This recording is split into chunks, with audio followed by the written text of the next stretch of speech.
Hello, everyone. Anybody out there want to talk? Go ahead and give me a shout. Hello, everyone. Anybody out there want to talk? Go ahead and give me a shout.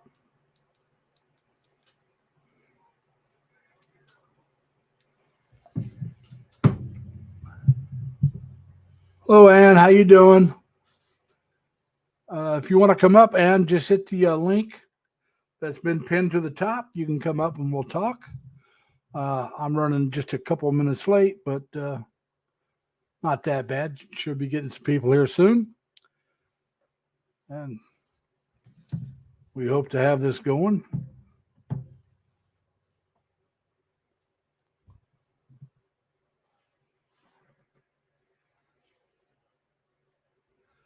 Thank you, Ann. I appreciate the thumbs up.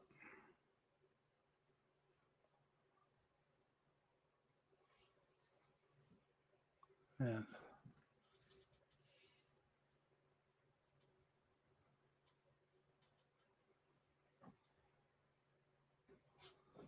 we started almost dead on time, but just a couple minutes late.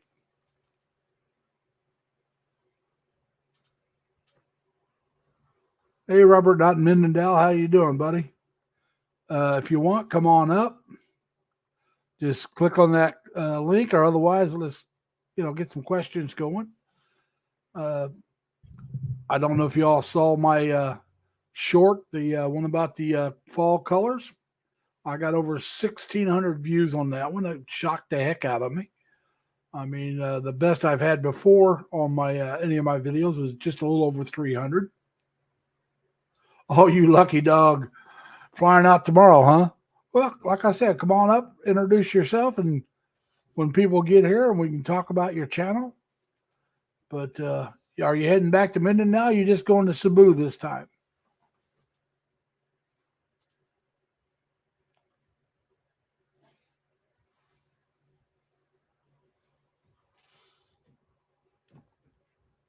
Oh, let me get that out of everybody's way.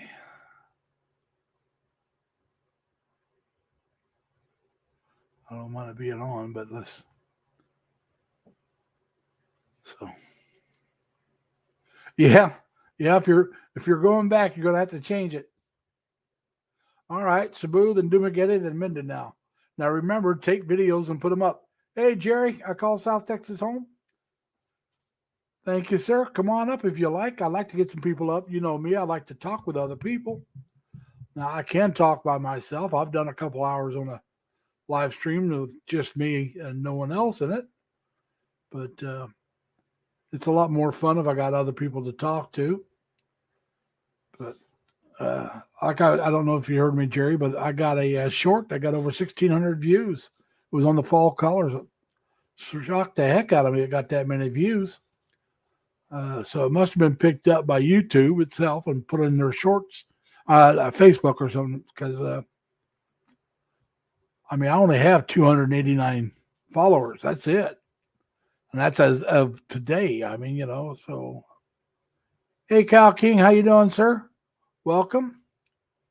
And Dan's not here yet. I know you're a friend of our used to be a neighbor of Dan's. Hopefully he'll make it. That depends on whether or not they still have power. But the Philippines has got that storm going on, so hopefully everybody over there is safe. I know Ann's got power because she's here.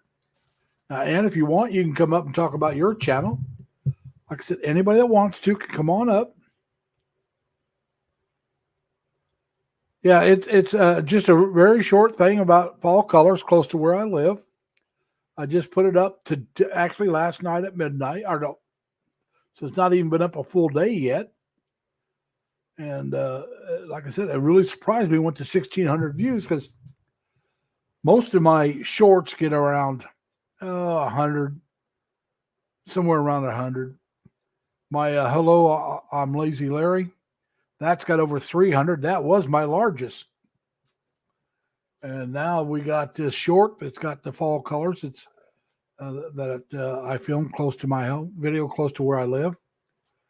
And it went over 1,600. I mean, it shocked the heck out of me. And Let me check. I'm pretty sure that was just this morning. And so, but yeah, it had over 1,600.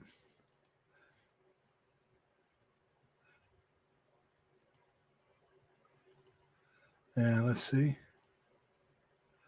where we're at. I'm just going to look. It's, like I said, 289 visitors still.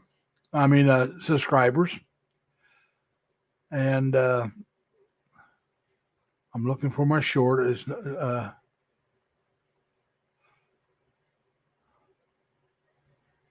yeah, and that, like I said, it's a driving home, and then it talks about fall colors, and it's got over 1,600 views.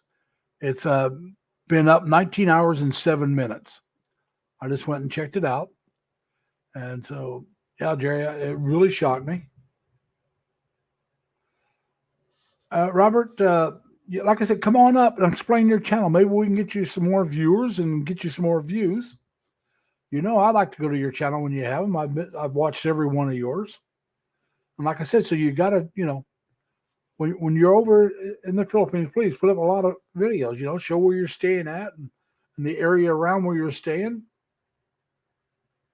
And yeah, Jerry, it is a major setback for Robert with that flooding there in Florida.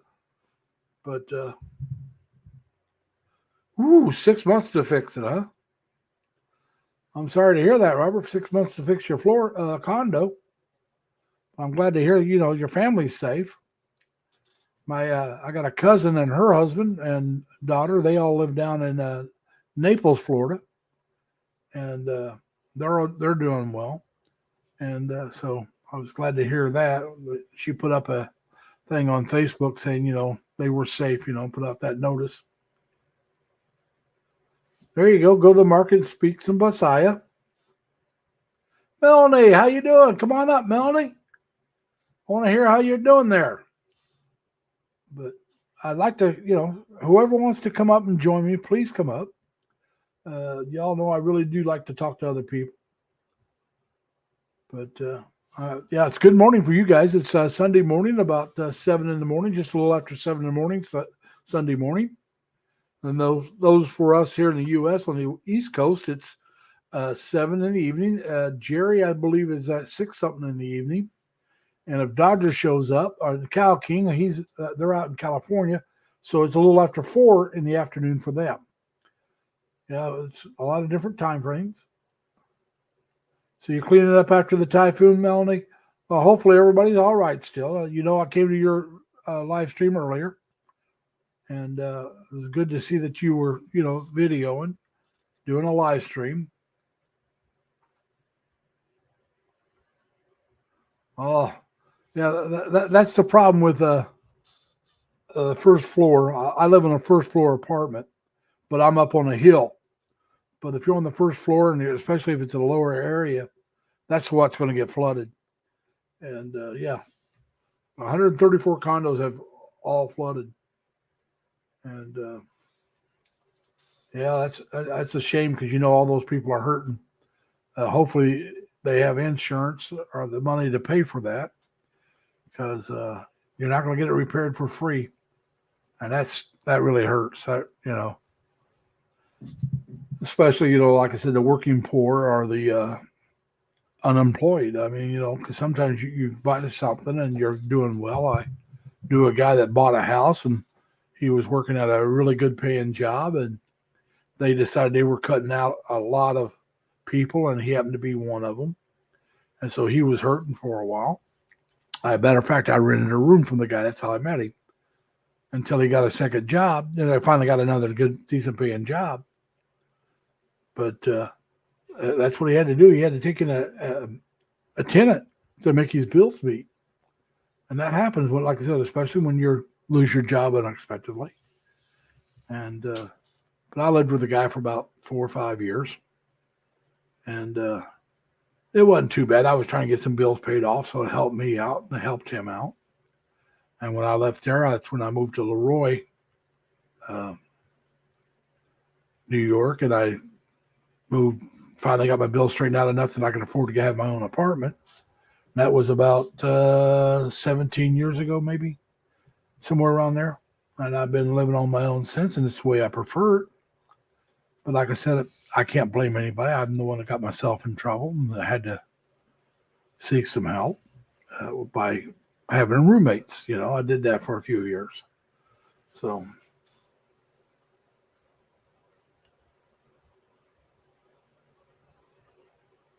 that's good, Robert. Glad to hear the homeowners association had the flood insurance. So you'll get 4 feet of walls cut out and replaced, and bottom kitchen cabinets too. That's good. How old am I, Robert? I'm an old man. I'm 69 years old. My mother's 96. She'll be 97 in January. So I'm going to go home here pretty soon and see my mom. And I have 3 sisters in Indiana, which is where I'm from. I got 2 older sisters, and my youngest sister live in Indiana. My oldest sister lives out between Buffalo and Rochester. That's how I ended up out here. I wanted to change of pace, and I had a place to land. So I moved in with my sister for a couple of months, and then I moved in with my nephew for a while. And then I moved in with the other guy. And then I finally moved out on my own, and I've been out here 25 years total between the up in Rochester area and down here, maybe almost 26 years. And I have lived in, just a rough guess, 10 places. So that's since I've been out here. Now, if you watch my hey, Dan, come on up, please. Come on up. I need somebody to talk to. Hey, Tim, you're welcome up too. But if you watched mine before I was Lazy Larry, I talk about my childhood up until about the time I was 12. I lived in 18 houses by the time I was 12 or 13 before I started 7th grade. And by the time I started 7th grade, I lived in 18 houses. And I went to 6 different elementary schools. And one of them I went twice. I went to kindergarten at Maple Avenue Elementary. And I did a half a year at 4th grade at Maple Avenue. And I lived... Jerry's here. Chicken's eating. All right, Jerry, I like that name, Chicken's eating. Yeah, I never removed it from the StreamYard because I haven't used StreamYard in a few months. Because I use what Kristen Cebu uses. I use Camera Fi. I gotta put my headphones on, Jerry, so I can hear you. Until somebody came up, I really didn't need my headphones on. So I heard you talking about. So, the one's in the water, I see. Yeah, I don't know why it does that. It thinks it's a duck. It drinks water, but it goes into the thing. Yeah, that's the only one that I've never seen that before from a chicken. No, I use Camera Fi. I don't really like. You don't do StreamYard. Yeah, I don't really like it. I like the Camera Fi. Yeah. But I haven't done a live in a long time. Yeah. Well, that's the thing, Jerry. I mean, we all have different tastes. That's how these stream things work. I find it easy to use, easy to set up once I learned what I was doing. And so I just didn't try anything else. I mean, I tried YouTube. I think you. Oh, that too. One I only tried it one time, and I didn't like it. That's me. My first live stream was on YouTube, and I'm with you. I didn't care for it, so I saw a lot of people was using StreamYard. It seemed to be a popular one, so I thought I'd give it a try. And so I tried it for the free version for a while. Decided I like it. I just said, well, I'll pay a little extra. So if we get enough people that want to come up, plus I get to put my own picture up there instead of the StreamYard picture. So now if anybody tries to capture this, it shows that, hey, this is mine. That's my picture. And so, yeah. And I wish, I don't know if Dan heard or not. I know you did, but Tim. I'm real proud of this, Dan and Tim. I had over 1,600 views on a short I did about fall colors, and it's not even been up 20 hours yet. It shocked the heck out of me. Hey, Ding Liz, how you doing, sir? But we're just trying to get, everybody. Like I said, I like doing this. I like talking to other people so they can explain what their channel's about. And if people are interested, they can join them. Now, like I said, I hit 289 earlier today, and shocked the heck out of me because I was only at I was under 200 just a couple days ago, and I was like 170 something, and I think it was 179. I was like, oh, you know. So now we're over 200, almost 289. That's good. And I think a lot of that is that short I did. I think I really got some people maybe to join. That's the only thing I can think of, you know. And but like I said, I'm going to be going back home in a little over a week. I'll be doing the live that Saturday before I go, and I hope to do a live on my way back at a hotel. I may not be able to. We'll have to see if I can set my laptop up for it. If I can, I'll try to do a live from my hotel on my way back home. Hey, Dr. Blue, how you doing, man? And so, you know, I want to go home and see my mom. Like all you guys that know me know my mom's 96, and so I want to get back home before the weather gets real bad. I do have some videos planned to take when I'm back home. Hopefully people will find them interesting. I know I will. But, you know, like I said, everybody's got different taste. And so that's what we're going to do. And let's do that. I'd prefer that. But anyway, I think I've told some of you, there's a lot of covered bridges not too far from where I'm from. And I plan on taking some of those videos of the different styles. There's twin bridges. There's dual span, and there's single spans. And there's one that they don't even use to drive over. A lot of these are still in use for driving, for traffic. There's one it's fairly new. It was built in the 2000s, but it was replacing one that an arsonist burned down. There you go. They'll eat that. That's leftover vertebra from the snake that I ate earlier this week. Oh, okay. The backbone, just the bones. We know you, Jerry. You'll eat almost anything. I had never tried snake, and I asked my parents. I would rather try snake than balut. I'm going to tell you the truth. Yeah, I've tried balut. I like balut. I've ate all those greasy foods, chopay and kikiam, fish balls. Well, like I said, I also know that you eat cow brains and. Oh yeah, I love cow brains. When I was a teenager, they used to tell them, well, back in the 80s, you could buy brains here in Texas at least. Well, my parents ate brains and tongue. The tongue is the best part of the cow, of the head. Yeah, but I never did get into it, but my parents did it all the time when I was a kid. It's the leanest part of you put it in a crock pot. It's the leanest meat of the head. But I don't really care for the tongue. I like the greasy stuff. The eyes and the brains and the nostrils and the... Hello, Mac Daddy. How you doing? My brother. What's up, Ed? How you guys doing tonight? Well, not too bad. Just trying to get some people to come up and talk.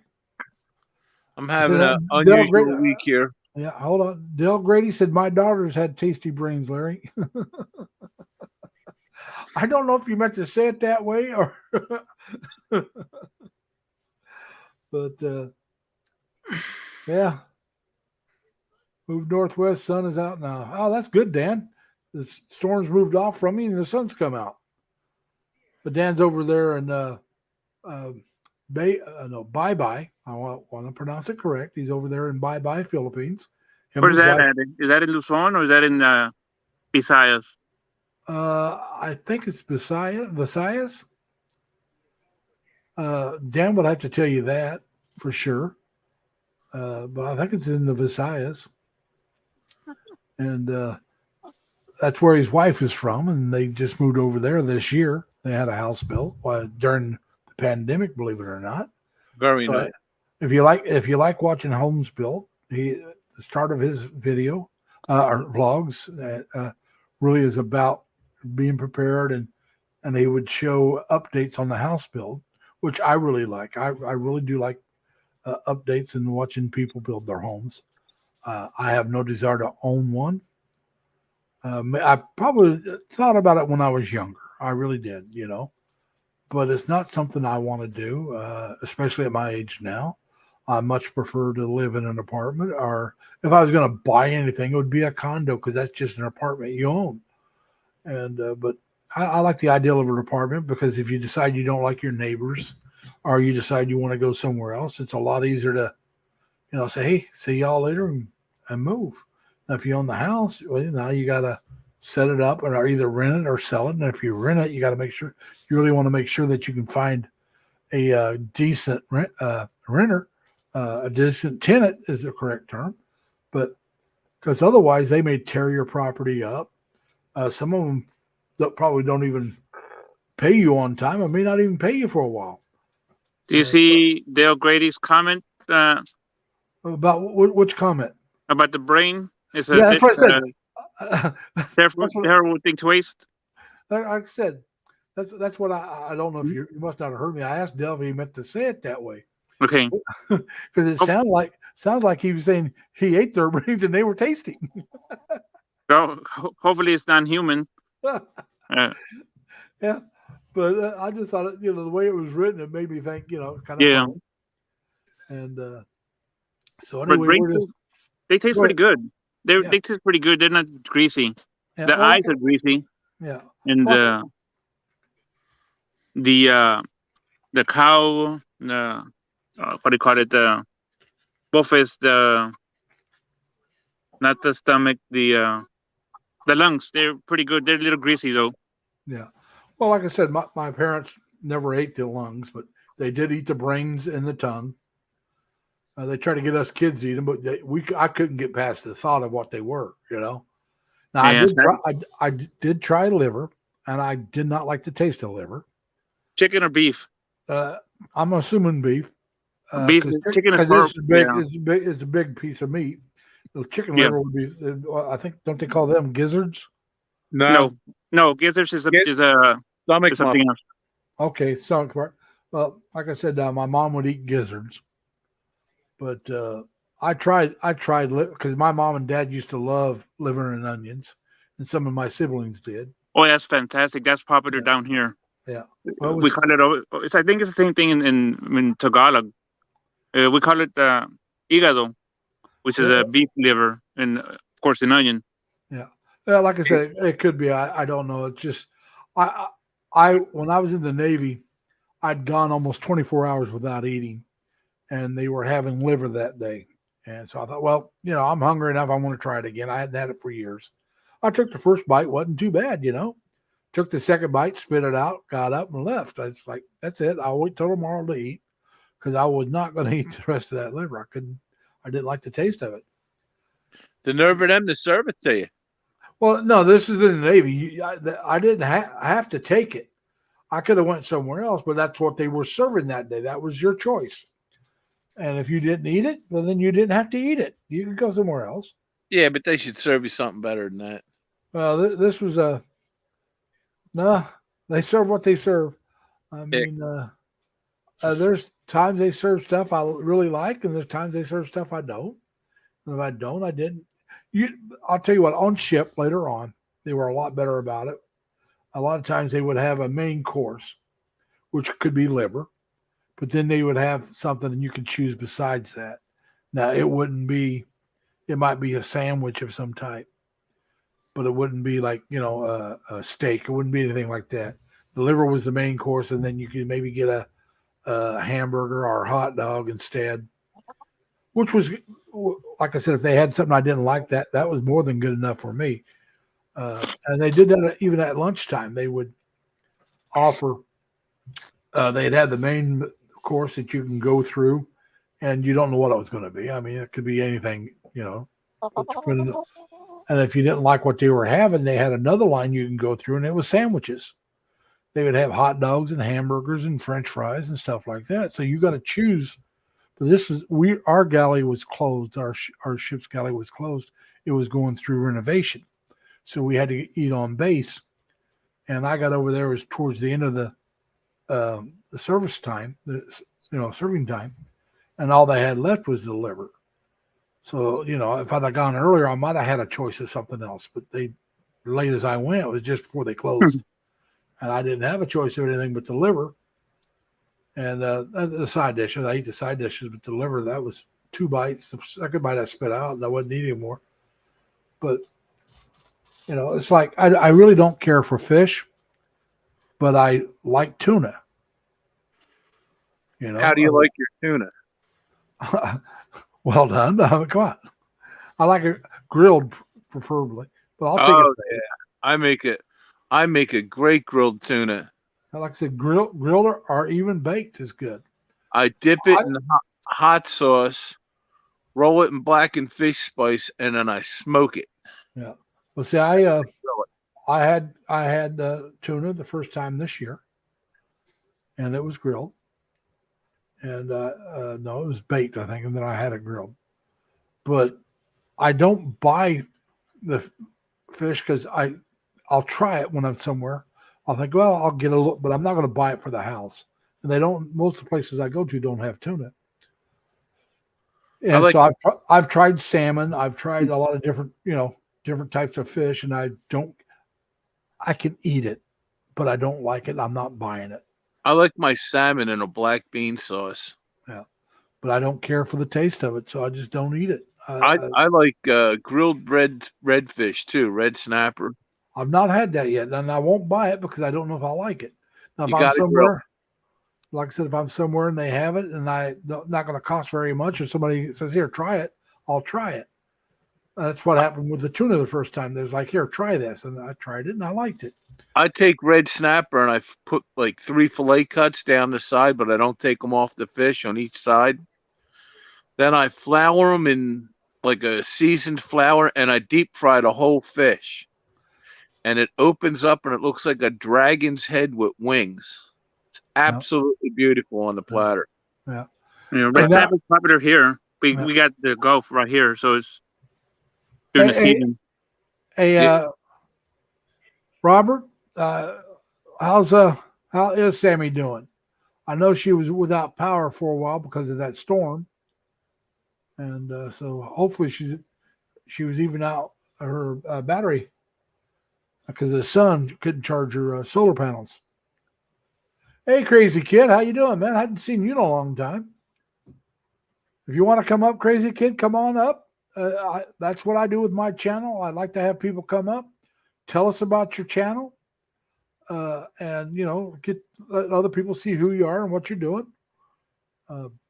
I like to talk. I mean, people that know me will tell you I like to talk, and I like talking to other people. And I do my live stream. Now, my first couple of live streams I did all on my own, especially my first one. And then I had people come up, but there's a couple I did completely by myself. And see, Dr. Blue used to love liver also, but liver's pretty good. The beef liver, especially when you get it in a buffet. Hold on a minute, Robert. When you talk to Sammy next time, let her know she's got all our prayers, and we hope she gets her power back soon. All right, and we got Crazy Kid here. Hey, Crazy Kid, how you doing, man? You got a copy? Can you hear me? Crazy Kid, you're up, but I can't hear you. Hey, do you have your mic on? Yeah, I think I got my mic going. All right, that's the first time I heard you. I think you said I think I got your my mic going. But like I said, if Dan or Robert or somebody else wants to come up, but go ahead, Crazy Kid, tell the people here. A lot of them don't know who you are, and so just go ahead and tell them a little bit about your channel. Okay, I am a Crazy Kid. I've been a Crazy Kid since 1996. I have a stand-up comedy YouTube channel. That's how I met Larry, is through Jizmar. Yeah, Erica. And I've written a 5-book series, and Larry could tell you about the books because he bought a couple of them.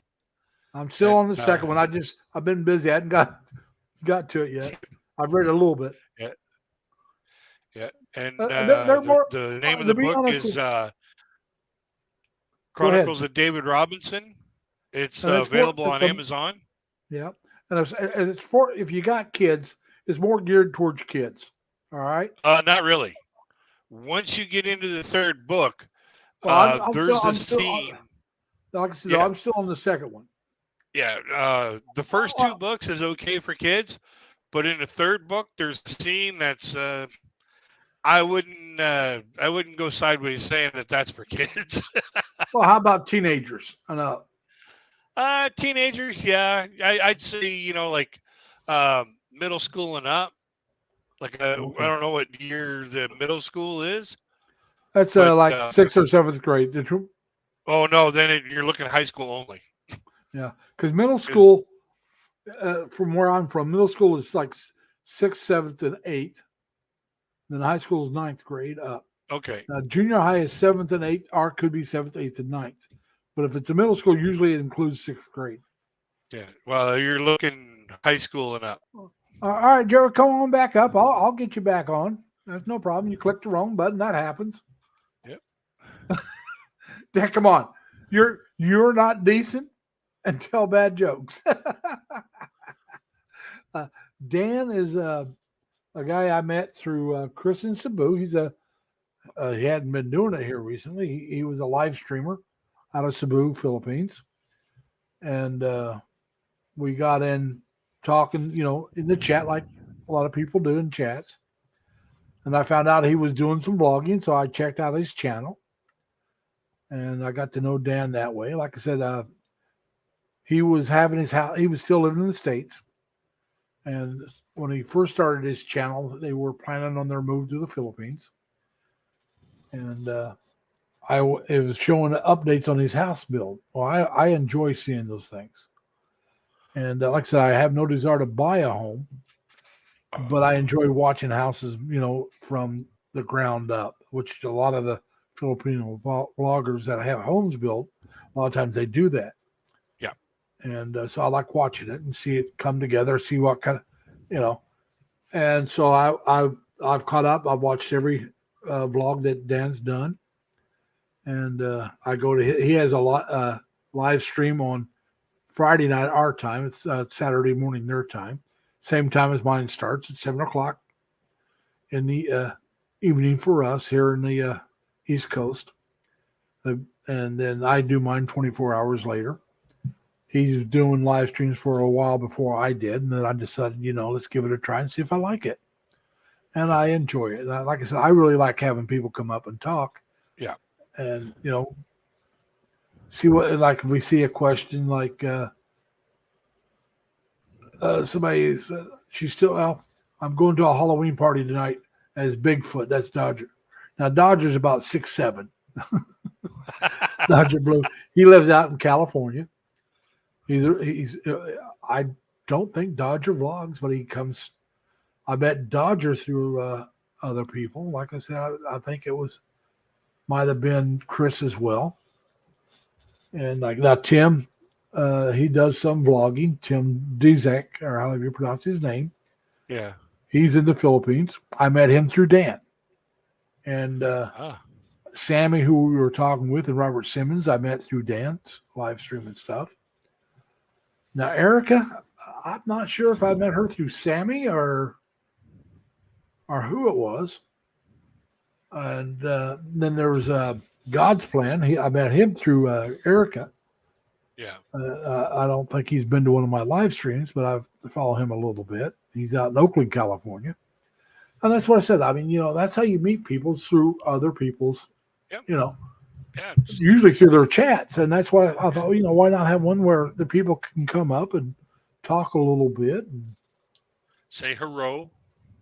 Yeah, say hello and say a little bit about their channel. Robert says, brother, I'm just waiting to hear from Sammy. I will stay in chat for now. Okay, my brother. All right, man. And if you want to come up later after you talk to Sammy, come on up. Yeah, we got Halloween coming. And I've never really been a big fan of Halloween myself. Now, have you? I don't know, and you don't have to tell me. It doesn't matter.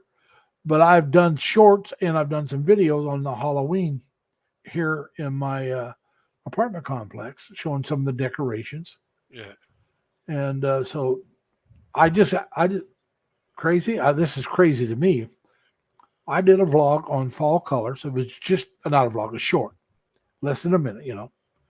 I put it up about 20 hours ago, and it's had over 1,600 views. Wow. Yeah, tell me about it. My biggest view was my first real vlog where I say, hi, you know, hi, I'm Lazy Larry. Yeah. And that was over 300, almost 350, not quite. And that, you know, that was one of my, I think it was mine, but if it wasn't, it wasn't by much not being the biggest one I've ever had before. And I've had a few that are over 100 and a couple over 200. And Yeah, I'm still waiting for the first video to hit over 500 views. this is the first one over 500 views that I went over 1,000.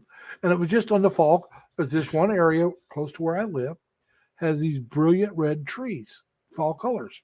Yeah. Now, if I'd have done it the week before, it would have even been more brilliant. I mean, it was really vibrant, would have been full of leaves, but yeah, gold and yellow or gold and red it's leaves. These are almost all red, the trees lined on both sides of the road, and then you run into the green ones. And I just did that vlog. It's about, like I said, 50 some seconds, and it's got over 1,600 views. It's like blew my mind, you know, because and I went from like 170 some subs to 289 in that same time frame almost. Nice. Yeah, I mean, it shocked the heck out of me. Nice. Congrats. Yeah, and yeah, I did one. Hey, Dan. That series of videos that I did for making videos. Yeah. When I aired it, I had when I aired the series, I had what was it, 460 subs, and then like a week late, like within a week, I had like 800 and some. Yeah. Well, like I said, I didn't double my, but I sure I sure put a big jump on it. And like I said, it just Dan says he said you hit the algorithm sweet spot. Is what Dan's telling me. Yeah. He said, "Congrats, Larry." That's when the biggest view you got was like, how many does that say? Yeah. Well, when I first looked, it said 1,000. You know, because it goes up at midnight our time. Yeah. Which I have followers in the Philippines and some other places. So when I got up and first looked at it, I slept in today. I mean, I really didn't want to get out of bed. It was probably almost 7:30 by the time I got up. I usually get up, if I'm working, I get up around 5. Okay. Yeah. And I usually get up around 6:30 or so on my days off. And I just was real slow getting around today. Just didn't want to get around. And I got up and I thought, let's see what happened. And I'm going, that says how many? Yeah, like, what? Feel like a cartoon character after a while, eh? What? No, I think it was actually only 800 the first time I looked. But still, you know, like I said, my best was only 300 and something. It's like, what? Then I looked again a little bit later and it said 1,000. And then I didn't look for a couple hours. And then it said 1,600. It's like, whoa. I've never really been a big fan of Halloween. It's always been like a really confusing time for me because, like, you know, all year long your parents are saying, you know, when you're a kid, your parents are saying, don't dress like that, you look like a fool. Yeah. It's like, don't eat all that candy, you're gonna rot your teeth. Don't talk to strangers. Yeah. Don't beg, that's not polite. So one day a year, one day a year you do around every stranger's house begging for candy, and they dress you up looking like a fool. Yeah. Oh, by the way, Crazy Kid, in case you don't know it, just type in LLL and your link will be dropped. It can be capped or little, it doesn't matter. Just LLL, my Nightbot will drop your link. So people can connect to you if they want. That way they can find you. Just like I said, LLL is all you got to put in. In caps?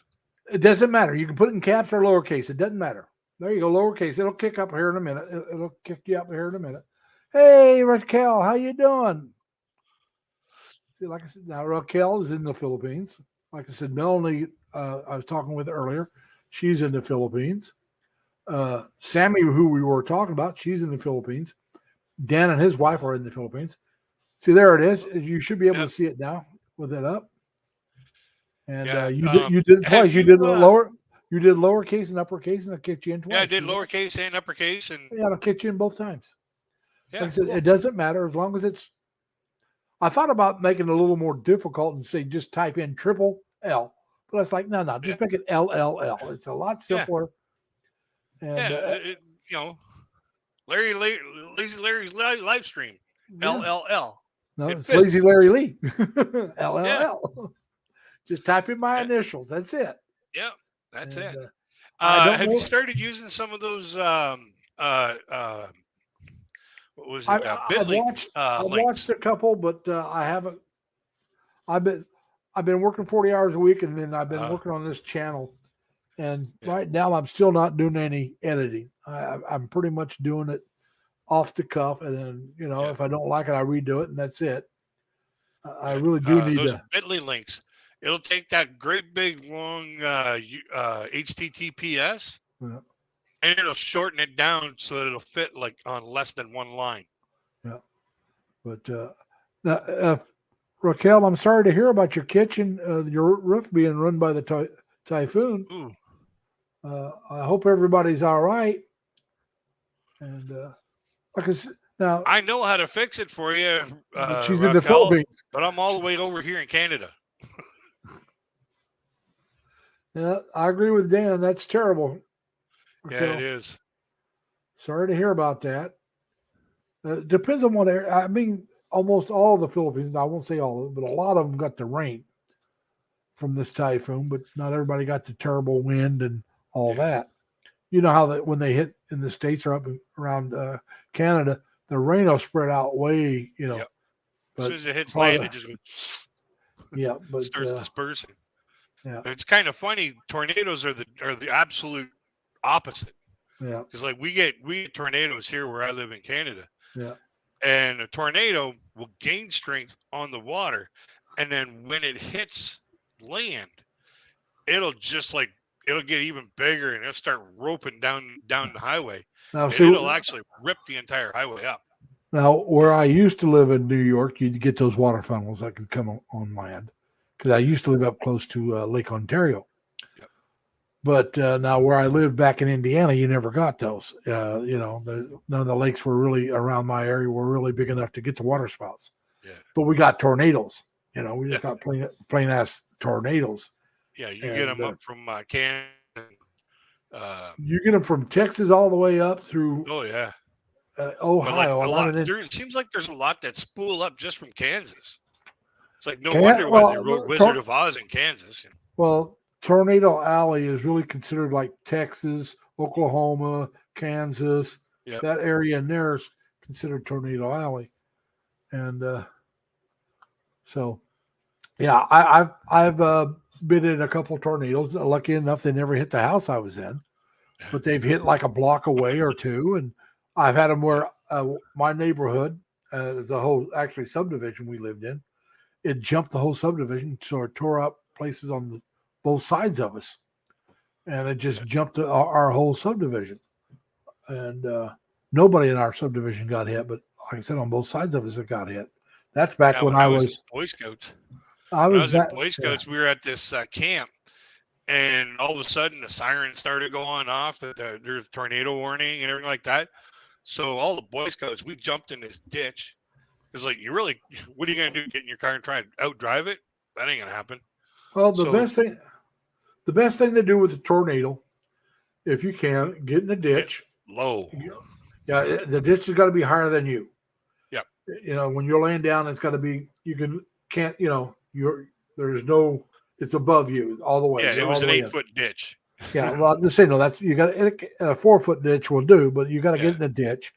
And the only thing you got to worry about when you're in that ditch is it dropping stuff on you. Yeah. Oh yeah. So, but while we were in that ditch, we watched the tornado pick this trailer up, spin it around a few times, and then drop it right on the edge of the cliff. Yep. It was like, hey, Leonard, how you doing, sir? Cliff. But yeah, like I said, it's just Raquel, I can understand why you didn't get much sleep last night. I mean, with that storm raging on and your roof getting tore up, I don't think I'd have got much either. Yeah, normally a light rain will put you to sleep. Yeah, but that heavy stuff, it's like you may as well be dropping hammers. Well, my father drove semis cross country until he had to retire on total disability. He was around 47. But anyway, when he was driving, and if he was home, if it started raining, he'd go out and get, if it's, a decent rain, not a thunderstorm, but he'd go out and get in his truck and lay in his camper because it'd put him right to sleep. And he said, the best sleep he got. Because it reminded him as a kid, my father, I'm a city boy, born and bred. All right. My father grew up on a farm. And he said he used to, as a kid, when it was raining, he'd go out and get underneath the tin roof when the weather was nice and sleep out there. Because, like he said, he found it relaxing. Yep. And so when he started driving trucks, if it started raining, if it wasn't real bad, he'd just climb in the sleeper and go to sleep. Yep. To him, it was relaxing. Yeah. And so, but yeah. But I'm just looking to see if anybody's popped in that I missed. I try to keep track of that, And like I said, I wish somebody else would come on up, Leonard. I mean, we all can talk. I can have, counting myself, I can have 10 people in here. Yeah. Okay. Because it gets a little taxing on the on other people's internet speed, though. Yeah, yeah. That's why when Gizmar's up, like when Gizmar has her live streams, and then she has like 2 or 3 other people on, yeah, her internet starts slowing right down. Hey, Leonard, how you doing, sir? Hey, I'm good. Thank you. All right, this is Crazy Hey, Kid that's up here with us. He's from Canada. Leonard is from Houston, Texas. Oh, nice. I'd like to actually go visit you, Texas sometime. I want to go to the NASCAR race. Yeah.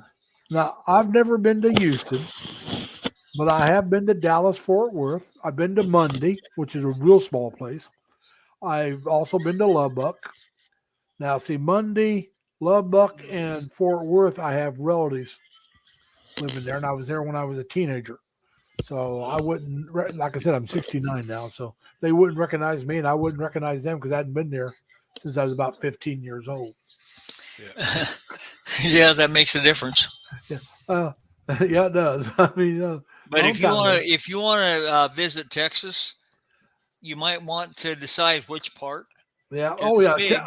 Oh yeah, I know. the racetrack. Well, there's a bunch of them.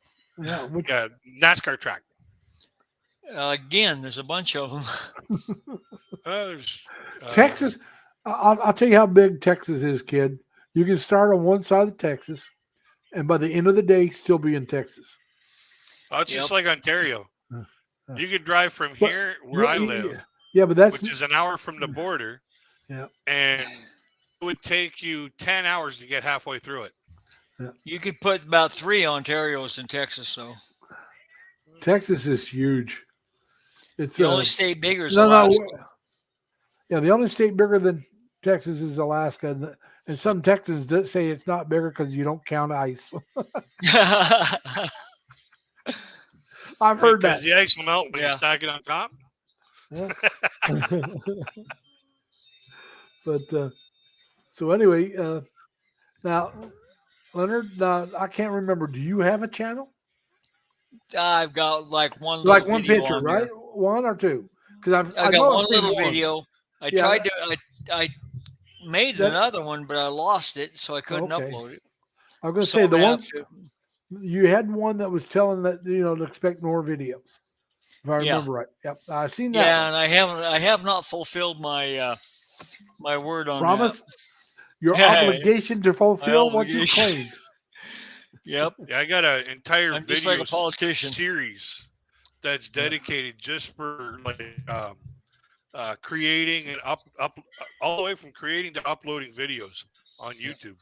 Yeah, I'll have to check it out. A lot of tips and tricks and stuff to shorten your URLs to make your description boxes look a whole lot neater.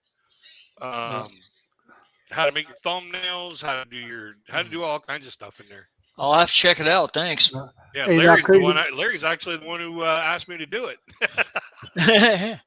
Now, Crazy Kid, Jerry, I call South Texas home, says the NASCAR track is near Fort Worth, which is right outside of Fort Worth is right outside of Dallas. They're right a butt to each other. Yeah. That's where the Cowboys are at in that area. And Now, when I was there, this is a couple of years after Kennedy was shot, and in Dallas. And one of the sites I went to was where he was shot. They had a place where you could, they had that set up where you could see everything. They had the map of it and all that. And like I said, I was 15, so this was probably about 3 or 4 years after he was shot. So it was no, it's a little more than that. That's a little bit more than that. Yeah, he was shot in 63, wasn't it? Or 62? Yes. All right, so I was there probably 67. Yeah. He was shot 8 years before I was born. Maybe 68, but it was 67, 68. And I don't remember exactly when I was there because I might have only been 14. That's what I'm saying. I mean, it was a while back. Right. It's been 67, so I want to say 67, 68, somewhere in there. And if I looked it up, I could figure it out because John Wayne's movie, the Green Beret, came out that year. Oh, yeah. Yeah, so that's all I'd have to do is look that up, and then I'd know exactly what year I was there. Yeah. I went and watched that movie in Dallas. We were staying in Dallas, and like I said, I had relatives that lived in Fort Worth, and one of my relatives was a small-time rancher. And somebody said something to him about it was a gentleman rancher. He says, "No," he says, "I'm a part-time gentleman because you can see I only got one pant leg out outside my boot." He goes, "Gentleman ranchers have their pant legs outside their boots, and working ranchers have their pant legs inside. That's how you tell the difference." He was a card, let me tell you. He really was. I'm a part-time gentleman. I'll be nice as long as somebody's not pissing me off. Yeah, that's me too. What's we're the one? Nice to each other. Hey, we're gonna have a lot of fun. Otherwise, one of us is gonna have a lot of fun, and another one's gonna have a whole lot more pain. Yeah. My problem is it'd probably be me with the pain, so I'll just stay out of it. Well, that's when you just sit there and say, "Okay, we're gonna have a lot of fun." That's the choice I'll take. Yeah, yes. That's right. My choice is fun. Yeah, you say that every day. And plan B. Well, yeah, I end my live stream or when I write to people or I'm in the chat, I always tell people to remember, always try to have fun. Yep. And because let's be honest about it, there's not much we can control. Really, we can. The one thing we can control is try to enjoy ourselves. They can't always do it because sometimes life conspires against you. Take Raquel. She's not having a good day, but that's not her choice. That was the weather. Yeah, well, so are neighbors. Or yeah, that's what I'm saying. No, there's a whole lot of people over there that are not having a good day. That's a fact. A whole lot of people in the Philippines are not having a good day right now. Yep. There's homes that have been. There's homes that Melanie's house was flooded for a while. She's here. I've seen a video of hers where it was flooded, and she's in her house. And it looked like the river was running right through her house. It was flooded that bad. And, and then she had to clean it up and all that. Yeah. And you got to remember now, in the Philippines, is over 7,000 islands. Yeah. It's an island nation. So, I don't care where you're at. You're not real far from the ocean. Nope. None of the islands are anywhere near as big as Australia. Oh, heavens no. Because Australia is almost big enough that they even consider it a continent. And, when I was in school, I couldn't understand why they didn't call it one. Yeah, I know, but I mean, I think nowadays they kind of lean towards that, but when we were kids, no, it was an island. Yep. And so it just, I mean, I didn't do so good in geography. I wasn't real good with geography, but I really enjoyed history. Math. I was pretty good at math when I was in school. I was I good enjoyed at math and making stuff, and that's it. Well, now in English, grammar wasn't my strong suit. You give me literature, and I'd knock that out of the park. Yeah, I didn't do very good in English either. In high school, and I wrote 5 books. But in high school, I had a lot of the girls that sat around me knew I loved to read, and They copied off me in the literature part. They'd help me with my grammar part. Worked out pretty. Because They like to read too, eh? Like this. Yeah. But, Read off your paper. well, you know, I didn't try to hide it. They knew that. But I can read a book, and a couple of years later, I'll remember the book still. Oh yeah, I have a And lot I'm of trouble talking- going back and rereading the same book. I've took a book and I'm looking at it. And I mean, it's been years, and I mean years since I read the book, and I'm thinking, I don't think I've read this. And I started reading after the first chapter. I was like, okay, this is how it ends. Put it up. I don't need to read it anymore. Yep. But, Yeah, I'm pretty much the same way. I used to read when I was in high school. I read every week. I read at least 3 books. Oh yeah, I was a prolific reader. I used didn't to read. have time for that. Yeah. I made time. I just loved it. I love to read. In study hall was reading. It was not homework. Nope. I didn't have time for any of that kind of stuff there because from the minute I got out of school, I was either at a cooking job or I was building a fence or cutting lawns or I was always doing something.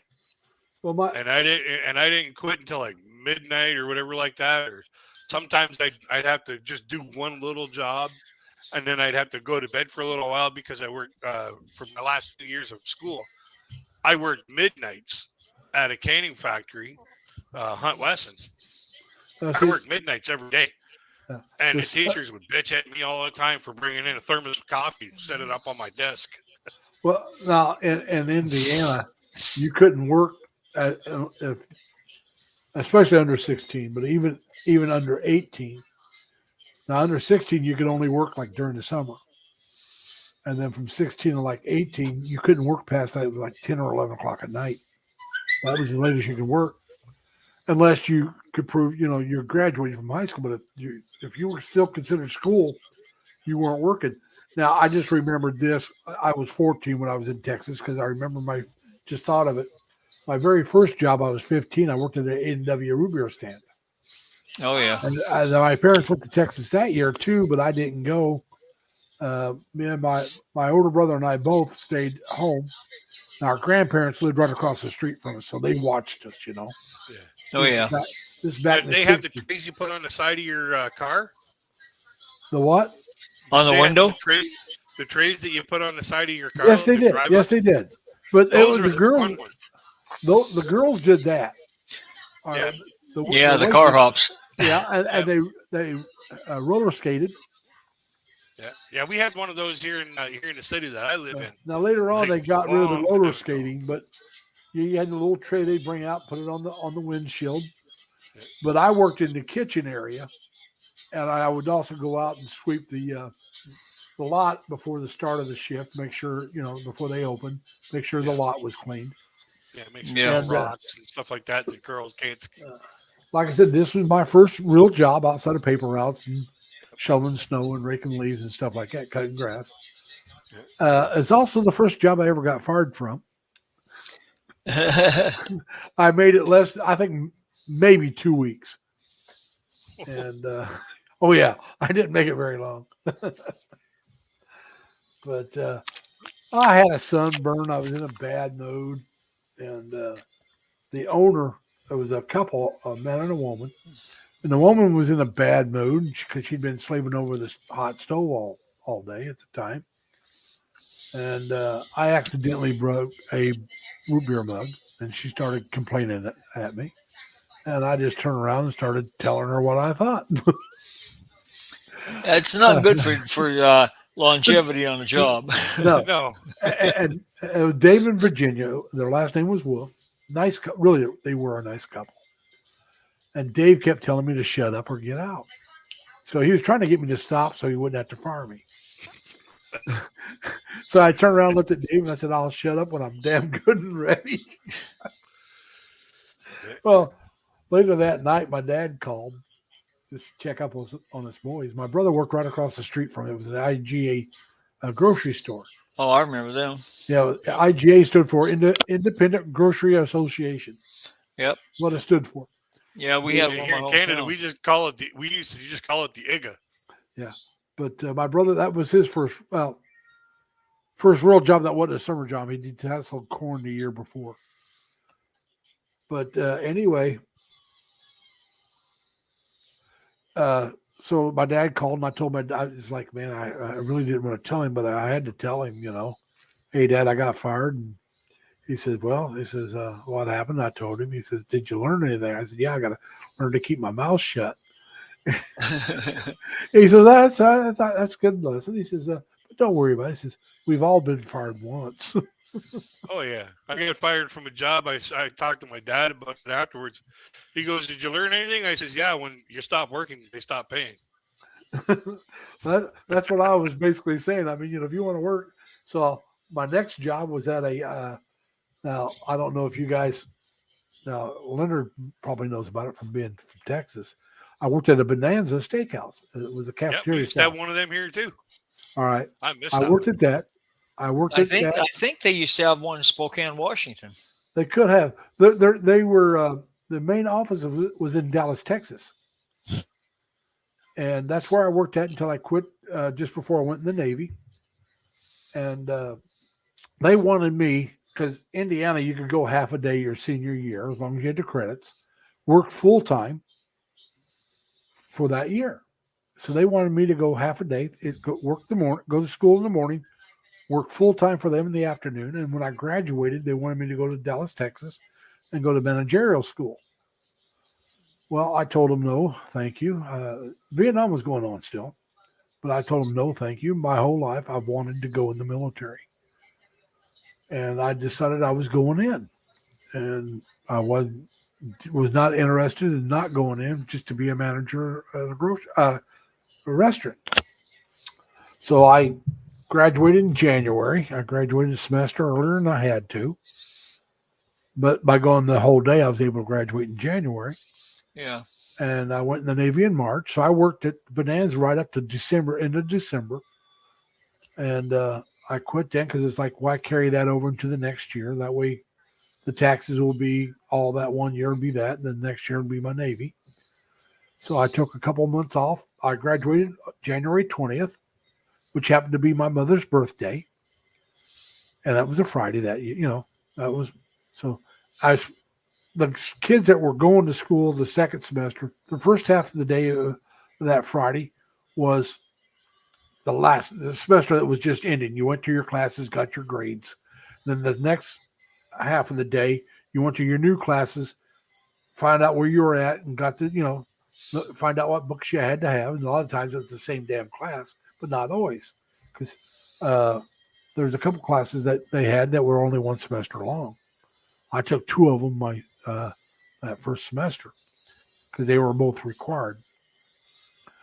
And so I didn't have to go that Friday. So Thursday, the 19th, actually was my last day of school. But I went in. A friend of mine had a car that he had to put together because he had graduated too, so he had to get it together and get it out by the end of the day. Because he was no longer going to be a student. So I went in to help him. And that's the only reason I went in on the 20th. Now, my mom had to work that day. So when she got off work, they came home and we went to Iowa because that's where my cousins lived at that time. My cousin George and I were within 11 days of each other. He's 11 days older than I am. So I went up to visit him and his family. Stayed up there for about a month. And then came back, and after a couple of weeks, I went back and I went into the Navy. But I enjoyed that. I had a great time in the Navy. I did over 6.5 years in the Navy. And I got to go to the Philippines and Japan and Taiwan and Hong Kong and all the good places. Oh yeah. And even made Hawaii a couple times, and it was fun. Yeah, Jerry. The only foreign country I've been to was the United States. Yeah, I've been to Canada a few. I've been to Vancouver, Montreal, Toronto. Montreal is a foreign country all in itself. Well, I went to Vancouver. I was stationed in Bremerton, Washington. I was on a ship that was in the dry docks getting worked on. And a couple of guys that were on my ship said, hey, let's go up to Canada. Let's go up to Vancouver. And I thought, I'll never be this close again. Might as well go, right?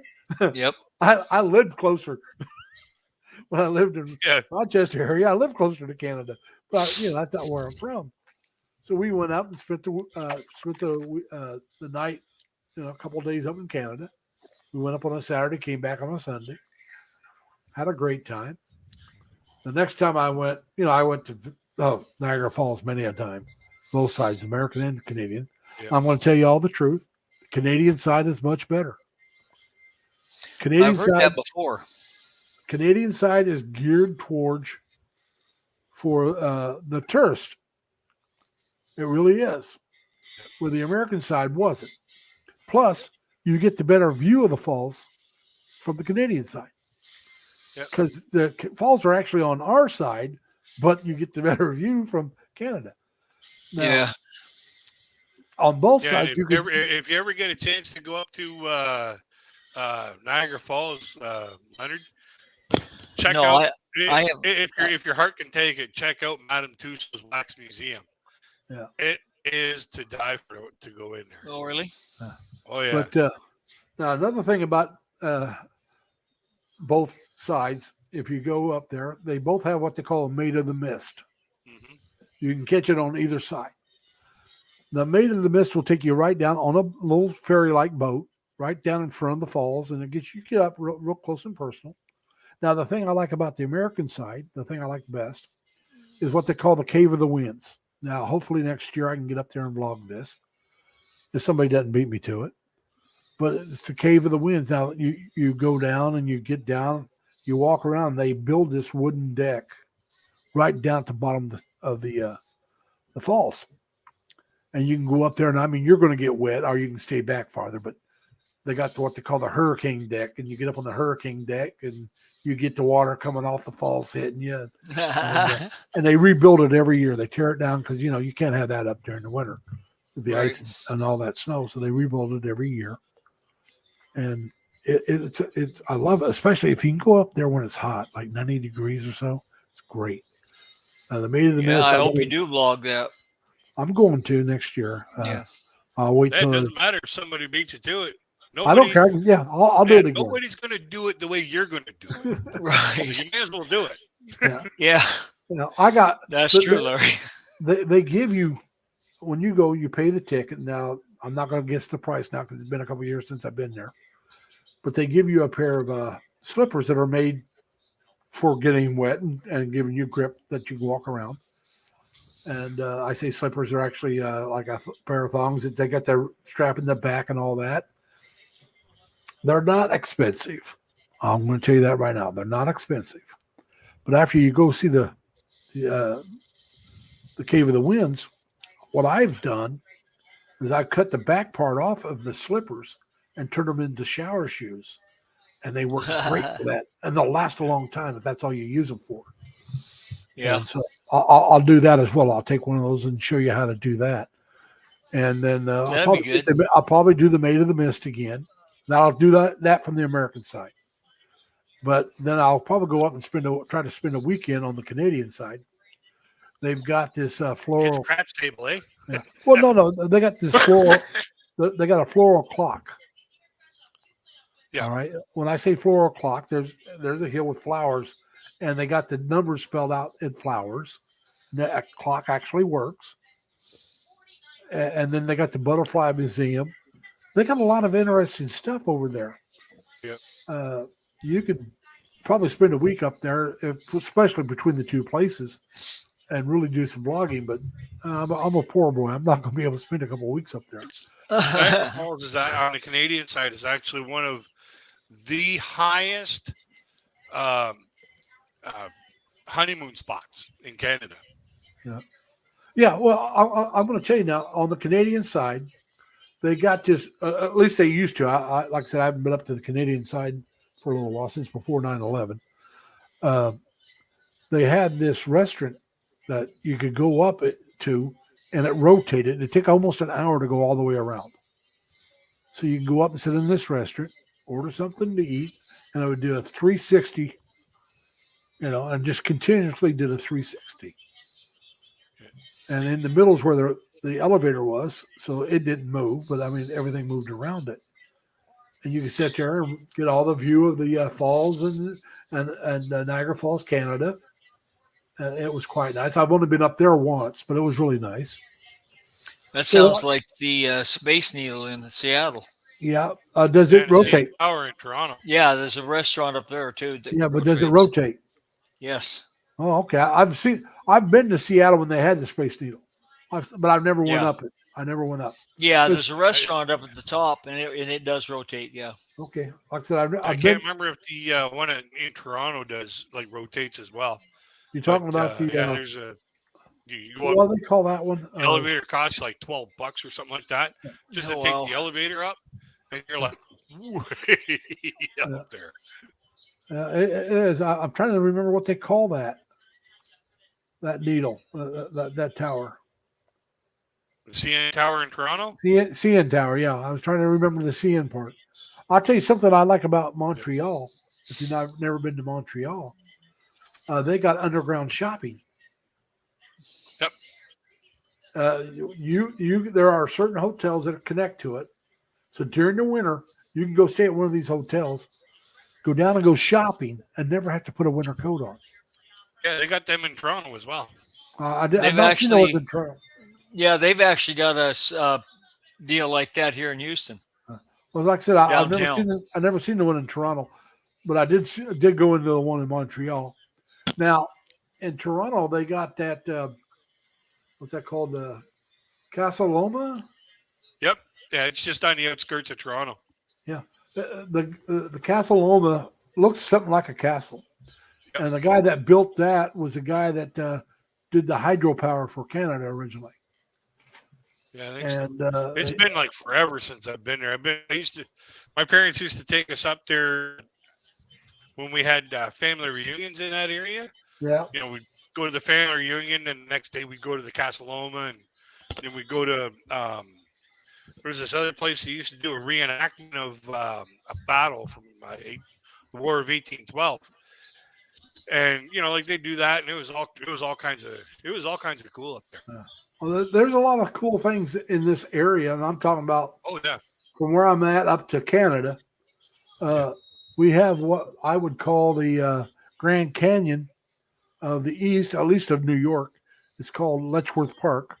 It's got 3 falls in it. It belonged to a guy named Letchworth. And when he died, he was a lawyer, owned a lot of property. He donated it to the state in that it had to be a park. They could not sell it. And now his house, which is located. Is Gismar here? Hey, Erica, how you doing? Now his house is at the Middle Falls.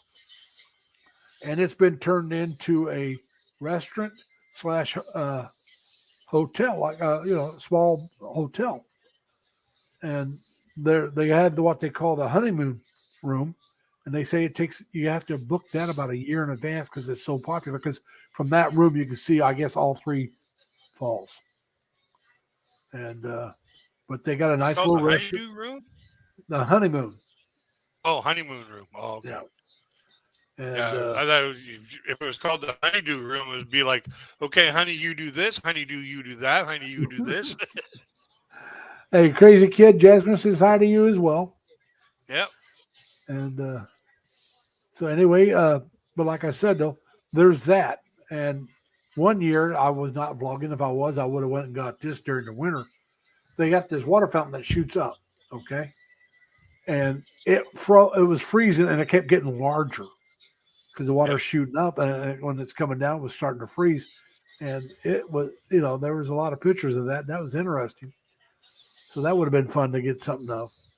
But my mother, on her 80th birthday, we took her there, and she went on a hot air balloon ride over Letchworth Park.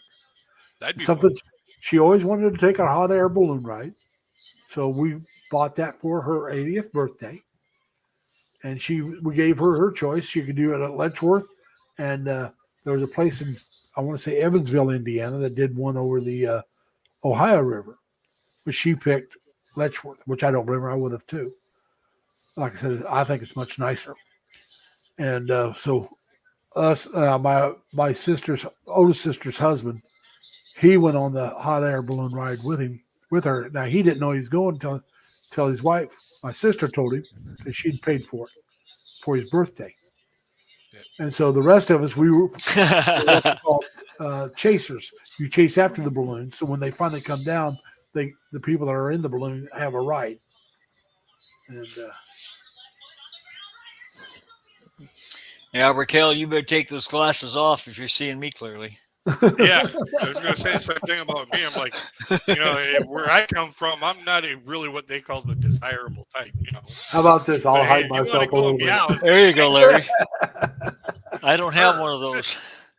Well, I used to have a mic that sit down here on the table, and I don't like having to, so I bought the mic boom, and so that's. Hey, it seems to work well. I think so. I mean, I Yeah, could you sound I could nice, use the crystal other one, clear but and it just I just like to, I don't know. Can you hear my fan? No, not today. No? You usually can. I have it on the lowest setting, and I have it sitting on the floor underneath the table. That Now, if I helps. have it that, set, if I have the dead cat helps. It might be Yeah. that That's a ball dead of hair cat. that you got on the Yeah, it's mic called a there. dead cat. Yeah. It's a dead cat. But if I had it Fur set up baby. here, even with a dead cat, you'd still hear the fan. Yeah. Because I've tried the fan at different places. This is the place that works the best. And so we do this. But, yeah, when it comes to like when you're talking about that hot air balloon ride, like Hold you on. made it sound like it was almost like a bucket list of hers. I don't know I why think people so. put a hot air balloon ride on a bucket list because I think it's more of a basket list because you're actually going. Give me a minute. Hey, Jerry, if you haven't left yet, you have a good night's sleep, man. We'll see you some other time. Keep on vlogging. Jerry he does a lot of walking videos, especially down in South Texas and Mexico, and he loves his trains. He does a lot of vlogs on trains. The ones on his trains that I really like, he uses his GoPro and sticks it on the track so you can get the undercarriage as it goes across it. I think it's a very interesting view of the train. Yeah. And, and then he also does a street fair in Jackson Street, but now that's probably ended because of the season, But like I said, he goes down to Mexico and he'll show you crossing the border. He'll go down and walk around one of the towns down there. He'll go get something to eat, and then that kind of stuff. Jerry's got over 1,000 followers, so he's a little larger than we are, but that's all right. It took him a long time to get up there, and he deserves it. He's stuck at it and does a real good job. He's got a few videos from his trip in the Philippines, but he wasn't really vlogging back then, so he didn't take very many, but he does have a couple that he's got up. He walked some historical cemeteries down there, and like I said, so he's got a variety of vlogs. I have to check him out. He goes to bed early, so he gets up early. He gets up probably around 4 or 5 o'clock in the morning. That's just the way he is. He likes to get up early and get out and moving, and so when he goes down to Mexico, it's still kind of dark out when he gets down there and then walks around. Taking that early to bed, early to rise line to the fullest extent.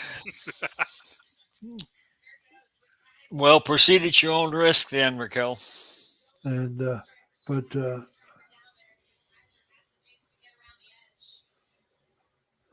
I know she's not talking about my shirt. Mine either. My shirt. But so you're She's talking about my shirt, then I've been out in the sun way too long.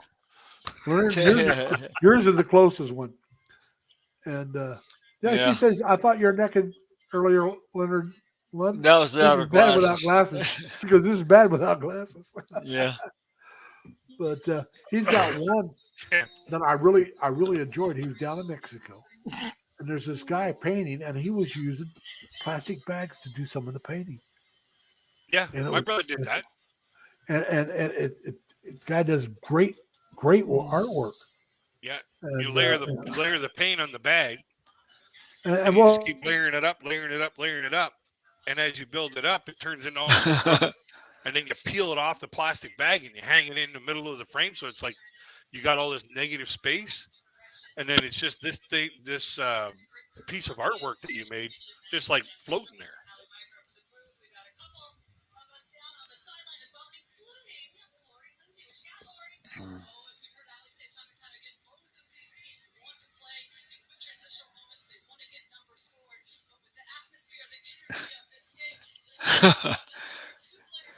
I understand, Raquel. I got to wear mine to read the comments. I got to read mine to keep me from having a seizure with the StreamYard screen being white. Well, I'd be like down doing the funky chicken. well, like you said, put your glasses on and turn around backwards. But it was not bad to have glasses. I'll tell you, Raquel, without my glasses, I can still drive without glasses, all right? But it's real hard to read things. I take the eye test whenever I get a new set of license to make sure I don't have to. I wear them when I drive, but I pass the eye test so I don't have to. Yeah. But, well, I don't. All right, Cam, time to relax, huh? Are you just going to relax and join us, or are you going to relax and do something else? He said, I only have a few more places to clean up. Time to relax for a while. So I think he's going to sit down and listen or watch. Yeah. See, me with my glasses, they have to be tinted really dark. Yeah, why is that? I have a condition called photophobia. And when my doctor first told me about it, I was like, I'm not afraid to get my picture taken. He's like, no, that's not what it is. He says it's sensitivity to light. Like your eyes don't filter light the same way as everybody else's does. My uncle Everett, my mom's older brother, he wore sunglasses when he was young all the time, even indoors, even at night. And his eyes got so sensitive to light that he had to wear super dark sunglasses during the day. And so he did that to himself because he admitted it. He said he thought it was cool, so he wore, dark sunglasses all the time, and even inside when you didn't need them, and burned his eyes as far as sensitivity to light. Now, I worked on left trucks for like 22 years. You into the UV lights of the factory lights, and it just fried my eyes. But now I'm lucky on that. Now, when I was younger, the fluorescent lights used to give me headaches. Oh yeah. Now, but they don't anymore. But they did when I was in grade school. Yeah, they changed the fluorescent lights to the frequency that they flicker is not 60 hertz. Yeah. Well, I'm just saying, and it really was the worst that I can remember was fourth grade. I used to get a real bad headache from them. Yep. But it was only when I was at school, and only because that was the fluorescent lights. Everywhere else I went, it was either natural light or the regular light bulbs. Right. Those fluorescent lights back in the day used to flicker at 60 hertz, which is the same speed as AC current, and they can make you headache and everything else. They can make your head spin. Yep. But thank you for the good vibes there, Raquel. And so anyway, we're thanks, Raquel.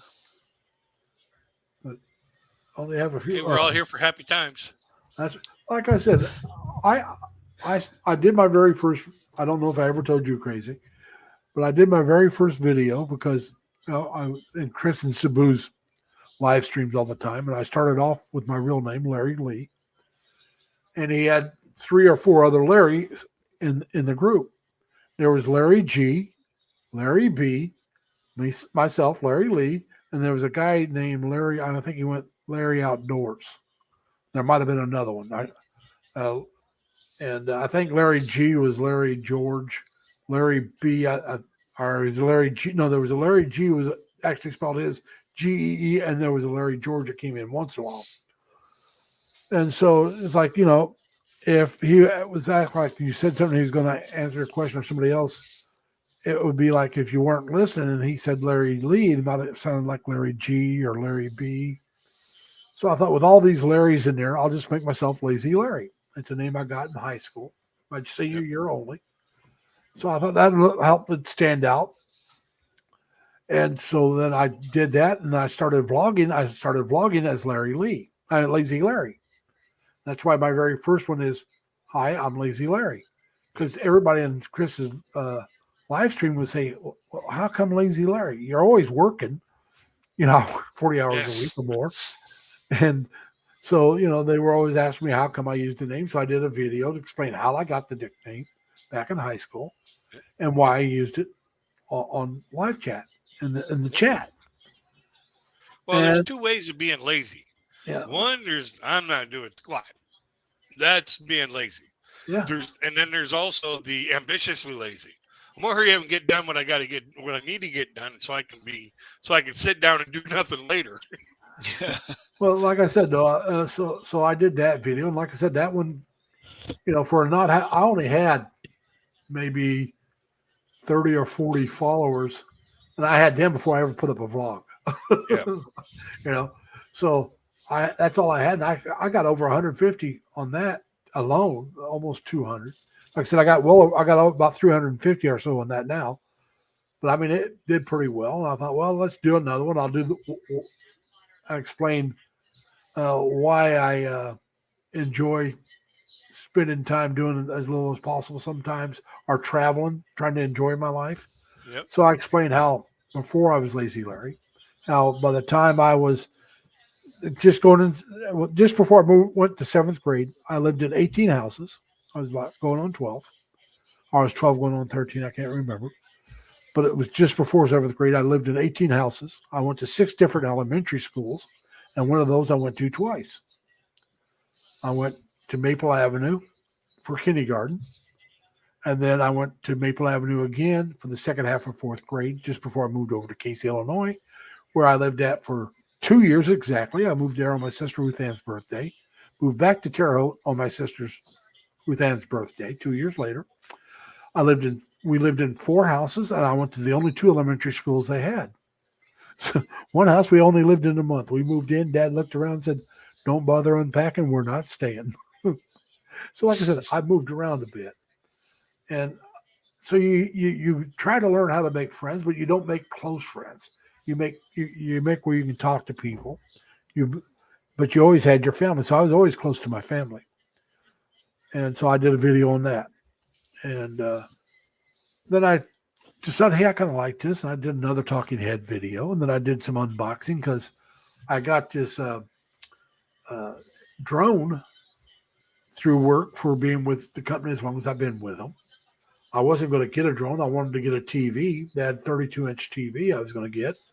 But they were out of those. And they didn't know when they were going to get more. So I looked at the prices they had left at that same price range. And they had the drone. So I said, we'll take a drone. We'll see if we like it or not. I still haven't used it.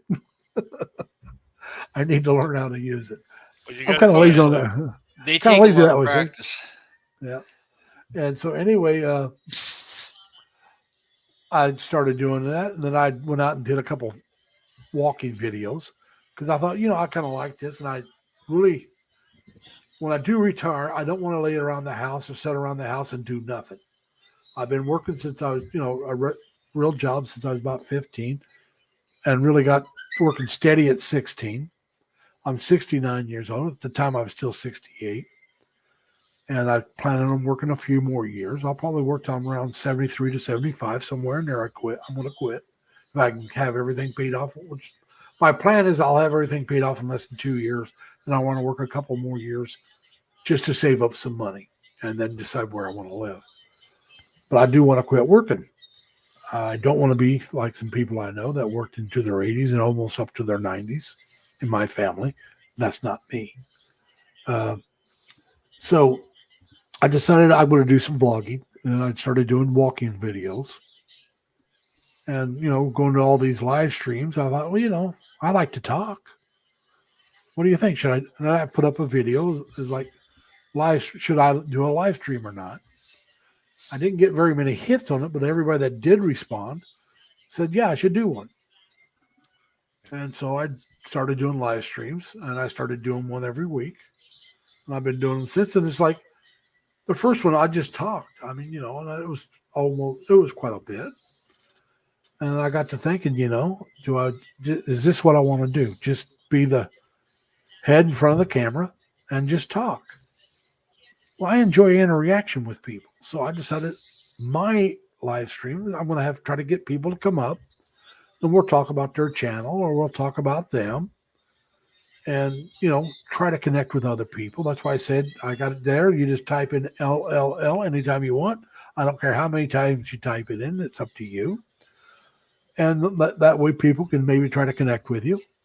And all I asked is, you know, try to connect with, find somebody that you think you might like to follow and follow them. And if you want, come up and we'll talk.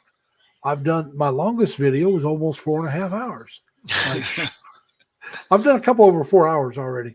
Crazy kid. I did a 4-hour walkthrough on Skyrim on PlayStation once, and I was like, but like I said, you know, I happen to be the kind of person, I got the gift of gab, I've been told. Yep. And I do like to talk. So, you know, I think that's kind of evident. Yeah, I only did about 4 or 5 live streams on my channel. I found that I was only getting like 2, maybe 3, sometimes 0 people in. And you know how hard it is being a stand-up comedian and a reporter and like entertaining nobody. That would be it's depressing. like, oh my god, the entire crowd came dressed as chairs. Yeah. But like I said, I mean, when you're a talker, as long as there's a couple people out there, yeah, you know, I'm all right. There to talk to, it's easy. And if I can get one of them to like I said, if I can get one of them to come up, then I can even go longer. Like I said, I've done a couple that were only 2 hours long. I think I might have done one that was only a little. I know I did one that was only 30-some minutes, and that was unscheduled. Yeah, because I was trying to see if I could get a certain thing to work. I think it was the first or second time I used StreamYard, yeah. And it might have been when I was trying to get the Nightbot working. But, you know, I was just coming up and it's like, all right, if somebody shows up, fine, but I want to check a couple of things out. We'll just do it live. And I had quite a few people actually showed up for unscheduled. And I got to drop out for a minute. I got to go for a smoke. I'll be right back in. I'll probably still be here. As long as people are willing to talk, I'll be here. We'll try to keep him busy. On my balcony right there for a smoke, and I'm coming right back in. I'm not shutting the camera off or nothing. That's all right. Just get out. Yeah, that's okay. Yeah, we'll be here. We'll cover. All right. But yeah, like I said, you know, I used to be a smoker myself. I smoked for 27 years, a little over. I smoked a pack a day. I'm lucky I never picked it up. Well, I quit over 23 and a half years ago. Good man. So I still haven't quit as long as I smoked. But you'll get there. Oh, yeah. In March, it'll be 24 years. I quit in March. But it was the hardest thing I ever did. But the thing I'm most proud of that I quit. It's something well worth being proud of. But well, Tim tells me, Larry, retire and enjoy your life where I have good health. Well, I hope to. I hope when I finally got my bills paid off and some money saved up, I'll still have a decent health. There's no guarantee. No one's guaranteed anything. I may wake up dead tomorrow. But, don't say things like that. You can bring it on yourself. I'm not superstitious. But that's one of but like you said, you're talking about enjoy your life. Well, see, that's one of the reasons why I'm in debt. Like I said, my father went on total disability at 47 years old. And he regret not doing some things because, you know, now that he had the time, he couldn't do them because of his health. And he told me I'm kind of in a spot like that myself. Yeah. Well, he told me, he said, you know, if I was faking this, he says, I could really enjoy retirement.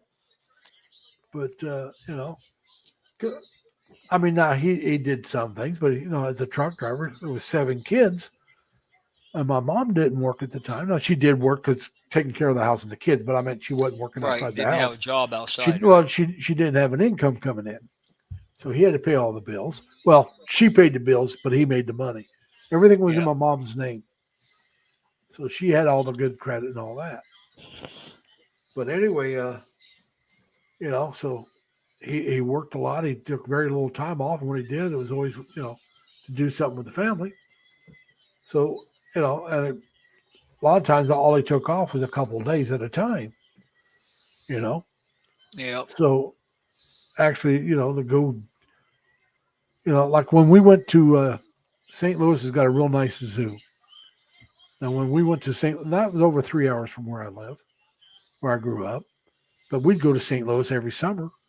But it would be when Dad got a load going that way.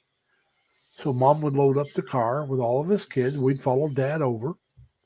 Then we'd spend the day there doing stuff, And then he would go on his route, to take his load on, and we'd turn around and go back to Terre Haute. And there was a lot of times we did that kind of thing. Now, he loved to go swimming, so when he's home and it was during the summer and he had the day off, we'd go swimming. And the one thing I found out when I was a kid, I was never allowed to answer the phone when my dad was home. Well, I did one time. Somebody called and asked for Dad, so I got my dad. It was work wanting him to go to work. And Dad wanted to take the weekend off. So he ended up having to go to work. So it was like, after that, I was told, do not answer the phone when Dad's home, Let Mom or my old, like I said, I got a sister 10 years older than me. Let her answer, They know what to do or what to say. And so, well, he's not here right now. Can I take a message? When do you expect him back? Maybe tomorrow. Him and Mom went somewhere, Yeah. I'm just a kid, I'm about maybe 4 or 5 years old, 6 years old. I don't know how to lie like that. My dad, yeah. Hang on, I'll get it. Saying, you shouldn't lie. Well, except when you're supposed to. Yeah, except when you're supposed to. Well, a lot of times Dad would go out of the house, so they didn't have to lie. Well, he's not here. He might have just walked out the door and stand out in the yard somewhere, or he might walk around the house, but he wouldn't tell. He'd just get out of the house, so they didn't. Oh, he's not here. Where'd he go? I don't know. When's he going to be back? I don't know. You're not lying because he walked out and walked away. And he didn't tell you. Son, not his prison guard. Yeah. So he would do that a lot, But so, like I said, he tried to spend as much time with us kids as he could. But when you're a cross-country driver, you may be gone for 2 weeks. Back in those days, it could even be longer. Yeah. And you're gone that whole time. So when you come home, you want to spend a couple of days sometimes, And now, I was a hellion. I'll be honest about it. I was a little troublemaker in school. My best friend and I both liked to fight. Now we thought it was planned. We'd throw punches at each other, but it was play. We didn't hate each other. It was fun. And whenever the teachers would leave the room, we'd get up and start throwing, And the teachers thought we hated each other. Our parents thought we were in love with each other because that's all we could talk about was the other kid. And I was sent home one day, and they told me, my mom always took me back to school when I got in trouble. And they said, your mom can't bring you back. We got to talk to your dad. Well, Dad came home that weekend. Lucky I only missed one day of school, that Friday. He come home, and he had to turn down a job going to Dallas, Texas, which from Indiana, that's a good load. Make a lot of money. But he had to turn it down because he had to go into school and take me back into school on Monday. I'm going to tell you this right now. There has never been a principal ever asked to see my father after that. Not one. My father, like I said, when he was healthy, he stood about 6'4", weighed about 258 pounds, and he was a Golden Glove boxer as a kid. He reached across the desk, grabbed the principal, pulled him halfway across the desk, and said, "Don't you ever ask to see me again." He said, "You just cost me however much money it was." He says, "Don't tell me my wife is not good enough to bring my son in if he gets in trouble." He says, "If he gets in trouble, you need to whip him. And he'll get a whipping at home as well." but don't ever ask to see me again. And after that, nobody ever asked to see my father. And oh, by the way, I didn't get kicked out of school again either. I was always the funny one in school. Well, that was junior cracking high. jokes and shit. Yeah, that was in junior high, but grade school. This is my first 3 years in school, and I do say 4 years if you count kindergarten. This is first, second, or third grade. I was the only school I went to that long outside of high school. Okay, and junior high, because junior high was 3 years. For where I was at, junior high was 7th, 8th, and 9th. High school was 10th, 11th, and 12th. And this is the school that for 3 years, there was me, Larry Allen Lee, there was Larry Mark Lee, and there was Larry Lee Allen. Now, Larry Lee Allen was my neighbor for a couple of years, and then we moved, but we stayed in the same school district, and I went to the same school for 3 years. All three of us were in the same class. And teachers just, like, if I say, Larry, I got 3 of you answers. If I say Mark, there's 4 Marks. If I say Lee, there's 3 of you. If I say Allen, there's 2 of you. What am I going to do? I said, I had a school bus driver who used to call me Froggy because hard to understand back then. I had to say everything 2 or 3 times for somebody that wasn't in my family to understand me.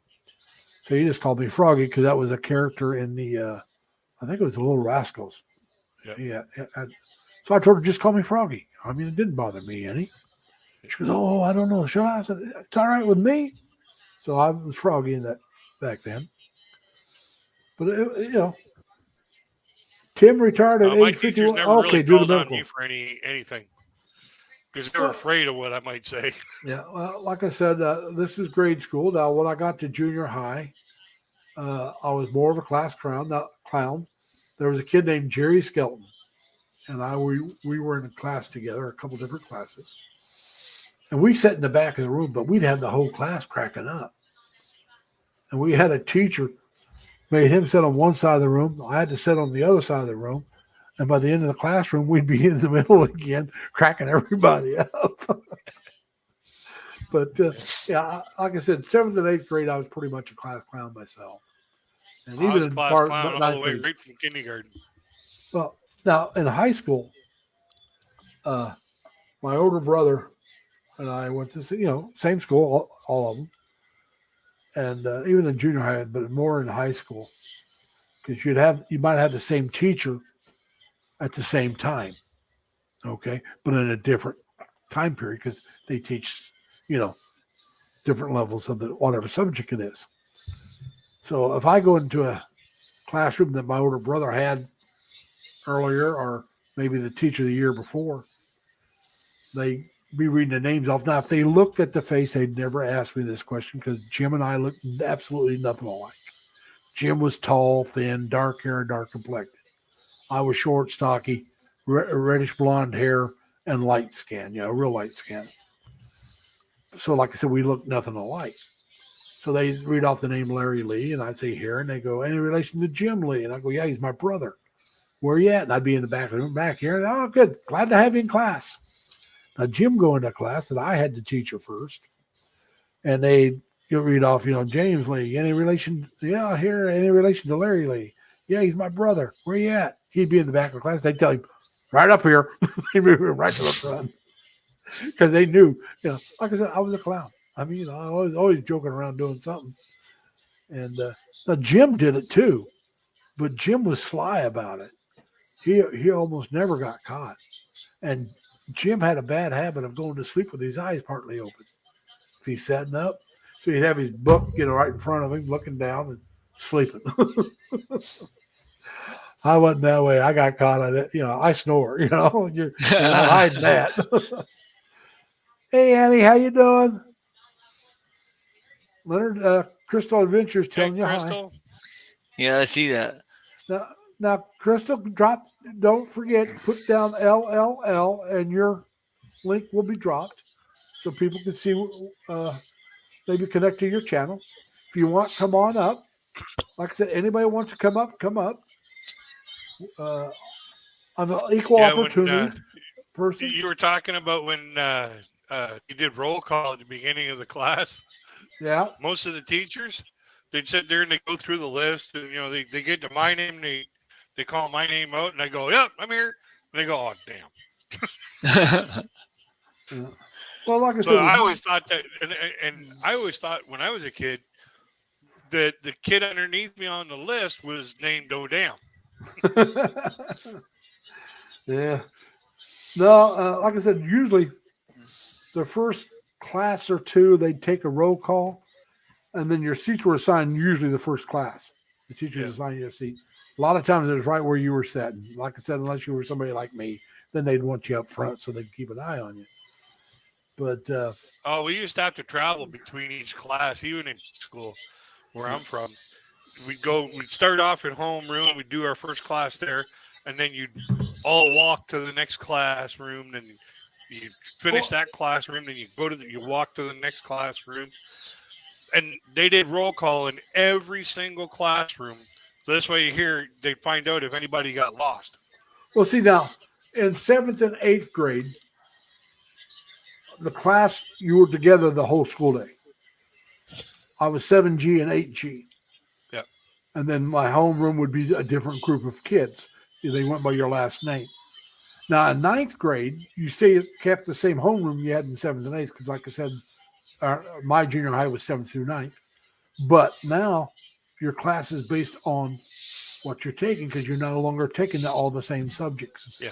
So you got to meet new students. Sometimes you had some of the students from your previous 2 years, but a lot of times it's kids you never had, like Spanish. That's where I met Jerry Skelton. I never knew Jerry until Spanish. I took a year of Spanish, and like I said, in 9th grade, I barely passed it because I was more of a clown, and yeah, mainly because I was a clown. Didn't study like I should. Yeah, I was the kid that they just kept pushing through the grades. Get rid of me. I wasn't quite that bad, but I was just got up, Crystal. I hope everything's good there. But like I said, if you want, come on up. And by the way, Crazy, Crystal Adventures said hi to you as well. Yeah, hi. She just dropped her link. Mike married to a beautiful woman. Yeah, hey Mike, how you doing? Congratulations, Mike. Yeah, he changed his name. Yeah, it used to be Mike married to a Filipina. Yep.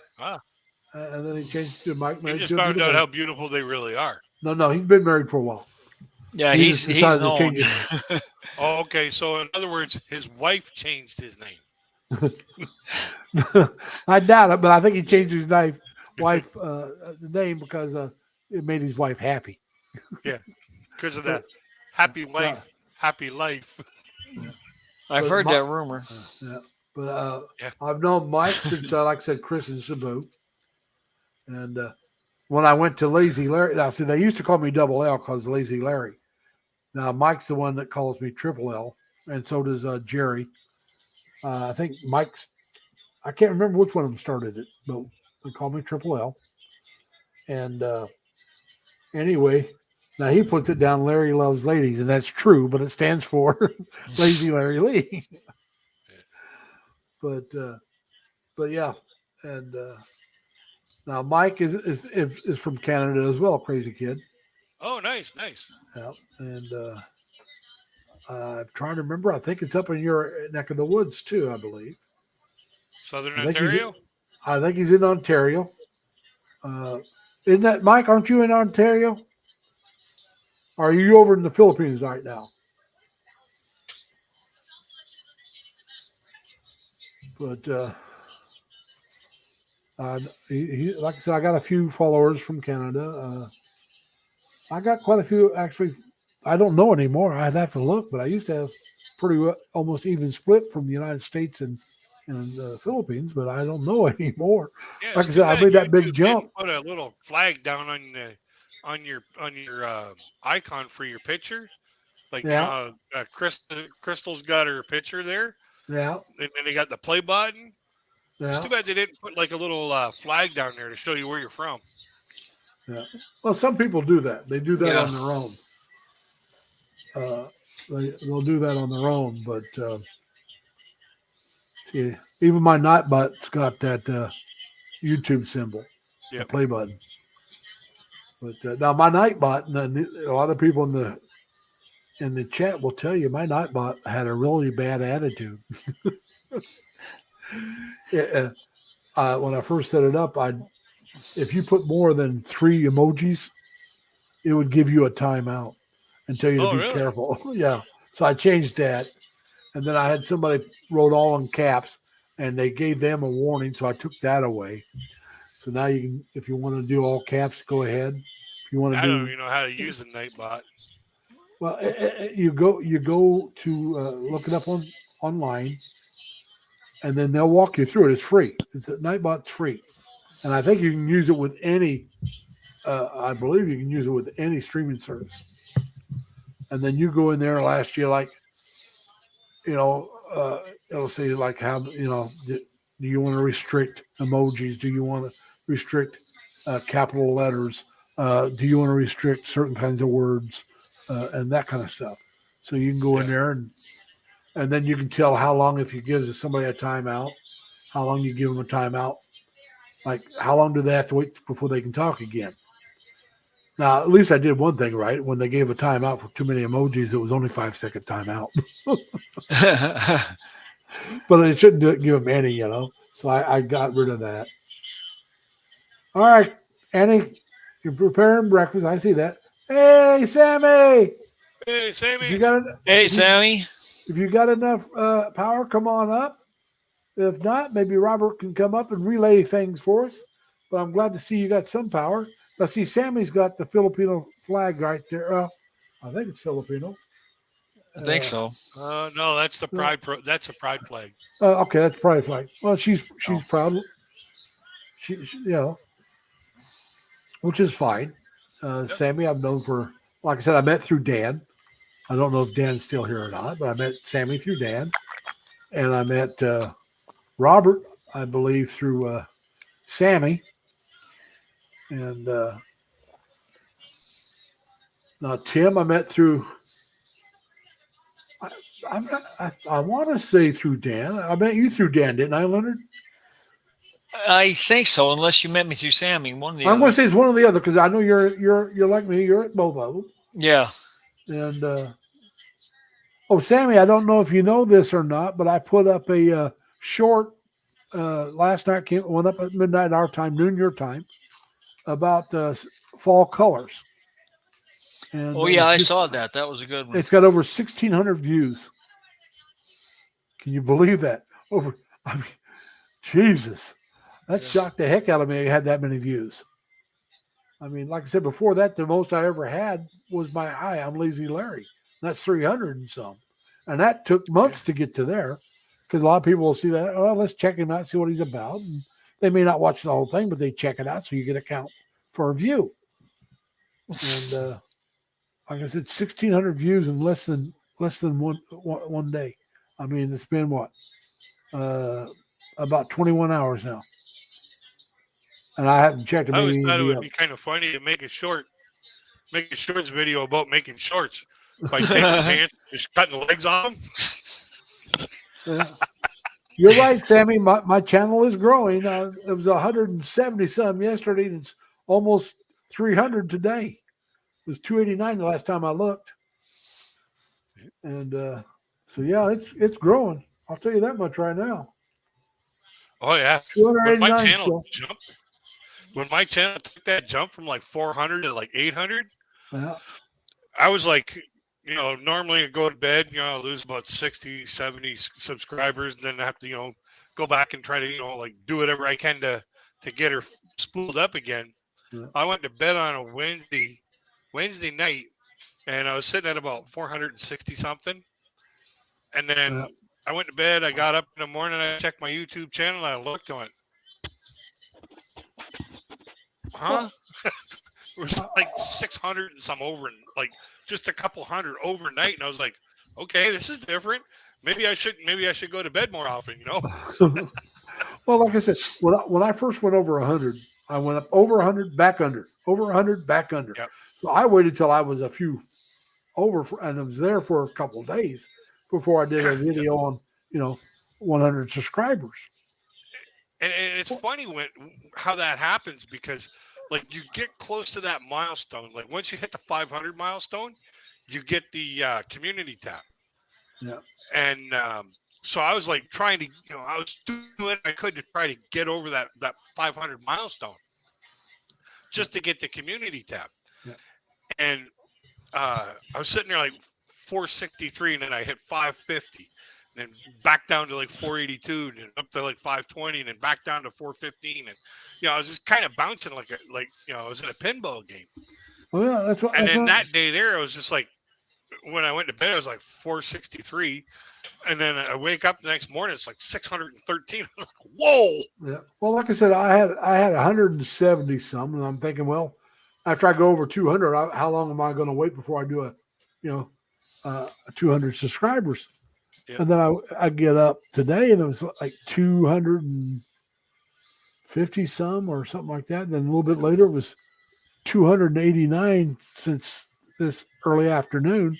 It's been stuck there, which is fine. I mean, that's great, phenomenal growth. Almost, that's almost great. over 100. You're heading in the right direction. Over 100 subscribers in a day, and so it really, made me happy. And like I said, I'm not doing this though. I mean, don't get me wrong. If I get 1,000 and I get monetized, that's great.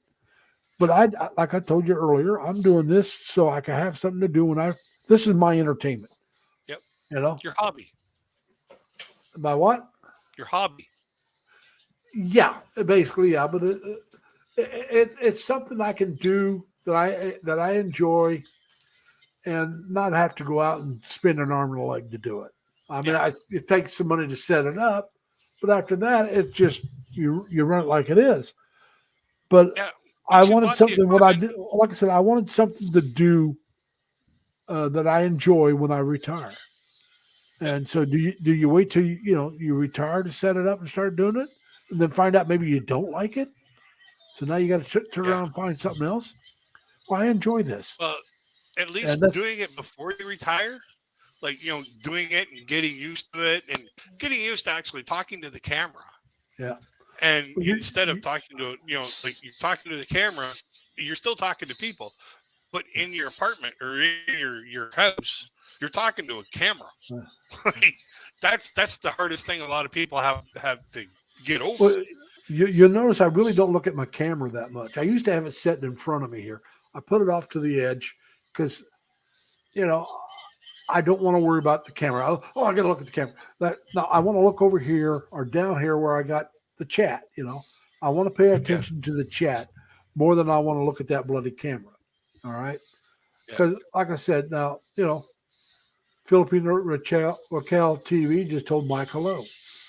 And so like I said, I like keeping track of the chat because that way I'm going to miss a person that comes in once in a while because I'm talking to you guys, which, I hope everybody understands that's what's going to happen. And you see, the way I got my setup going is I've got my camera right here, and I've got my chat right here, like it's like right here. So I got my focus like this, and within about a foot, I've got both the chat and the camera. I tried doing that.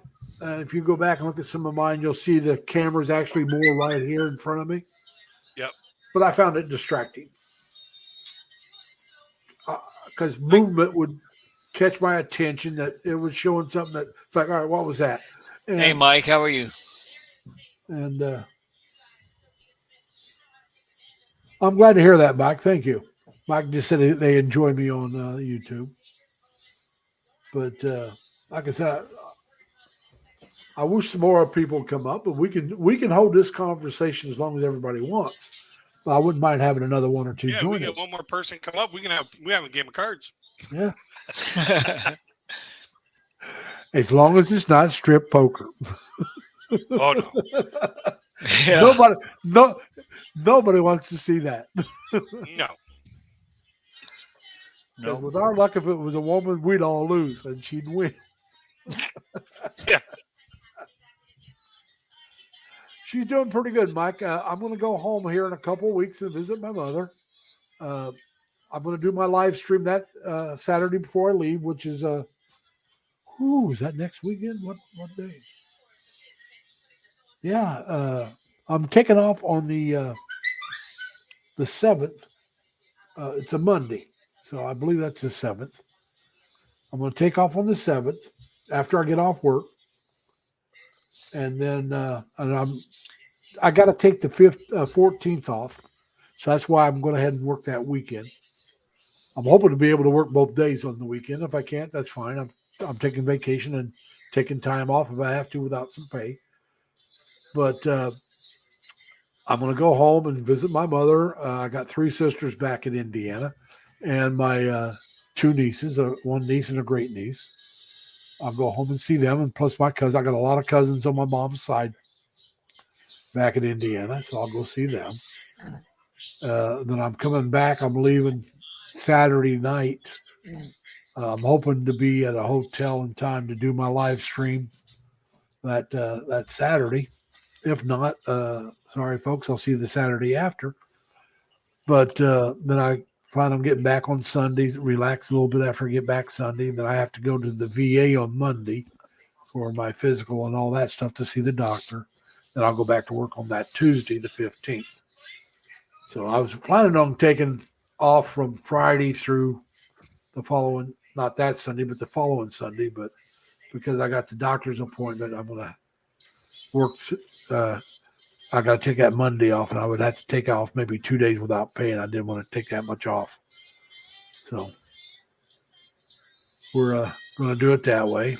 We'll do my live stream, like I said, next weekend. The weekend after, I got to try to get my laptop set up so I can do it on my laptop. And I'll do what if I do. I'll get to a hotel before 7 o'clock at night Saturday, and I'll hunker down and do a live stream for my laptop. And I haven't used the laptop for a while, so I got to get everything set up. Yeah. I haven't used that laptop probably in a few months, so I got to update. You're going to have everything. so many updates. As I said, I got to get all the updates done, and then. Yeah. Oh, so you just people. set it up to do all the updates, and then you go and take off to go do your VA stuff. And so I just blocked somebody. They were in Dan's live stream last night, and so we'll give them a timeout for about 5 minutes. So they were something about. Oh, those morons! I send them packing right away as soon as I see them. Well, like I said, I'll give them a timeout. If they come back in and start doing it again, I'll just block them. What's going to happen is if you block them, though, a lot of times they'll go out and create a new channel. But you got it made, or you're starting to make it, I should say, not have it made, but you're starting to make it when you get trolls. Oh, yeah. When and that's a troll. That's all that is. That person's a troll. His life is miserable. So he wants to come in and make everybody else's life miserable. He's talking about the sex find XYZ. And he's like free sex or something, in your find free girls or something like that. Yeah, he was on somebody. He was on Dan's last night. Dan's last night. And basically they just jump on to advertise, see if they can get anybody clicking on them to get their card money somewhere else. Hey, Deborah, come on up, Deborah. Come on up. Hey, Deborah. But Sammy, I as hope far you're as right. The trolls and stuff like that, I don't get a whole lot of trolls because, and I think the reason is because I have a stand comedy channel, and when it comes to trolls, somebody starts hitting me with some bash words. Oh yeah, I'm gonna fire back, and I'm gonna have a whole lot more fun firing back than they've had fired at me. Yeah, but like I said, it just. He wasn't firing at me. He just putting stuff on there I don't want on my channel. Yeah. He's talking about finding free like girls and he's talking about I have women on here. I got men. It doesn't matter. As far as I know, there's no kids. But when Mac Daddy's here, he's got a kid that's a teenager, and he's gotten on my channel. I don't want that stuff on my channel. You know. neither do I. Yeah, none of us do. Yeah, but that's what I'm saying. I mean, and we all know if we want to find sex on the internet, we all know how to do that. You know, exactly. I don't want to find it on the internet.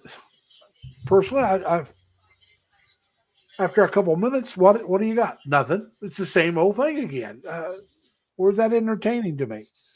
Nope. Yeah, like, all you got is a handful of handful of yourself and a sticky keyboard. Yeah. Yep.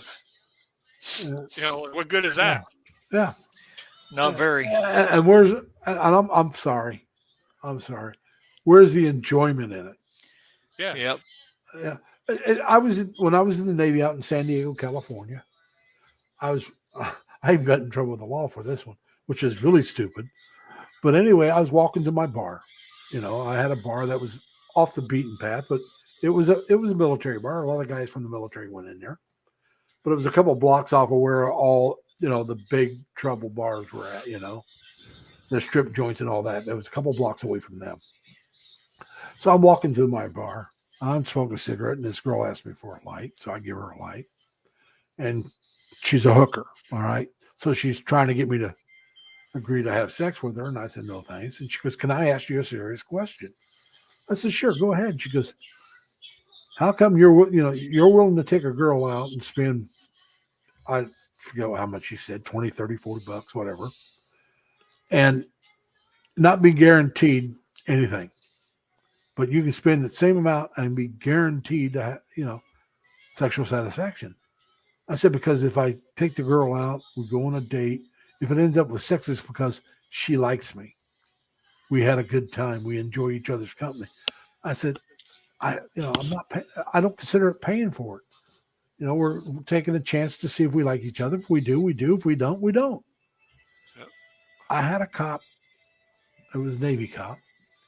Pulled over. She walked away because, like I said, she's not in the Navy. And then they came over, and they said I was under arrest for trying to solicit a prostitute. I said, well, that's pretty damn good. I'm going to pick up a whore with $3 in my pocket. I really think because that's all I had. I was going to my bar. There's people I know I could borrow money if I needed to, but I could get a couple of beers in my bar back then. This is back in the 70s. For $3, I could probably have 3 beers, And so, but I'm not going to pick up some hooker with $3. But they took me back to the ship, saying I was trying to. It's like, man, at least they didn't lock me up in jail, but they took me back to the ship and secured me for the night. But it's like, man, that's crazy. Here they must think I'm Don Juan picking up some hooker with $3 in my pocket. It was nuts. Well, it doesn't matter.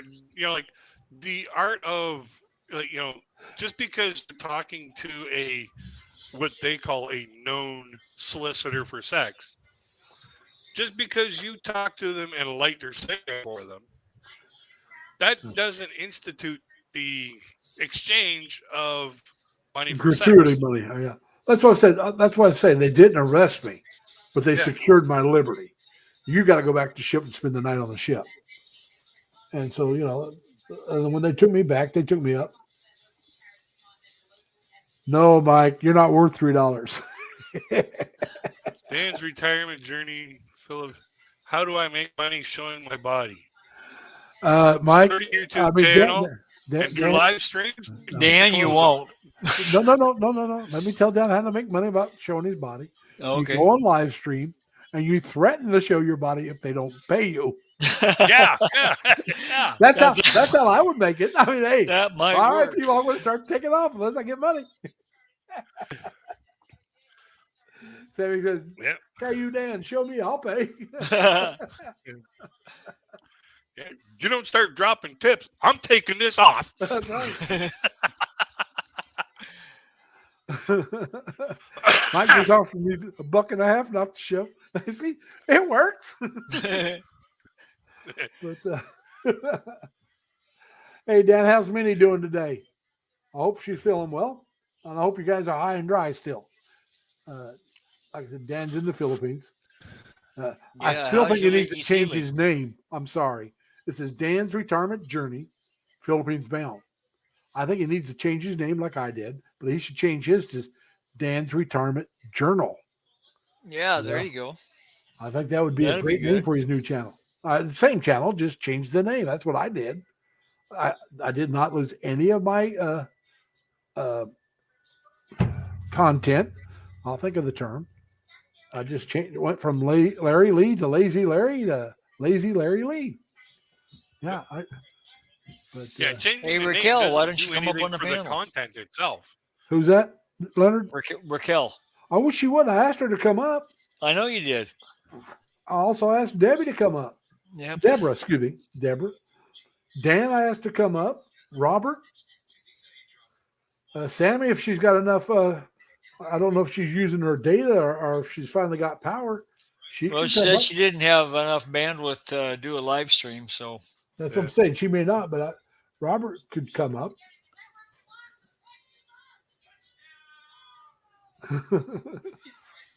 The festival in Dumaguete City is on there as a parade at 1. That would be interesting for somebody to vlog. The festival in Dumaguete. especially if it's been stricken by typhoon. Yeah. You know, talk about a float. Yeah, but the thing is, Dumaguete is one of these places that doesn't get hit real bad usually. Yeah, it's one of these islands that have islands on all the other sides of it. Blocker islands. Yeah, but what I'm saying is, when it does get hit, it's usually been downgraded somewhat by the time it gets to them. Now, I have seen it where it's flooded there,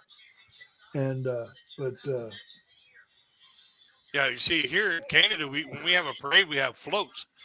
You know, in the Philippines, after a typhoon, if you have a parade, the floats really float. Yeah. All right, Sammy's coming up. All right. Hey, how Sammy. you doing, Sammy? Like I said, I met through Dan. And Dan's talking about he should change his YouTube channel to Dan's or just D. Just D. But yeah, Raquel thinks that's funny too. Sir D. Or you Sammy, could just you got rename it to DRJ and everybody would call him, hey, Dr. J. Yeah. How you doing, Sammy? Trying hard, Kuya. My God, hello, Crazy Kid, Killing Hard, and everyone. Hey, Sammy. Hey, Sammy. Like I said, now we got using data only, Kuya. We have Wi-Fi. But I'm wondering where Robert's at, and Dan. Let's get some people up here. Now, I cheat. I got a 27-inch screen. If I go into ever get my TV put up, it's a 50-inch screen. But if I do that, I'm going to have to have the laptop set up to do it.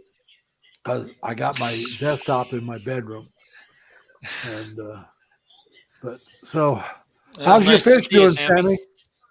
How's the koi fish doing? All good. I said, what happened to my eyebrow? Yeah. Because of the competition, what happened to my eyebrow? I make it so thin. My God. That's fine. There's nothing wrong with that. No, there's nothing wrong with that. But what about the koi fish? How they're doing? How's your fish pond? All good because my what do you call this one? I use my solar for them. Okay. Sammy's got a koi fish pond that she's built right outside of her house, right there, connected to it. Then she had to make it bigger. Right. And she showed us the whole thing step by step. Yeah. That was interesting to watch. And she showed the when she was making it the first time too. She showed how she set up the filtration system and all that. And something I didn't know, that in koi fish in the pond like that, you add a little salt to it, and that's better for the fish. You don't have to add a lot, I guess, but you have to add some that helps with the water. And but then they got too big for the pond she had, so she put them in a pool and put a net over it so they couldn't jump out, and made the pond bigger. It's a cement pond right connected to our house. So, Yep. yeah, Sammy, I watch your videos. You know that. I go to her live streams a lot too. I love Yep. Sammy. She's great, and she will help you out if she can. My God, Kuya. All right, now, yes, Robert, she does look great, but now Yep. she has a. Why don't you tell the chat and Crazy Kid, he may not know about your page that you have to help vloggers out.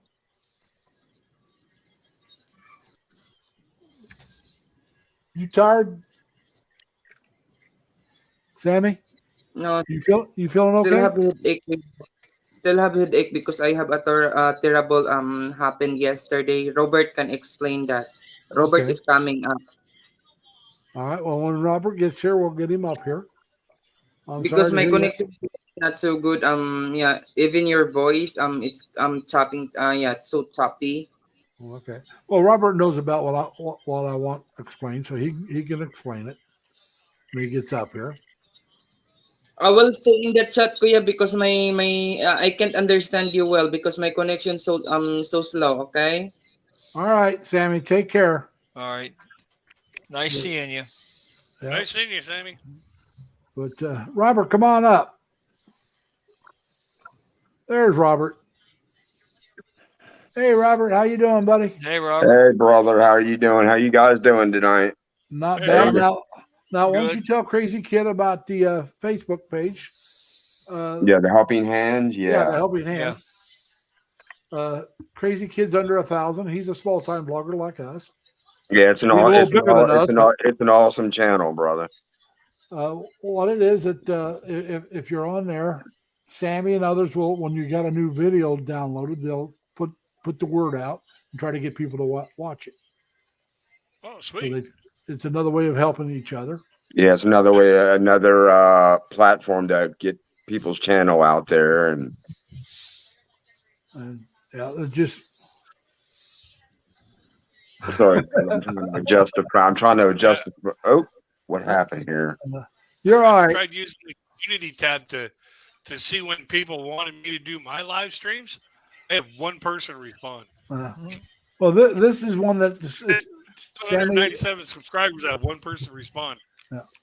But like I said, they Dan Wood can do the Brady Bunch, but we need some women to come up to do the Brady Bunch.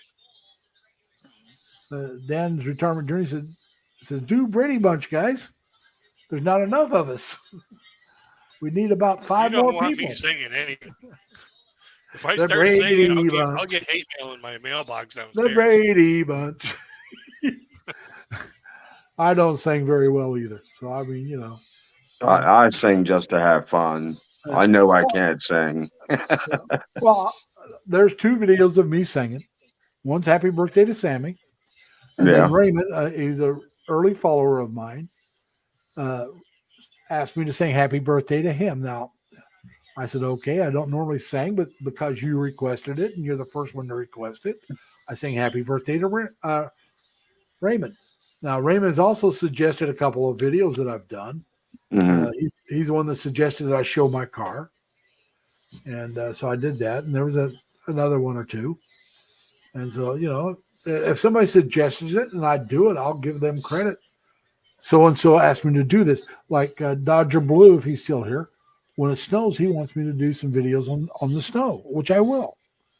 You know, somebody asked me to do snow angels. I'm sorry, I'm a little old to be doing that. Not because I might not be fun. I'm talking about getting back up out of the snow. I got arthritis in both knees, both hands. My back hurts. Now, I have taken up walking again. That's a good start. I want to get walking now. The problem is with the winter, I may have to join a gym. I'm trying to see if I can use. They got a small gym where I work at, but I got to get permission to use it. I haven't been given permission yet.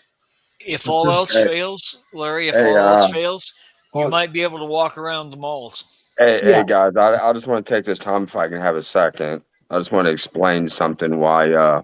Go ahead. Sammy had another episode with her anxiety and panic attack yesterday. And she actually fell to the ground, hurt her knee. And she still has a really bad headache. So, and that's why she still has a bad headache. Okay, I could So, tell she had a headache or something was bothering her. Something 'cause- was wrong, yeah. yeah. So, I mean, she's trying to rest and drink water, and and Don't worry, we'll keep her. so I mean, if y'all guys can pray for her, and she's such an awesome person with a great heart that gives to everyone freely. Like I said, I mean, we'll keep her in our prayers. You know that. Oh, Yeah. I know that, Larry. She has an awesome group of friends, most definitely. Get well, Sammy. And Dan says he can't come up because he has a problem with gravity today. Just shut it off where you're at, Dan. Now, Crazy Kid, I don't know if you know this or not, but I have Facebook.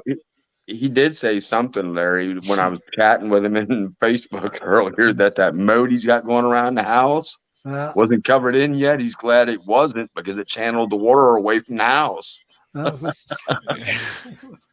But anyway, I got a Facebook page called Lazy Larry Lee, and it's open to anybody. And you can put, like, if you have a short, put it on there. People will see it. I started that to basically to try to get people to connect. I probably didn't word it right, but that's all right. There's a lot of people on there. There's people that put their shorts on there. Put a short on there. You can watch them. You can put your own on there. Come on, stand. The only thing I asked is that you don't do anything, that's going to get us banned. And so, in other words, no nudity, no vulgarity, that kind of stuff. But guys, I'm just trying to get the stand adjusted right. Well, I just put mine right in front of my face because that way it helps block some of the ugliness. You're not ugly, brother. Stop all that. I sure in the hell ain't good looking. Well, you ain't ugly neither. All right, so I'm no Hunchback of the Notre Dame or the Phantom of the Opera, but I'm no Gable. But you know just as well as me, Larry, that beauty's on the inside. Well, yeah, yes, really, and I agree with that. But how you doing, Crazy Kid? I'm sorry I didn't introduce myself. I'm Robert. I'm Kid. How you doing, Kid? Calling me Crazy Kid since '96. So Robert and I are both around the same number of experience years on the planet. No, we're both around the same number of subscribers. We're both former Navy. I like the term former. I don't like the former. Thank you so much for your service. Well, thank you. Let's see. I'm not going to dig in it. One of these times I'll dig in there. I got a couple T-shirts that mentions that. Yeah, we have a lot in common with it. We've been to the Philippines the same way, and now I met you through. I believe it was through Sammy, but it might have been in Dan's. I think it may have been Dan's where I met you. I think yes. It was either Sammy or Dan's. I met Sammy and Dan's. I can tell you that because I've known Dan for quite some time. Yeah, and Dan's a great guy too. Oh, he sure is. I went back and started. I tried to join the military here in Canada back in a time when it wasn't really the right time for me to try to join the military. They wouldn't accept me because they said, and I quote, "I'm too unpredictably aggressive to be a Canadian peacekeeper." Sounds to me like that's who they want for the military. It sounds like to me that's something that the Marine Corps would want. It sounded taken right away. There was front lines. But here in Canada, they work more along the lines of the peacekeeping. We want to clean up and try to calm people down. Yeah, and what I had to do was at the time was I had to do this verbal interview with the recruiting sergeant, and he wanted to know why I wanted to join the military. I was like, because I want to be an auto mechanic, and the best place to learn auto mechanics is the place that's got the most amount of automobiles. That's very And true. he goes, okay, that sounds like a fair assumption. I said, Hold you guys on a have minute. had the best training, so it's best for my career. I said, and then I'd like to be able to see some of the rest of the world. And he was all impressed about why I wanted to join. So then I did the medical, like the internal medical stuff. I passed that all good. Hold And on. then Tim? we had to do a physical. No, give me just a second. Tim, no, they don't usually run away from me. And if I have my full beard, they sometimes they run towards me because they think I'm Santa Claus. Well, you can see how white my chin hair is. My beard's that way. Yeah. The only thing not that white is the mustache. It's got a little color in it. But everything else is snow white, just like that. We had to do this physical thing. It was basically, running and stuff like that and whatever. And then when it came to hand-to-hand combat, I snapped and I totally destroyed some of their equipment. And they were like, you passed all the way up until there. Hey guys, I'm gonna step off. I'm gonna leave everything's gonna be up. I'm just gonna shut my camera off. I gotta go grab myself something to drink. So all right, don't get the wrong stuff. It'll be a Coke Zero, okay? So anyway, I'm gonna stop my camera. You guys go ahead and talk among yourself, and I'll be back in just a couple minutes. All right. All right, Larry. All right, bye. Yeah.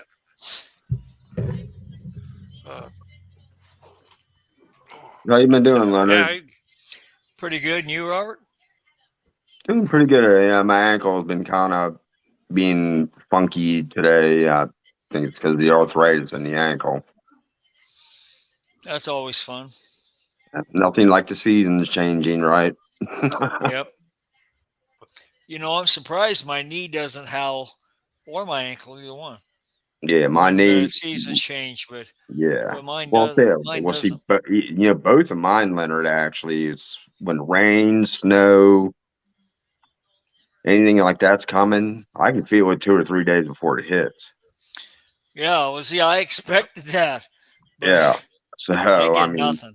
Even though I've had the left knee repaired, I still feel it when it's extreme cold. Wow. Because the metal in my leg actually cools off, and then the knee will start hurting. Yeah. But not enough about all. Yeah, I don't get any pre-warning or anything. Mike married to Filipina said, "I'm an ex-Canadian military with RCR. Best job till I destroyed my knees." Thank you so much for your service there, Mike. Yeah, thank you, Mike, very much, brother. Yeah, Mike, thank you.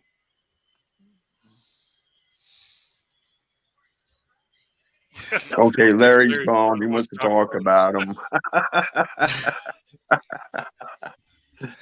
Oh my goodness. Yeah, I want to,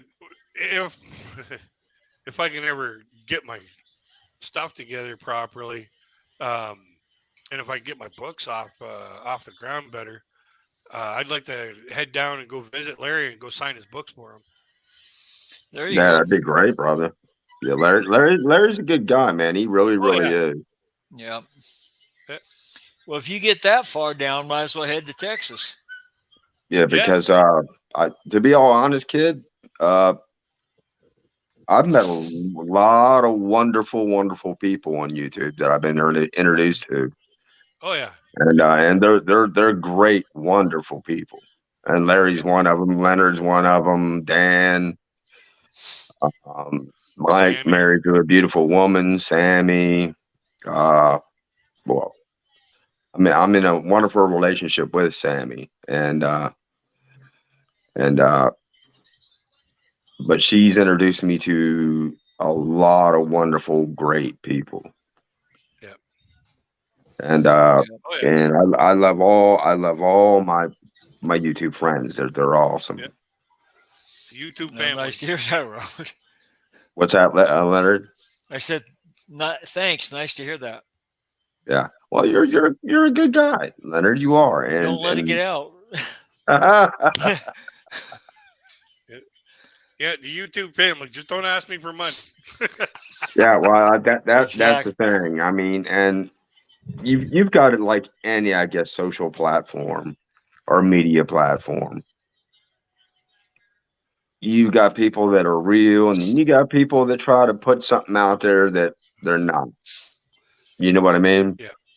And when you got to watch what channels you go to, Oh yeah. Oh yeah. because there's some people out there that are there, as I was saying, Sammy was saying, I picked up the term now too. Uh, they're plastic. They're not real. Oh shoot, that's so true. And In all parts of life. yeah, Talk about a real is a $13 bill. All right, guys. Yeah, Sorry it took me exactly. so long, but the CR, as they call it in the They had to Oh, make countries, it are zero, the huh? restroom called there me you while go, I'm bro. moving.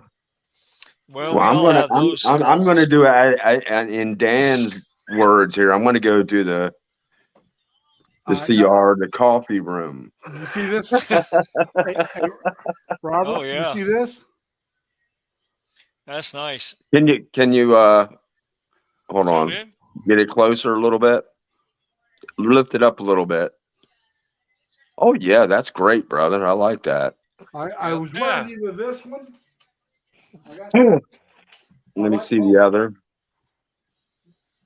When I went to the USS Constitution, Uh-huh. did that video, I was wearing either this one or this one. Ex-sailors earn forever. No, there are no ex-sailors. Oh, you're right. No Okay. titles earned forever. Sorry. Yeah. That's nice, Larry. I like that. I was Where'd wearing you buy one. that? Where'd you buy that, on the ship, or you bought it online, or? I bought it online. It was on one of my Facebook pages. It was for sale. They had them there, and I bought both of them at the same time. You mean Facebook Marketplace? Yeah. Wow. It was actually in my area where, you know how you look at what people post. It was actually a post in my Facebook. It was on your Facebook page. Yeah, because I know Facebook's got a platform in there called Marketplace, and you can search the area for anything. Yeah, well, they got and they got about anything on there too. Yeah, they do. Here recently, I've seen them where they have the military zip hoodies. Well, yeah, well, the one I want to get is the one that's kind of camo and got the hood. Yeah, well, and they got it for all the branches. Yeah, they've got a couple different styles that I've seen. One's but man, they're pricey, brother. Oh my god. Well, these T-shirts were pricey enough. I'm not buying the hoodie. Yeah, those jackets were like over $200 and something, and I said, those are jackets. These have a really fancy. They got the. Yeah, let me get some more coffee. I'll be back, guys. All right, but like I said, now I don't know if you guys have seen the video I did on the USS Constitution. See the remake? I saw that. Yeah, I saw you when you did that one. Did you see the remake or the original? The original. I think I may have seen the original. Well, that was a bad one. That one sucked. I didn't know you did a remake. I'm gonna have to go back into your channel and look. I did a remake where now all I did was I flipped it 90 degrees, so now you actually see the way it was supposed to be shown. Yeah, I'm gonna have to go back and look then, Larry. All right, because the original got very few, and I don't blame them. When I looked at it, I filmed it like I'm holding the camera like this, film it, right? But it shows it like this, and if you turn it, it still shows it. It just was all messed up. So I went in and figured out how to change it to where now it's showing like I filmed it, you know? Yeah. Like it's like this. And so that one got a lot. It still didn't get as many as some of them, but it still got a lot more views, a lot more favorable. And I did I was wearing one of those T-shirts when I was there that day. That's in Boston, the USS Constitution. I was on my vacation back in, was it May or June? I can't remember. I took a 5-day weekend, 4 or 5 day weekend, and I being a friend of mine, and we went to Boston and a couple other places. I was wearing one of those T-shirts, and the lady comes up behind me. She goes, "Oh, I like your shirt." And I'm thinking, my shirt? And then I realized that I was wearing one of those T-shirts. I said, "Oh, thank you." I forgot I had, what shirt I had on that day. But it was one of those shirts, and it was a great shirt to have on, go and visit the USS Constitution. Oh yeah. And then I went to the museum, which is right there with the Constitution. And I bought a fancy hat that says Navy, and I don't wear it very much because I bought it more for a souvenir than for anything else. But yeah, I really enjoyed visiting. And I on my video for the Constitution, I'm on each floor, and you can see how small it is, and how little rooms, But back then, we're talking what 200 years ago, over 200 years ago, because the Constitution was commissioned, and I want to say, I think it was after the Revolutionary War, but before. Yeah, I do believe it was. Yeah, it's in there, but I mean, it was. You have the Constitution, and they had the Constellation. Yeah, the Constellation is in Baltimore. Yeah, that was supposed to be the sister ship to the Constitution. Yeah, and they're both still considered active ships. You can go to either one. I've been on both of them now. I was in Baltimore a few years back, and like I said, I wasn't vlogging. I wasn't taking pictures of stuff, movies and things. So if I ever go back to Baltimore, I'll do it. I was also in Philadelphia, and went and seen the Liberty Bell. And while I was in Baltimore, I went to Fort McHenry, which like I said, if I vlogged it, I would have vlogged it, because that's a very famous fort for the United States. That's where they held off the British, and the British couldn't take the fort. And so that's where, if you know Star Spangled Banner by Francis Scott Key, he was on the ship out in the bay as they were trying to take the Fort McHenry, and the people down below would yell up and ask, is the flag still flying? Because, if they brought the flag down, that meant they surrendered. And that's what inspired him to write the song. And so that was the War of 1812. And so. Yeah, that's part of the lyrics of the Star Spangled Banner, where the flag, red glare, and the flag is still there. Yeah. But that's what inspired him, and he wrote it as a poem. Yeah. And it was later on, it was a British drinking song that the music actually was written for. I can't remember the song, but they took that poem and put it to this British drinking song, and that's how the Star Spangled Banner became a song. But it was written as a poem. Yeah. Like I said, I've always wanted to go see it. Now, I didn't get down to Annapolis, so if I ever go back to Baltimore, I want to go down to Annapolis, which is where the Navy Academy is at. I'd like to go down and see it. And like I said, with all this stuff I'd like to do that I haven't done, and some of the stuff I may do again, I never vlogged before, so I'll vlog it when I go. So, it's like DC. If I ever get back to DC, oh my God, I love DC. If you've never been there. And if you guys like museums, you want to go to DC. All the Smithsonian museums, the aerospace, all of them, they're free. They cost you absolutely nothing to go in those museums. So you can go to DC, and all you're going to be out, if you like museums, which I do, is your hotel room for however long you stay, the price to get there and back, your gas that you're going to spend, and the food that you're going to eat. That's it. Well, the only one that doesn't charge you to go in the museum, Larry, is the Air and Space in Dulles. You're paying for the parking. Yeah, well, the aerospace in DC itself. Yeah. You don't pay anything. It's no. There. And they not got the original one. No. Yeah. And they have a space shuttle there that you can check out. They got the capsules that they used to go up. You can check them out. Yeah, they got the Blackbird. They got the shuttle. The Spirit of St. Louis. They got a lot of stuff there. Now, did you go into the Natural History Museum? It was either in the Air and Space or the Natural History. I think it was in the Air and Space. They had a miniature of going into an aircraft carrier control tower. Well, I think that's in the other one because I didn't see that. Yeah. But there again, you go to some of these museums, and this is another interesting part about the Smithsonian. You can go back 6 months later and see a lot, same museum, and see a lot of different stuff. Oh yes. Because they change their displays about every 6 months. Yeah, after 9/11, they actually set an exhibit up with actual artifacts from Yeah. Oh, so, like I said, some Ground Zero. Some of the stuff is going to be there permanently. Yeah, You know? that will always be there. It actually has pieces of like what it looked like after the buildings fell. Now, the first time I went to DC, I went to a museum. It was the World Museum from early 1900s, late 1800s, and I had the exhibits that were on display at this World Museum fair, and it was in the United States. I can't remember exactly where, Chicago or Pennsylvania, somewhere like that.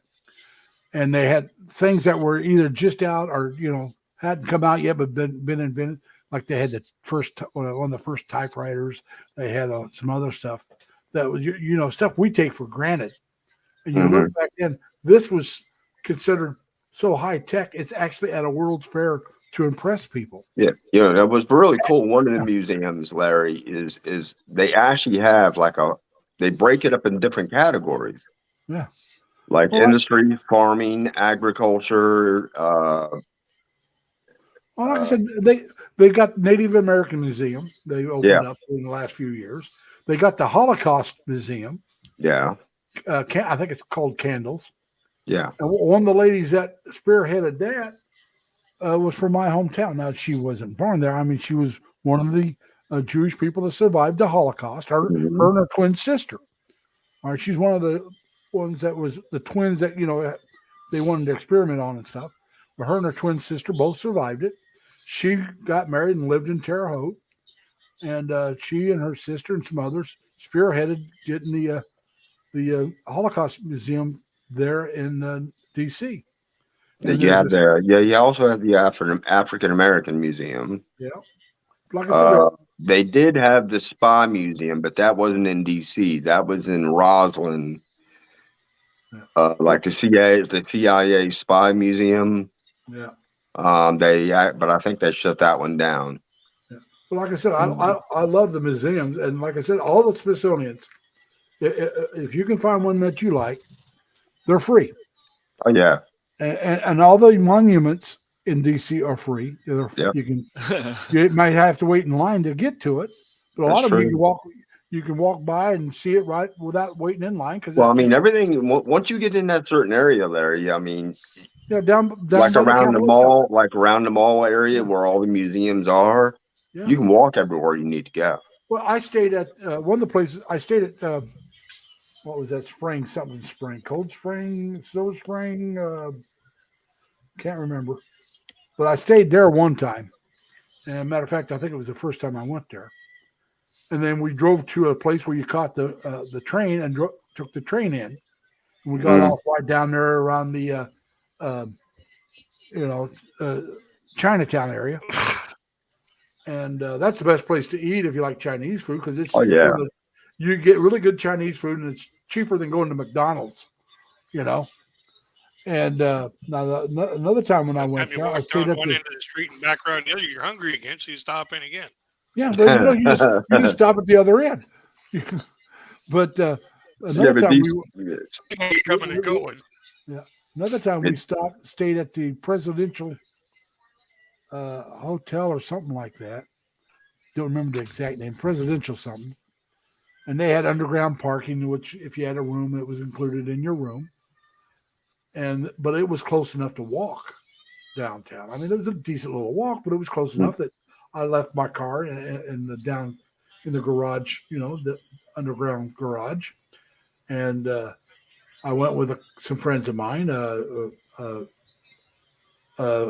female friend and her brother. We all went, and her brother and I walked down, and she was there for a conference, and so while she was busy doing her thing, he and I went down and walked down there and walked around, and there was one of the museums had a bunch of displays that were Asian oriented, but it was a free one, and it was average. You saw the sign saying I want to say it was Chinese, but it was at least Oriental displays, Mhm. pottery and all that kind of stuff. And so we went in, looked around, and like I said, I've been to. Every time I go, I usually just go for a weekend, and like a Friday, Saturday, and then come back on Sunday or something like that, or maybe a 4-day weekend. Go for Friday, Saturday, Sunday, and come back on Monday. I've done that, and you go to one or two different museums because it'll take you can go many times and never run out of things to see. Mhm. You That's know, true. and it's free. Like I said, you pay for your hotel room, you pay for the gas to get down there and back, and the food you spend. I mean, Well, you can go so many places there. Yeah. Embassy Road, Georgetown, Well, now, the museums. yeah. I'm going to say they probably don't do it now, but hopefully they do. But you can go on free tours of Congress and the White House. Yep. No, I don't know what they're doing with the White House now Like I said, after I don't know if they're 9/11, still doing but that. Now, if you wanted to go in the free one, you had to get in line. the Capitol, I think you can still tour. The White House, I think there's some process where you got to go through your representative of your state or something to be able to go into the White House now. Yeah. Have to be a guided tour now, and that always was guided. But now the Capitol building, they have down in the basement, they have a gift shop. So you can go down there and you'll buy stuff that'll have the seal of the Capitol and the Senate and stuff like that you can buy, and as a gift that you were there. But like I said, you can do that for free, but you got to wait in line. I think they also had a line where you paid to go in, and you got a little bit more extensive showing of the Capitol, and you didn't have to wait as much in line. I mean, but I always took the free one. Why pay? Well, you can still do the Capitol. I think it's just certain areas are off limits. You used to be able to do limited tours of the Pentagon. I think they completely shut that off altogether. I would have liked to have done that, but I didn't know if you could do it, so I never tried. The White House, like I said, you have to go through your representative now. Well, the White House used to be. Now you go down there, there's a fence all the way around it. Used to. Oh yeah. Well, they got enough more than fences. They got barriers and everything around it like now. I said, but they used to not really have a fence around it that much. And it really was a lot more when I was growing up, which I'm going to show my age. You're still younger than I am, Robert. Come on. We actually went there on school field trips, and there was no problem. Yeah. I mean, I actually went there when Richard Nixon was president. And they took us there for a school field trip. I was in the Navy when Richard Nixon was. Yeah.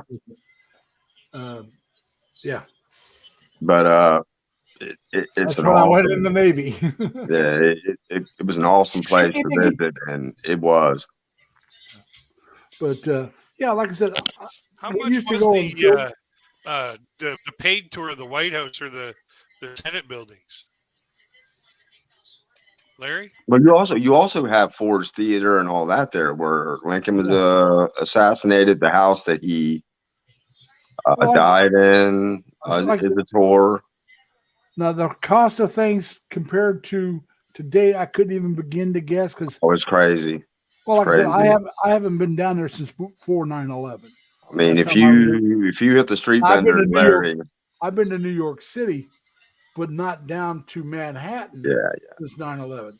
I mean, now you go to Smithsonian, and yes, they do have a cafeteria in there. Yeah. But I'm telling you, it's not cheap to eat in there. No. Yeah. I get this. So basically, it went from being just like a small contribution to the upkeep of the building to a campaign contribution to get the extra view or the extra VIP area for going to the White House and stuff. Well, the Smithsonian was set up by a British man, I believe it was a British millionaire. It was set up by a British man who had no heirs. Yeah, but he set it up. He thought by setting it up, the Americans would eventually rejoin Britain. He really did. He thought, I'll set this up and, eventually we'll get them back into and it really had the opposite effect. But yeah, it's like I said, it is fascinating. I get the Smithsonian magazine. I buy it, and I have a subscription. I even get one for my oldest sister because she's into the same kind of stuff. And but they send you a card that you can carry, so when you go there, on the stuff they sell, you can get a discount on it by being a member of their magazine. But I get the magazine because I find it fascinating. And but Yeah, my parents have the Smithsonian Channel, and that's where I learned about some of the about the guy who started the Smithsonian. I can't remember what his first name was, but his last name was Smithsonian or Smithson or something like that.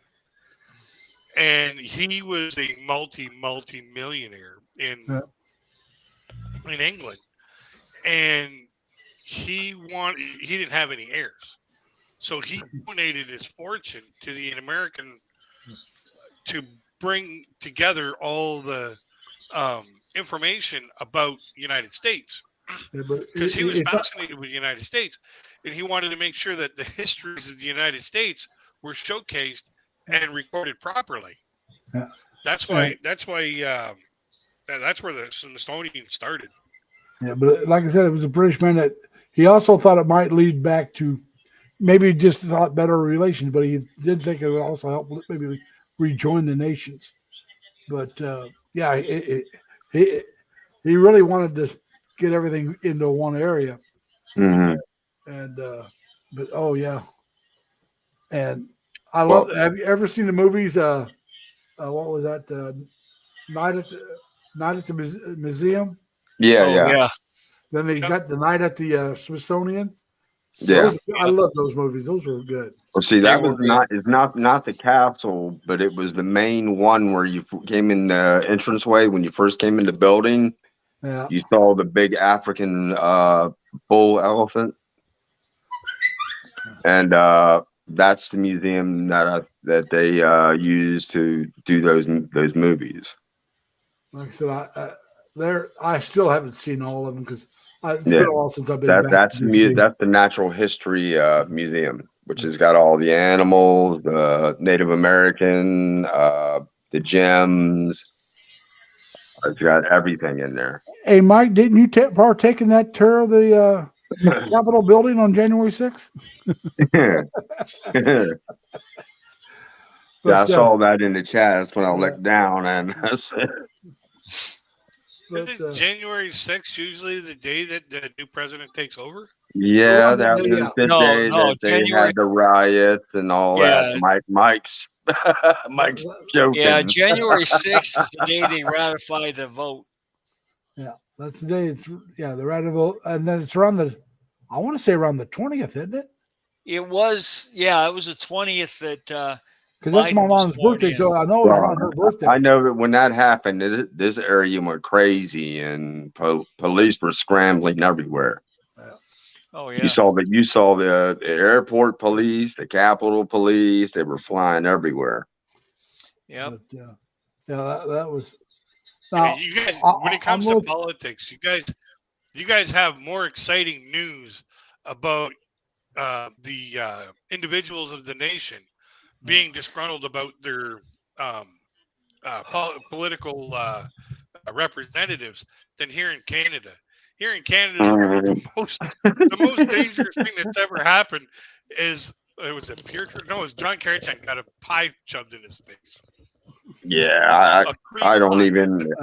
Kid, I don't even look at the news anymore. I really don't care what's going on. Yeah, I'm going to tell you the truth. I'm going to tell you the truth. Both sides, the conservatives and the liberals, have their idiots. Both sides. Yep, absolutely. Now there was deniers on both sides of the election results, depending on who was elected.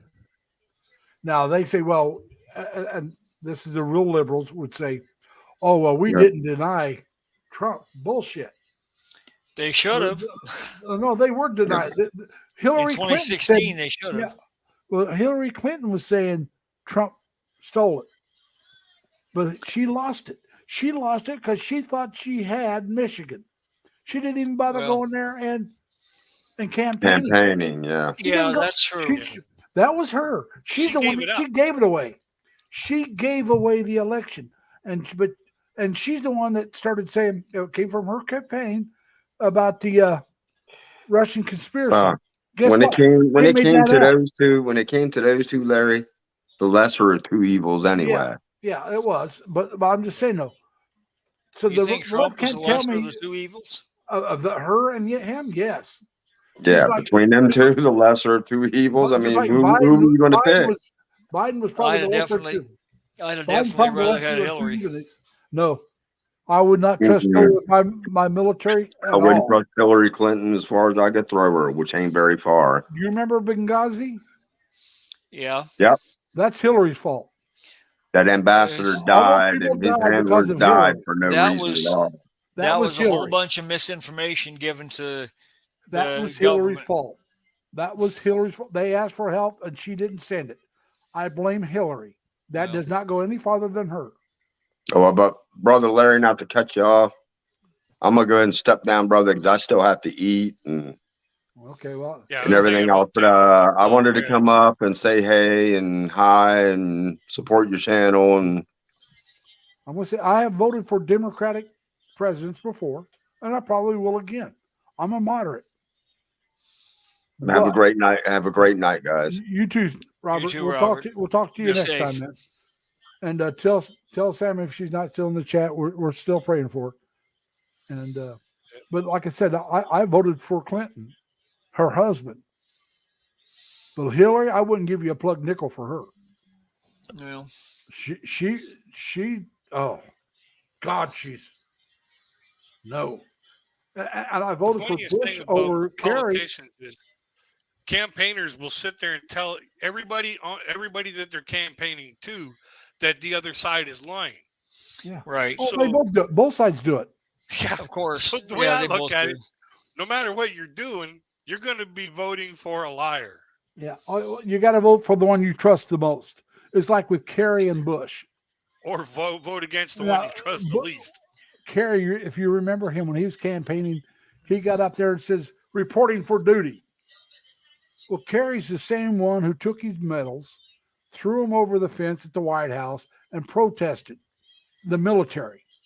The same military he's saying, "Hey, I'm here to support you."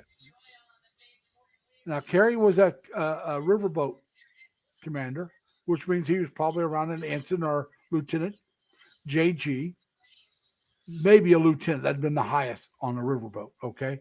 But probably a JG. And he got a Purple Heart. And then because Vietnam wasn't popular back then, when he got out, he protested and threw his medals away. Oh, I don't want these medals, and he threw them on the White House lawn. I'm sorry. I'm going to trust this man with my military. I'm a proud veteran. I served my country. Yeah. And I want somebody I can trust with my military. Biden threw that away. Like I said, Biden, for a lot of people, Biden was the lesser of two evils. You had Trump and Biden. Now, you had two bad choices. Like Crazy Kid said, we had two bad choices. You had to pick the one you thought was best. Yeah. Then And Biden like threw, Benny King said in '66 on stage as a stand-up comedian, he says, here it is an election year, and no matter who wins, we lose. yeah. But like I said, with what Biden did wrong to lose my vote, he'll never get it, is the way he withdrew from back. I'm not saying withdrawing was wrong. That's not what I'm saying. I'm saying he withdrew wrong. They left a lot of equipment behind. Yeah, they did. And they had, it was his timeline that he set up. We're going to be out by this time. All they had to do is say, hey, look, we're going to withdraw. We're going to make sure we get everybody out. We're going to get our equipment out. We're going to do it as fast as we can and then follow through on that. Actually, Well, he that said, "We're gonna be timeline out-" was set up by Trump. No, the timeline was not. Yeah, it was. That's misinformation. That's misinformation. The timeline, and even if it was, Biden didn't have to abide by it. That's true. That is Biden's the true. one. Biden's the one that withdrew the way he withdrew, and we left people on the ground. We left people that helped us that we should have got out. You know, our interpreters and all these people, a lot of them we left behind. That should have never happened. So, like I said, I'm not blaming the Democrats for this. I'm blaming Biden. So Biden will never get my vote. Now, if they run a good candidate, then he might get my vote. But like I said, I'm a strong, staunch believer in my military. I want my military to be strong. I want the people that lead it to not put them in harm's way unless they plan on winning. And if you're going to pull them out, let's get everything out. Let's get all the people out. Yeah. Let's don't go leaving people behind. I'll have to give you that one. You know, and I put that clearly on Biden. I don't put it on the Senate. I don't put it on the representatives. And like I said, I have voted Democratic presidents before. I voted for Clinton. I voted for a couple others. And I vote for Republicans. I try to look and decide who can I trust the most with the military. The best justice. Yeah. Who can I trust the most? When it came to Kerry and Bush, I trust Bush more than I did Kerry. You know, I didn't trust Trump that much, and I didn't trust Biden that much. But, you know, I was going to lose there, I think, either way. Because I think Trump didn't respect the military. Voting box going, 2 out of 3. Yeah. 5 out of 7. Yeah. Sometimes that's what you got to do. Now, I was a registered Democrat back home. All right. And I registered as a Democrat because where I'm from, there's certain political positions in my home county that Republicans never put up. Okay. So if I want to help influence every part of my local government, I had to vote in the primaries. Well, you can only vote in the primary that you're registered in. I'm not registered. I'm not registered out here at any party. Leave me out of it. I'll go look at who's running, the party's picked, and I will pick the one I think is best suited to my beliefs.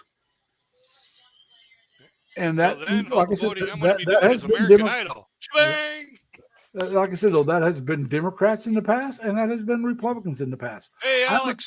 I look for the most moderate that I can find. I like moderates, people that are willing to work with the other side, no matter which side they're on, and try to come to a compromise. Because that's the way our country should work, as far as I'm concerned. True. So it's not that I want. I've been saying for years, like even here in Canada, we got 3 major powers of government. We have the Conservatives, we have the Liberals, and we have the NDP. And in a perfect world, you would have an equal number of each of those parties with their, ideologies about what needs to be done. Yeah. An equal number of those voting on the issue at hand. That's how you're going to get the best result for the best people, because each one of their opinions is being addressed. It's not just like you come to a compromise of some kind, or a quorum. quorum. Otherwise, nothing gets done. Yeah. Well, I'm a firm believer. I think most people in the United States are moderate, whether they're on the Democratic side or the Republican side. I think we're the largest block of voters. So what's going to happen is we're going to look at those in power, and those out of power. Most of us that are moderates will look at that and say, well, these guys are doing a good job. We'll vote for them. These guys suck. We're going to vote against them. But then you got this other group of moderates, which are a little less moderate, but they vote political line. They vote straight Republican, straight Democrat. Doesn't matter.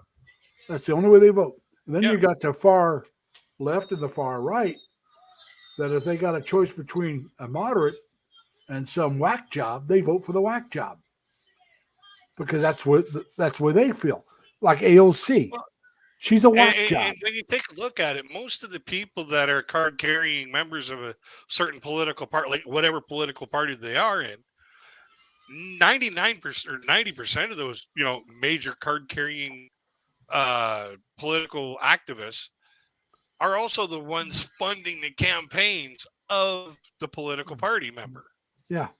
Yep. Like I said, So they're contributing to the member that they're going to support no matter what. Yeah. Which, you know, like Like I I'm said, like, I hope the Republicans run somebody besides Trump. Give me a moderate. I hope the Democrats run somebody besides Biden. But you know Biden's going to run again. And I'm willing to bet Trump's going to run again. Well, Trump's liable to be in jail, so he may not be able to. They've tried that before and it hasn't worked. Maybe Yeah. he will be, but I'm not counting on it. There's a lot of. You're right. It may not work, but they've tried it. How many times? They tried impeaching him 3 or 4 times.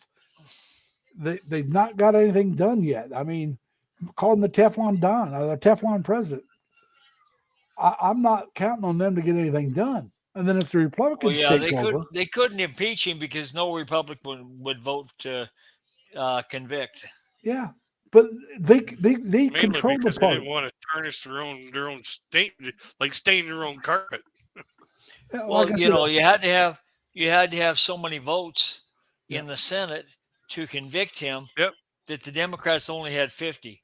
They couldn't do it. They had to have 60 or 66. Yeah, they had. You had to have. I thought it was 66. Yeah. Yeah, it can't be a slight majority. It's got to be a super majority. I think they call it 66 and or 67. the Republicans wouldn't vote. So not enough of them. There were some Republicans voted for it. Well, there were some. How many of them really wanted to stain your own carpet? Liz Cheney was one. But like I said, Liz Cheney, but she got defeated, I think, because of it. There's a lot of people. Yeah, Trump campaigned against her to get her defeated in the primary. Like I said, I think Trump is too far right. I really don't like talking politics, but hey, Novus, but I think Trump was too far right and Biden's too far left. So and how many times is Biden going to get freaking COVID? What's that? He wants to know how many times Biden's going to get COVID. Isn't he got got it 3 times in 2 or 3 times? in his presidency? At least twice. At least twice, because he had it one time. Oh, I'm okay, and a couple of days later, he's back in there with it again. Yeah, it's like, you know, like if I ever get COVID, man, I want a shot of his blood, because apparently that's the cure. Yeah. Hey, Novus, if you want, come on up. We'll quit talking politics. Yeah, I got to get going. Yeah, Novus. And Mike, you're right. The government did the same thing in Vietnam, and that was Nixon's fault. All right. Now, the thing about Vietnam, though, was there was a peace treaty, and they were supposed to have X number of days. And the Viet Cong, or the North Vietnamese, jumped it a little bit, but we already drew down too much. We couldn't fight back. So we had to leave a lot of people behind. And there again, it was South Vietnamese generals, and I think we got most of the generals out, but a lot of their officers and the government officials, and a lot of those people were left behind that should have never been left behind. So Mike's right. Vietnam was very similar, and that was under a Republican, like I said, Nixon. So like I said, I blame both parties, but let's get off the politics, guys. Too, so pretty hard to get the orders all the way over there. Yeah, but I mean, you know, you had ways of doing it back then. I mean, it was a lot, maybe not as easy as today, but this isn't like the Civil War or the War of 1812. The Battle of New Orleans, the War of 1812, the Battle of New Orleans, took place after the peace treaty was signed, days after. Yes. But it took that long to get the word down to the British and the Americans that the British hey, Tim, take care. And take care, Tim. Oh, when you're giving your war commands with you have to have somebody be able to decode that. Hey, Alex, the topic is pretty much the same thing I have on all mine, or at least I'm going to try to have on all mine.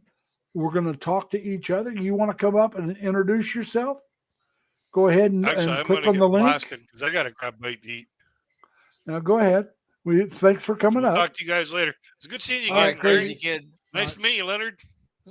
My pleasure. Nice to meet everybody in the side channel there.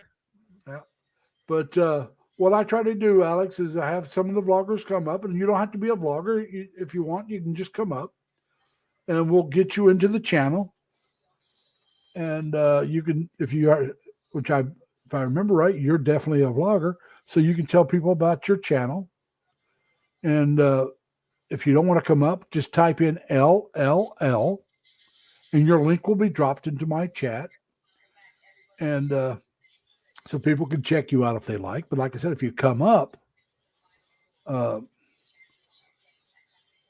there will be, you can just come up and talk and introduce yourself and tell people what your channel's about. I've been trying to get some of the girls to come up. Raquel, it's 3 L's. LLL, not one. 3 L's. All together. You got to be all at the same time. And it could be cap or small letters. Just like this.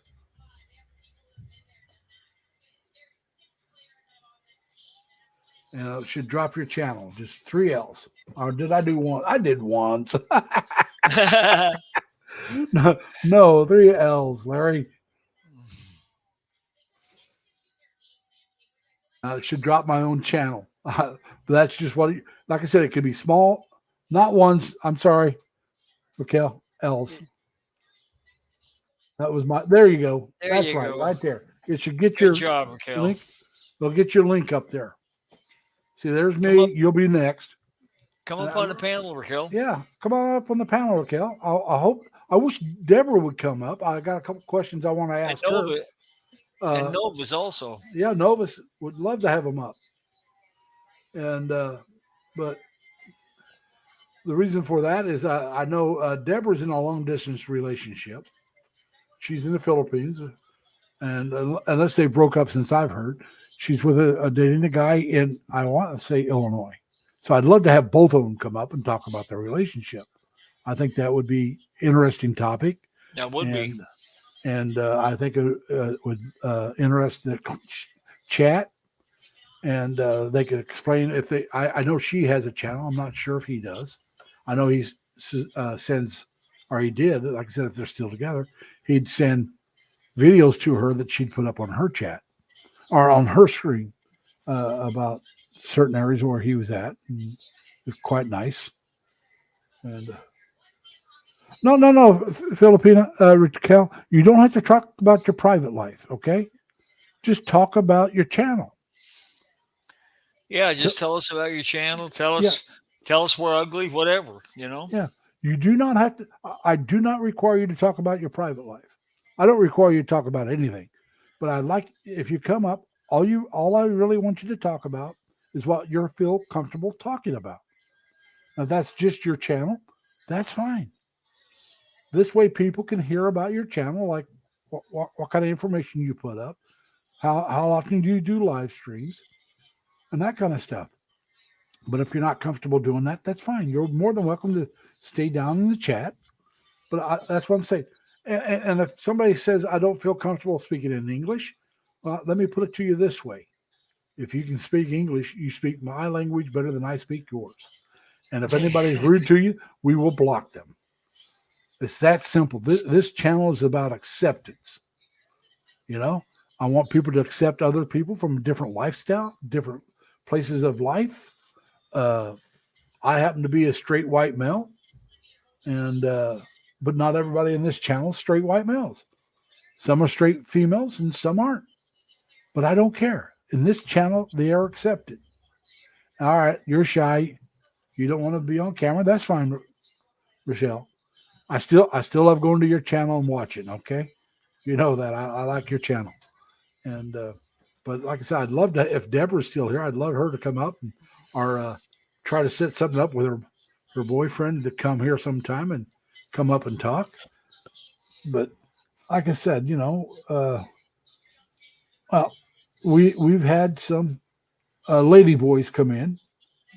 Some of you know exactly who I'm talking about. Some of you may not, but it doesn't matter.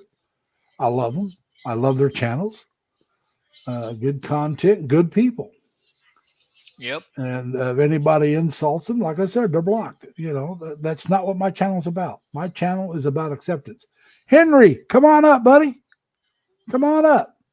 Now, Henry, I believe Henry's actually in the States. Now, he's Filipino, but I believe he's in the States. He's got a farm. Filipino, like I said, Filipino Raquel, don't feel bad. Don't feel nervous. Feel accepted. You're accepted for who you are and your channel. And like I said, if they're not willing to accept you, they can get the hell out of my channel. It's that simple. I mean, yeah, we're all friends here. Everybody, I'm not saying everybody likes everybody here, but everybody here better be polite to each other. I can't make people like each other. Can't do it. It's impossible. But I can say you've got to be polite. This is my channel. You will not insult somebody else. Not unless you don't want to come back, or at least be blocked for the day. Because that's not the way we're going to play this game. I have people come up and talk. I expect them to be treated with respect. Like I said, you don't have to like the person, but you have to be polite. You have to be kind. And otherwise, I don't want you in my channel. I'm a good old boy from Indiana. Now, I'm an educated good old boy. I won't say how high. We're beyond that. I don't care. I have friends who have PhDs. I don't. But we get along quite well.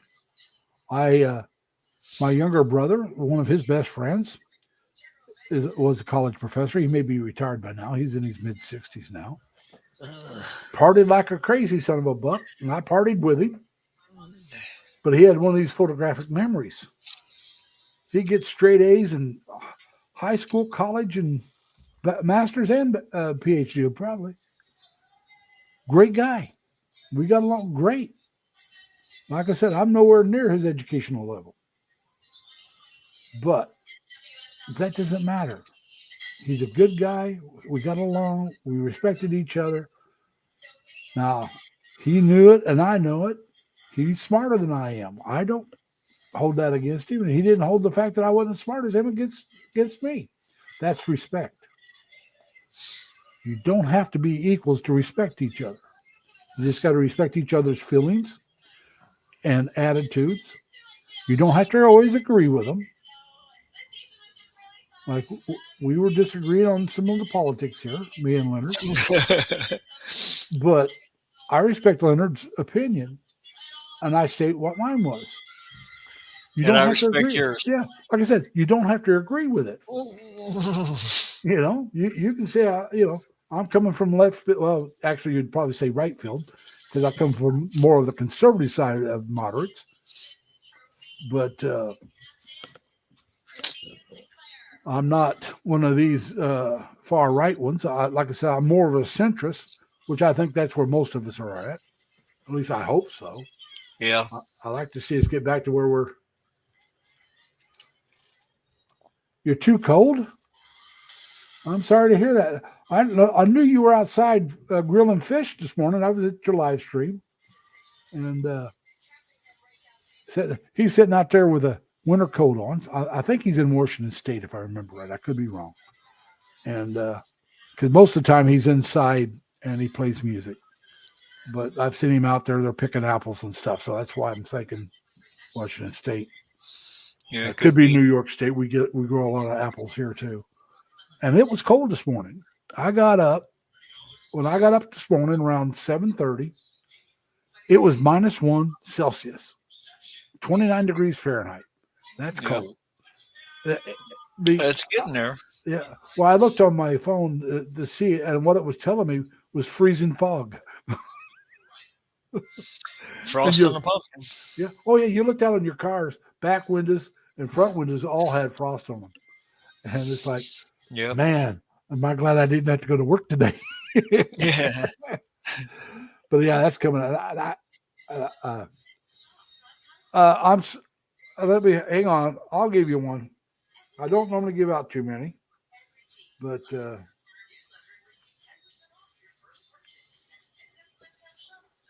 yeah, Raquel, you should be getting that now.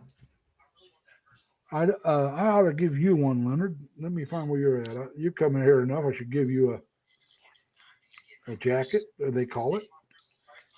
All right. Well, And, thank you, sir. I don't give jackets out a whole lot because they got that where they can get in and you can block somebody from your own. If you don't want to hear what they're saying, you just block them yourself. But I do want to have a few people. I'm having trouble. Why don't you write something in the chat that'll make it easier for me to find? And I'll get you at. Yeah, I'll find it and add you. Just right, yeah, just anything. Hello, LLL, just anything. That's all it takes. And I can add you as a monitor. But I already am. Oh, you are, yeah. All right. I was gonna say I thought I got Dan as a monitor. I got Robert. I got Sammy. I got Filipino Raquel. I'll add some more of the ones that come here a lot if they want to ask me for it. I haven't been adding a lot of people because I put my thing up there and you don't have to drop your link yourself. You just type in LLL and it drops your link for you. That's why I added Nightbot because I wasn't going to start off with a lot of monitors and wasn't going to give out a lot at the start because, like I said, but I've been doing videos now, live streams now for a little while, so I need to start adding some more. But I wanted to wait and see how things went and before I added, and I didn't want to just add everybody all at once, especially when I first started, you know. But I'm honest about it. Everybody knows I like to talk. I enjoy doing. You're very good at it too. But it's all good stuff. It's good information, good stories. Well, like I said, I'll tell stories about my life. I have nothing to hide, and if I do, you'll never hear it. That's what I can blab about nothing for days. So anyway, but like I said, with my channel, I don't want to be the only one talking, and that's why any vlogger that wants to come up, say hi, even if they only want to come up and say, "Hey, my name is blank blank. This is what my channel about. Thank you," and then drop back out. That's perfectly fine. Now, I like the ones like yourself and Dan when he comes up and Robert. We sit and talk for a while, but I don't require that, and I want all my viewers out there to know that, especially the Filipino viewers, because a lot of them do not feel comfortable talking in English. You know, when they're doing the long, they feel comfortable to say hi and bye and thank you and certain things. So they're afraid that they might not speak right, maybe, and I don't care.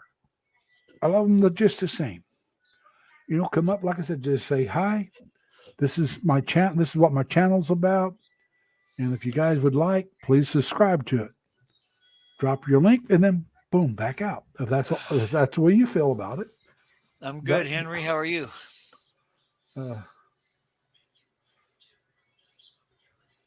Yeah. But that's the way we want it. I want people to feel comfortable. And hey, Dumpster Fire, man, how you doing? Dumpster Fire is one of these guys I know from Chris and Cebu. There's a whole bunch of JLB that were known as the JLB Army. And there was JLB's a Dumpster Fire. There was JLB was a blank chicken, blank. All kinds of JLBs. I only know of Mr. Pop and Cock JLB or Dumpster Fire. I'll just call you Dumpster Fire. But I'm following so many people right now. It's hard to keep up with some of the videos. I do my best to keep up with them, but I do fall behind by a week or two on some of them. And I go in and I try to watch a week's worth or more at one time, especially if they're all shorts. And I try to get in and see some of the live streams like Filipino Raquel's, Henry Board. Like I said, I was in his this morning. Deborah Orat's the way I would pronounce it. I'm not sure how it's pronounced. It's spelled O-R-A-T, Orat. Is the way we'd pronounce it here. That doesn't make it right, but that's the way we would pronounce it. And I've been to a couple of hers live streams. I love some of her videos. She had a video up today showing just how hard it was raining, and it was coming down. She's in Manila area, but like I said, Melanie was in here earlier. Now she's not too far from where Dan's at. Dan's in Bye Bye City. She's not too far outside of there. I believe she's Dan's wife's cousin, but she lives a little farther out in the province. And, so I was at her live stream this morning, and I was at Pinky Gray, who does a lot of videoke live streams where they're singing a lot. And there's a lot of different people come up and they'll sing. Very entertaining. Now, I wasn't in Bobby's today, but I was in Bobby's Time to Get Going. And it's spelled time, number 2, get, and then going, no G, G-O-I-N, time to get going. And he does things on driving places to look them over. He's close to Lake Mead, so he's been doing a lot of things on Lake Mead.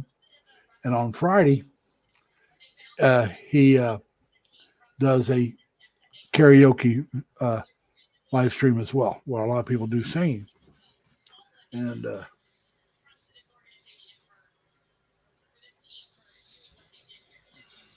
now I got a question for you, Dumpster Fire.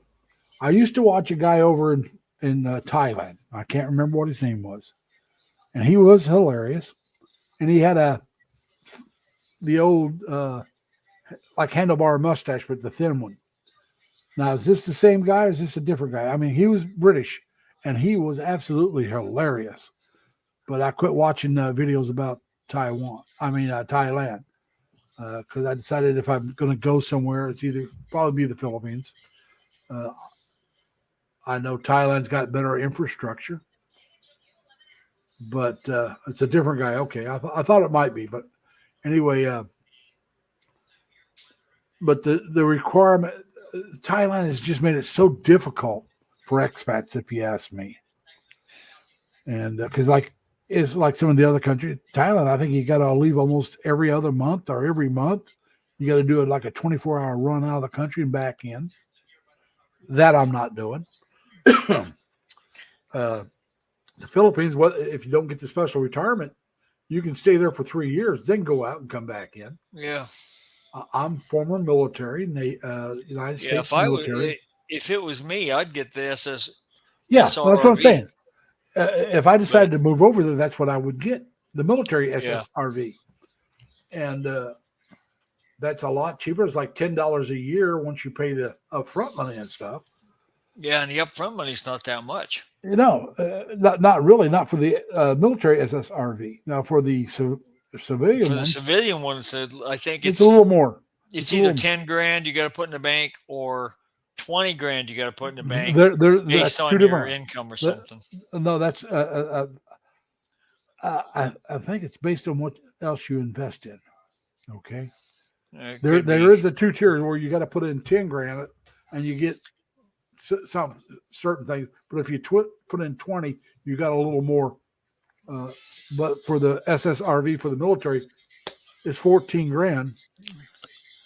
1,400. That's it. Yeah, I said 14 grand. 1,400. Excuse me. Right, 14. right. And I think there's another 14 or 1,500 for for another fee. There's one that's either 1,400 that you put in the bank, and there's 1,500 to apply, or it's vice versa. One's 1,400. That's what I was thinking. Yeah. One's 1,400, and the other one's 1,500. I can't remember which. But now the one that you're applying for, you don't get that money back. All right, but the 1,400, that's yours. Well, but you got to keep it in the bank. You got to keep 1,400 in the bank. You can take it out and put it back in all you want. Well, okay, and then, that may be right. I think I'm not eligible for it, so I think also that like the 20,000, the 20,000, the 20 grand. I think you could take that money out and put it towards your house or property, like a condo or something like that. Yeah, and that counts. I don't think the 10 grand does. I could be, like I said, there's a slight difference in how you can use the money between those two. I thought that part was the same, but the difference in the 10,000 to 20,000 was the amount of income you had coming in. If you put 20,000 in, you didn't have to show an income. That could be it. Now I know for me, if I go in, for you got it made. I have it made, but I'm saying there is a minimum that you have to have coming in. Yeah. And it's well below what I got coming in on retirement. It's like 800 to $1,000. That's all it is. It's not very I much. think that's right. Yeah, it is. It's really low. And now, if you're coming in as a couple, Tim has the information on that. But I'm saying I think he's on that. Yeah. And another one is Steve on the Philippine Information Channel. Oh yeah, I watched. He wasn't live stream today, but I usually watch him. But yeah, it was probably raining too hard up there. And I'm going to tell you something, Raquel. I don't blame you. She says, I have no problem with any gender, sir. But if someone showed me an attitude towards me, I'm out of their life. Don't have time for drama, sir. I don't know who she's talking to, but I'm just reading what you wrote. I have enough issues in my life. Thanks. And I agree with it totally. There is no reason. Raquel. There is no reason to put up with something that makes you feel bad about yourself or you don't like. Especially if you don't know the person, and you never put up with somebody you don't know. Now, if it's a friend and you think he might be trying to help, but you don't like his attitude, let him know or her know. Right. Yeah. But anyway, like I said, that's what I'm saying. If somebody comes in and gives my people a hard time, and I know it, I'm going to ask them to stop. Don't harass anybody. Now, I hope it's not JLB because he's been talking to me, not with Raquel. But I know it's not Henry. I don't believe it's Henry because they know each other. I believe they're friends. But like I said, all I can see where JLB said anything was, hi, Raquel. I said, hi, friend, whatever your real name behind your channel. But that's later. I mean, the other's before that. So I don't think he ever talked to her before that. But if somebody gives you a hard time, Raquel, block them. You got the capability where you can block them. They won't see you and you won't see them. Now, I prefer that happens unless the person's being a troll completely and being a total jerk. Then let me know and I'll block them. It's that simple. Like I said, I do not want people hassling each other. See, we are all adult and we are all responsible. What manners we show to the public and behind the scene, people have something to talk about to lift up their channel. Put me down, but been there, been done that. She said been that, but she means done that. And I agree. We should act like it. That's why I said, please respect each other. And okay, I'm glad to hear that. I hope you did it. Somebody's bothering you. I mean, I'll still see them. You won't if you block them. But if it gets real bad, I'll block them. And because on Chris's channel, I was blocked by a guy. He for some reason didn't like me, which is fine. Like I said, not everybody's going to like each other. So I knew he was in the channel because I could see people responding to him, but I would never see his comments. And from my understanding of the way it blocks, they don't see my content, which is fine. I mean, I think the fact that he was ultra liberal and I'm a little more conservative, and this is back during the election time, he took offense at that, and so he blocked me, which is fine. He's entitled to do what he wants. But it kind of surprised me because Chris was a little conservative on my side. But he kept showing up there. But hey, what can one say? And we have to do what we think is best. And He felt it was best to block me, which is fine. The only people I ever blocked was people I thought were trolls that were just harassing people or putting in, like I said, the stuff I don't want in my channel. People putting in like, for free sex in your town or whatever. I blocked them and I made it where I would never see them. But, like I said,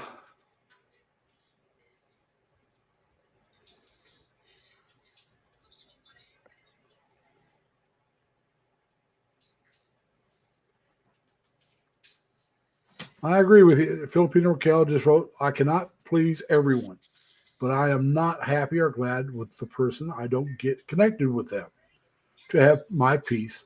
Yes, sir. And everyone can be into the position we deserve to in life.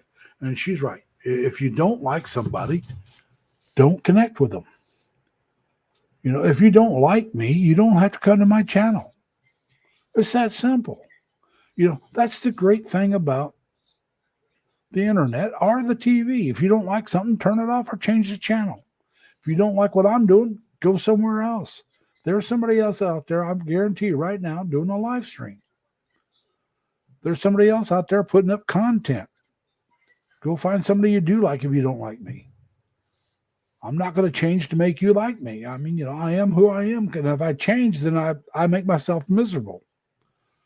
And I'm not here to make myself miserable.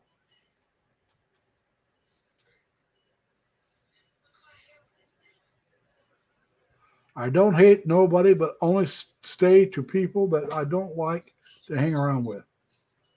I mean, I don't stay to people who's, I think, making me feel uncomfortable. And you shouldn't, Raquel. Really. If I ever make you feel uncomfortable, let me know, and I will not hold it against you. If you ask me not to come to and you block me, I'll feel bad. And I hope that never happens, but you need to be happy. And that's why I always in my live stream, remember, always try to have fun. Now, how do you have fun? You hang out with people you like, you do things you like, and you don't hang out with people you don't like. It's absolutely true. Thank you, Raquel. I'm glad to hear there's no reason to block me. But like I said, though, that's the way I feel. I mean, and part of that is, like I said, in my second vlog where I told about the early years before I was Lazy Larry, I moved so much that I had to decide I can't please everybody. It would drive you nuts trying to please everybody. I had my family, and we fought like any family does, but we loved each other. And if I made friends, I made friends. And if I didn't, well, I had my family. I had people that I could trust. I had people I could talk to. And that's what mattered. You got to have people that you like in your life, but it doesn't have to be, it doesn't have to be Leonard. I like Leonard, but it didn't have to be Leonard. No, I'm just saying, I know, thanks. My best friend is a college professor. All right.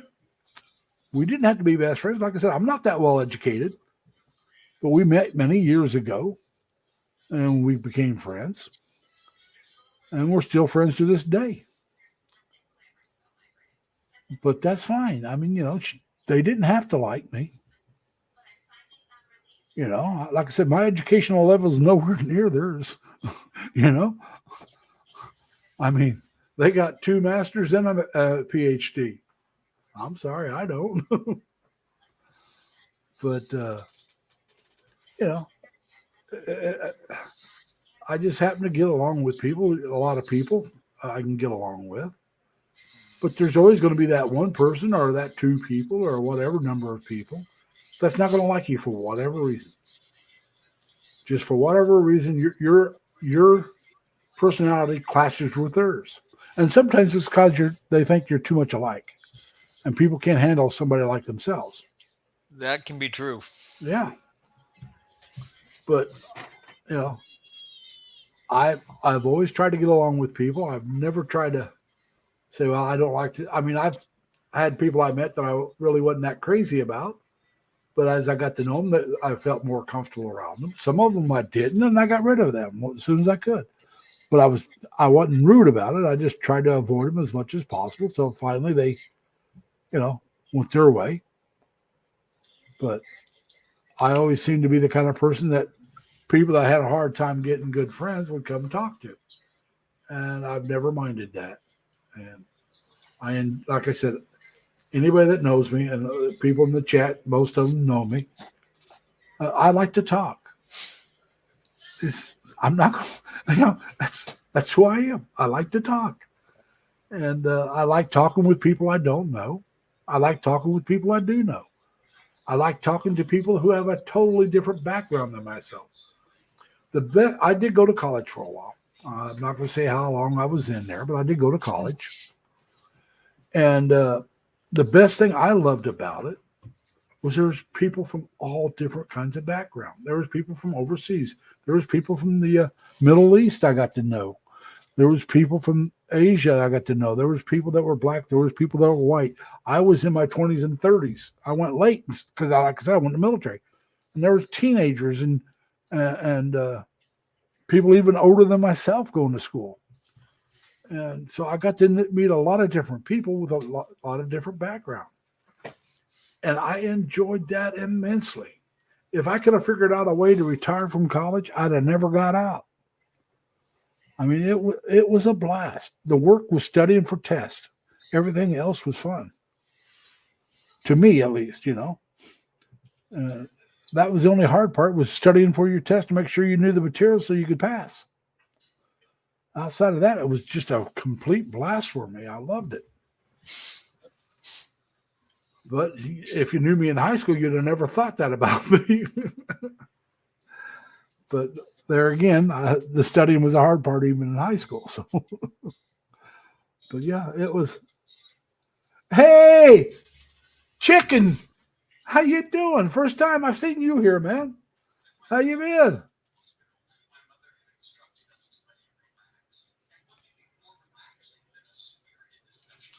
Buddy, go ahead and post the link. Is it your link or somebody else's link you're wanting to post? Come on, conspiracy theorist. I need to know which link you want to post. Because if it's just yours, just type in LLL and it'll pop up. Now, if somebody else, I'm going to have to give you a jacket. So, but like I said, my Nightbot will drop yours if that's what you want. Just put in 3 L's. Now, see, I'm still called Double L by these guys. Because, like I said, for a long time, I was Lazy Larry. All right, give me a minute. I'll give you a monitor so you can drop it. So anybody wants to check it out. Now, I'm going to be honest with you. I probably won't check it out myself. But we'll go ahead. I know a lot of you guys like to bust on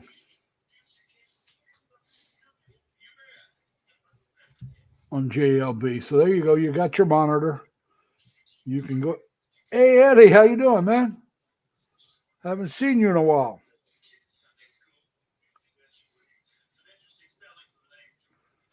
Well, Eddie, hey, who's winning, Eddie? That's what I was going to ask you. Is your team winning, Eddie?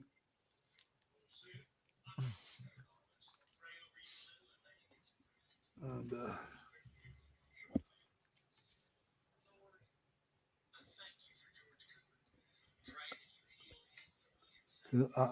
being up here, I'm not watching because I'm using my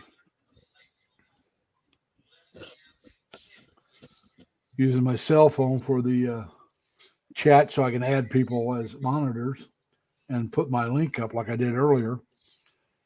And I don't have my TV set up. Plus, when I do get it set up, it'll be in my living room.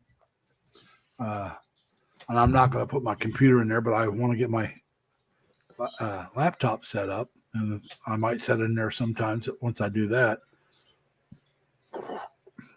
But I usually, when I'm on the computer, I prefer to be in here in my bedroom at this computer. But if I want to watch a movie because I got Netflix, I got Paramount Plus, the Peacock. So if I'm going to watch movies off of those things, once I set up the TV, that's where I'll sit and watch those. But just being on the internet,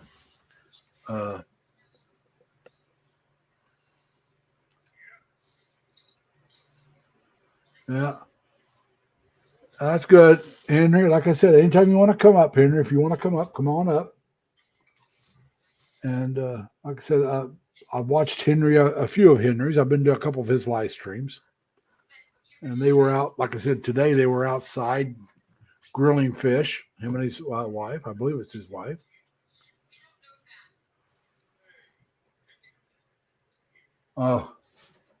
JLB's conspiracy theorist is asking Raquel if she likes his picture.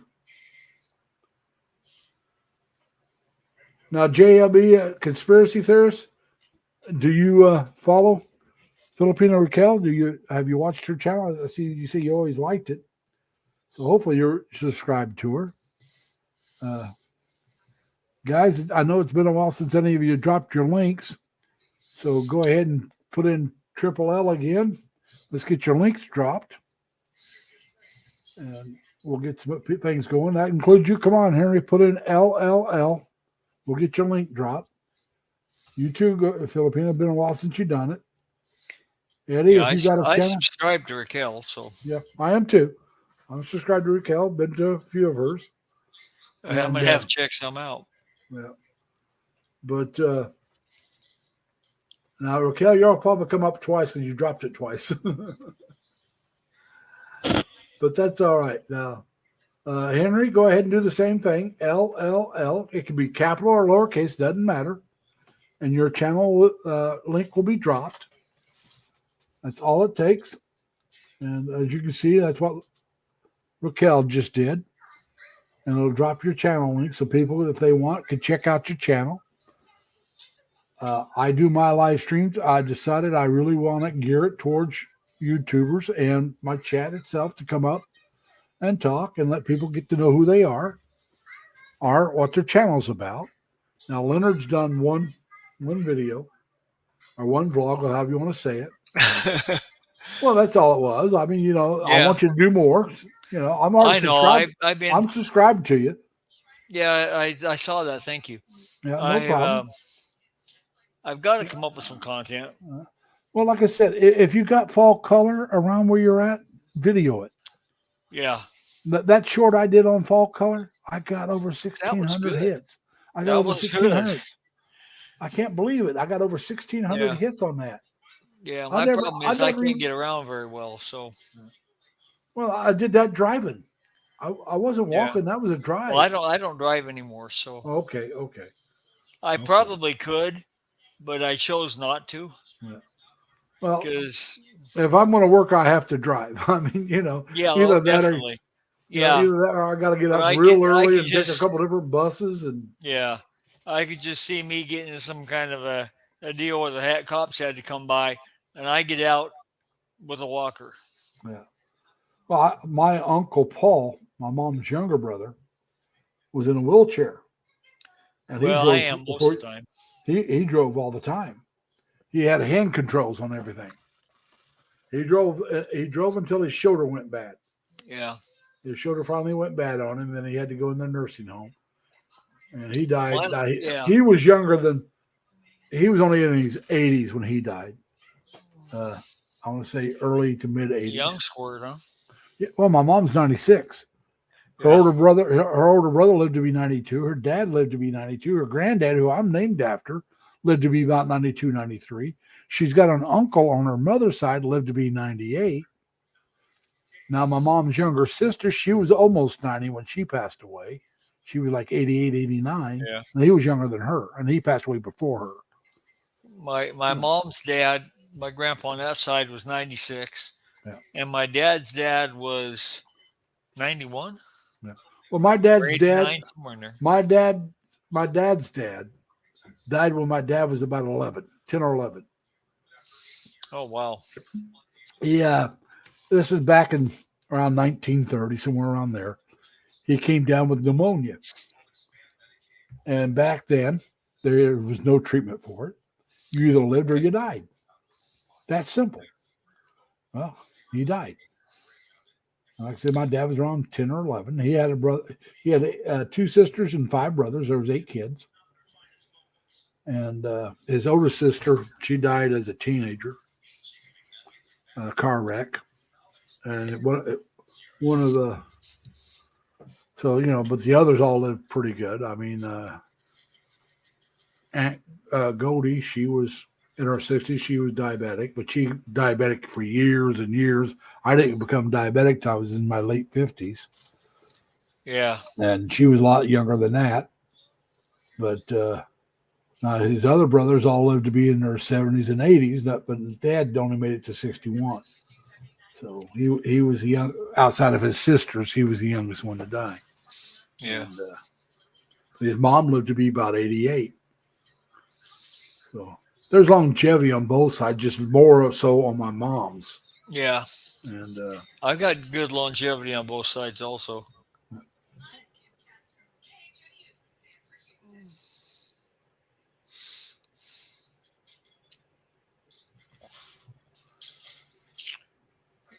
who's pal there? GLB's Mr. Peacock, my friend, my enemy. Shoot, I got a few more coming here. Mr. Peacock is my friend. JLB is my enemy. He's another one from. This is the JLB Army I was talking about earlier. Yeah. On Chris and Sabu's live stream, these guys would show up a lot. And there's President Xi hates JLB as well, or two. Then they changed his name to something else, but it still hates JLB. I'm trying to think of his name. He didn't go by JLB, but he was another one that was a part of the JLB army that he'd show up. So it was nice to have you guys here. I hope you enjoy my live stream. On me, if you guys are vloggers or if you just want to come up and talk, you're welcome to come up and talk. The only thing I require is that, all right, Philadelphia 3, Houston 5, in the 8th, no outs. So I'm taking that's top of the 8th, no outs. Now, Eddie, who you rooting for? Are you a Philadelphia fan or a Houston? See, I'm a Cubs fan, and it's been a long. Yeah. Well, I kind of got to be an Astro fan, but I'm a Cubs fan. Well, I used to, as a kid, I was a Yankees fan. Back when Mickey Mantle and Roger Maris played for them. I'm that old. And then Roger Maris got traded to the St. Louis Cardinals back in the early 60s. Yeah. And I tried to root for the Cardinals and the Yankees, and I just didn't like doing that. And I was really mad at the Yankees because they traded Roger Maris away. So I was going to root for just the Cardinals, but I couldn't see myself rooting for Roger and not Mickey because, like I said, I was one of those M&M boys. I just loved both of them. Yeah. So I switched to the Cubs. It was like, I can't root for this team because I don't want to root, So it's like I'm done with the Yankees, and I'm not. And I did for a couple of years. I rooted for the Cardinals, but I couldn't do that any longer. So I became a Cubs fan back in the late 60s. And I'm also a Colts fan because I'm from Indiana. I became a Colts fan on the midnight run of the Mayflowers back in 1984.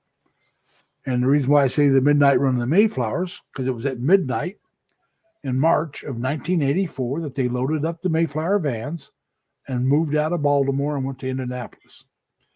And the reason why they did this was Baltimore's mayor was threatening eminent domain on the team.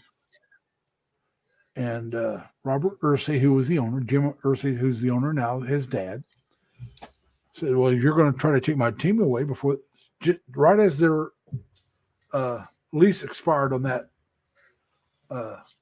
stadium, because he was wanting a new stadium. They wouldn't do it, and they were threatening to take his team. He moved out. You can have the stadium, but you're not getting the team because we're no longer here. Everything was gone. And so they moved up to Indianapolis. Indianapolis had built what they called the RCA Dome back then. No, actually, back then it was known as the Hoosier Dome because nobody had Yeah, sponsored that's it right. yet. It was the Hoosier Dome. And so like I said, I'm from Terre Haute, Indiana, which is about 68 miles, 68, 70 miles, something like that from Indianapolis. Not far at all, about an hour. Yeah. And I was a San Diego Chargers fan from my Navy days because I was out in San Diego. But this is back before the internet. This is back before all that. So it was kind of hard to follow the Chargers there in the Midwest. Yeah. So once they moved up, I started rooting for them, and I still rooted for the Chargers for a long time. But then eventually I'm a Colts fan. That's it. And I tell you, I am so glad that they changed quarterbacks. Nothing against Matt Ryan, all right? Because he had a terrible year this year, and a lot of it has to do with the line. The line sucked this year. And that could be partly because of his fault, partly because of coaching and all that. But we got this kid on the team named Sam Ellinger, who was drafted last year. And he played great in the preseason last year. He played great in the preseason this year. And the way things are going. Hey, Tim, welcome back. The way things are going, it's might as well find out what this kid can do. If he can do a good job, we don't need a quarterback. We got one. Because like I said, he plays great in the preseason, but that's against lower competition. So let's see what he can do against real competition. Because Matt Ryan's got a separated shoulder anyway. So, he's shut down for a while, and they just decided they're going to shut him down for the year, even though his contract's guaranteed. But let's find out, because if he sucks, there's supposed to be some good quarterbacks coming out next year. All right. If he sucks, we're going to have a bad season. That means you get an earlier. You get a higher draft pick. But if he's good, we don't have to worry about a quarterback next year. So let's find out. Boy, we do. Well, like I said, I thought for the next 2 years we were going to be all right because with the way our line played last year and the way the running game was going last year, I'm with everybody else. I thought, all right, great sign, even if he only has a good year. You don't have to have a great year. You have a great running back. You got a great line. Just, average a few more plays per game and few less turnovers than what we did last year, especially at the end of the year. That's what kept us out of the playoffs last year. Carson Wentz doing all those fumbling, throwing interceptions. Well, Matt Ryan been throwing the ball away. Fumbled, I don't know how many times, 10 times or more. Didn't lose them all, but he fumbled that much. And yeah. I'm going to tell you this. Surprised me because Matt Ryan's been a good quarterback for a long time. Well, he had a bad year last year too, so a lot of people were thinking he was already washed up. But we were thinking everybody, a lot of the pundits and stuff, with Indy's line and Indy's running game, he just has to have a good year, not a great year, just a decent year, and we'd be better off. But the line sucked this year. The running game's not doing well. So you got to do something. And Mr. My friend, my enemy, I hope Justin Herbert does well for you guys. I really do. I don't think we're going to make the playoffs. But if we do, I'm rooting against y'all. I hope you know that right now. And I want to see what this kid. I have NFL. What do they call that? Season pass. Yeah, NFL season pass where I can watch all the games afterwards. On my computer. Right after the games are over, I can watch the full game almost immediately. Yeah. And I was so ticked off. I didn't watch last week's game. I mean, it's just like I'm done. I'm not watching them this year unless they, I'm not going to check it out. If they win a game, I'll look it over. But I'm not watching. I'm not anticipating. And then, boom, this happens, and I'm excited because now we get to find out what this kid can do. Yeah. And like I said, he can run, so it's got to help the team. It's got to help that line because he can run.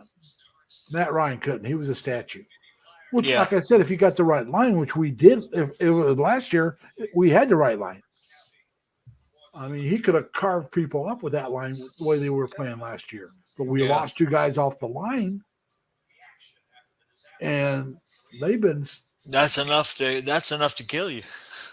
they've been sucking hind tit ever since. And the Yep. running game has not gone anywhere. And they were Yeah, talking they had about a good running game last year. Yeah, number 1 rusher in the league last year. And everybody's talking about, oh, he may go for 2,000 this year. I'm going to be happy if he gets 12. Yeah. But it's like, hey, Ed Denoy, we got the JLB Army here. And like I said, any of you guys that have a channel, just drop in LLL and we'll get that going. But just like I said, just remember everybody, whoever's here, be polite to each other. Yeah, Yogi died not too long ago.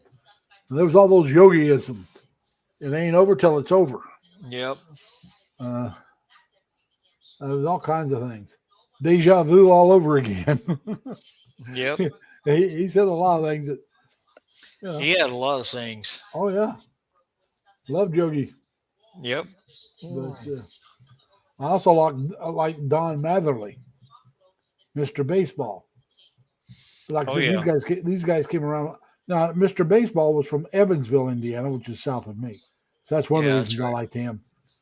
But like I said, I'm a Cubs fan first now. And the nice thing about rooting for the Cubs, usually by the time football season starts, they're done. Yeah, you don't miss many games. By that time, you don't care to watch them. Usually. Now, the year they won, oh, God. And I was up in the Rochester area, and one of the engineers up there, she was from Chicago. And her husband was huge Cubs fans. They'd go back every year for a game or two, and you better believe they made some of the World Series games. But yeah, I'll bet. Because they were both engineers, which engineers make decent money, especially when there's 2 of you. Right. And I knew another couple where I worked at that were both engineers, and they lived on his paycheck and banked hers. And they retired young. They were in their early 50s, late 40s. His dad got real sick, so he took a year off to take care of his dad. They had a lot of, like I said, they'd been banking her money for years. And they wanted to see how well they do without working. Like I said, I want to say early 50s. And he came back only to retire. About a year later, he said, "We're done. I don't need this. We got enough money. We're living good, having a good time." And I think they bought some little business that they ran or something. And they were happy as larks, And he was from the Boston area. That's all that matters, He was a Be huge, happy. yeah. He was a huge New England New England Patriots fan. Yeah. And we used to make bets on the game. Now, we didn't bet money. We bet drinks. And the drink we bet was, you ever have a iced cappuccino? No. It's a coffee type drink. And it's really sweet. This is before I was diabetic. So we'd bet an iced cappuccino. So whoever's team lost had to buy the other guy a large iced cappuccino. I won a few, he won a few, but he never had one either. But we made the bet, and I lost, so I bought him and after that, he loved me. He'd have him I would have one of those every day if I wasn't for being diabetic and so bad for me. Oh, yeah? Oh, yeah. I love those things. But I'd be happy any alcohol should. No, there's no alcohol in it. Avoid. Oh, really? No. Oh, you're talking about just an iced cappuccino. Yeah. Okay. It is a caffeinated drink.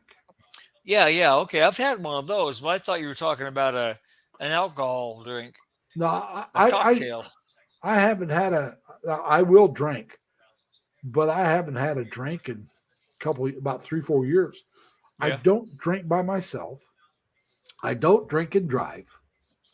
And there's no bars close to me to go to. Because I would have to walk home. And all my friends down here, none of them drink. Well, they got Uber, they got Uber, but still. I'm not paying Uber. That's silly. Yeah. I went to a bar after I quit drinking and driving, and I was drinking Coke. And that Coke cost me almost as much as a rum and Coke. Oh, yeah.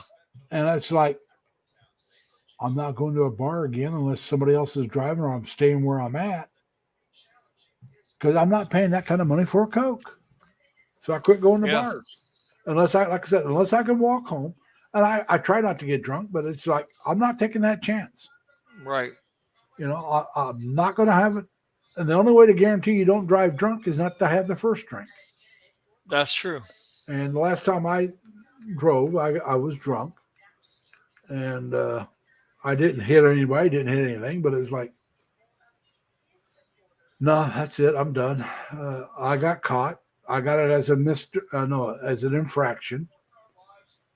So there was no crime. I'm not convicted of a crime or anything, but the cost of the fine, the cost of the insurance, the cost of, I looked at that. This is way back when I went to China around that time. And that damn ticket cost me as much as that trip to China for 3 weeks. Yeah. And I thought, if I'm going to spend this kind of money, I want fun. So that's it. I never had another drink and got behind the wheel of a car. And I'm never going to do it. Now, I have been drunk since then. But either somebody else was driving or I was staying where I was at. Yeah. And I've only actually been really drunk one time. And that was on my birthday that same year. I walked into a bar and there was a guy there that I knew that a lot of us went to this bar after work on Fridays. And I walk in, I was planning on just having a Coke, maybe something to eat. They had a good restaurant there.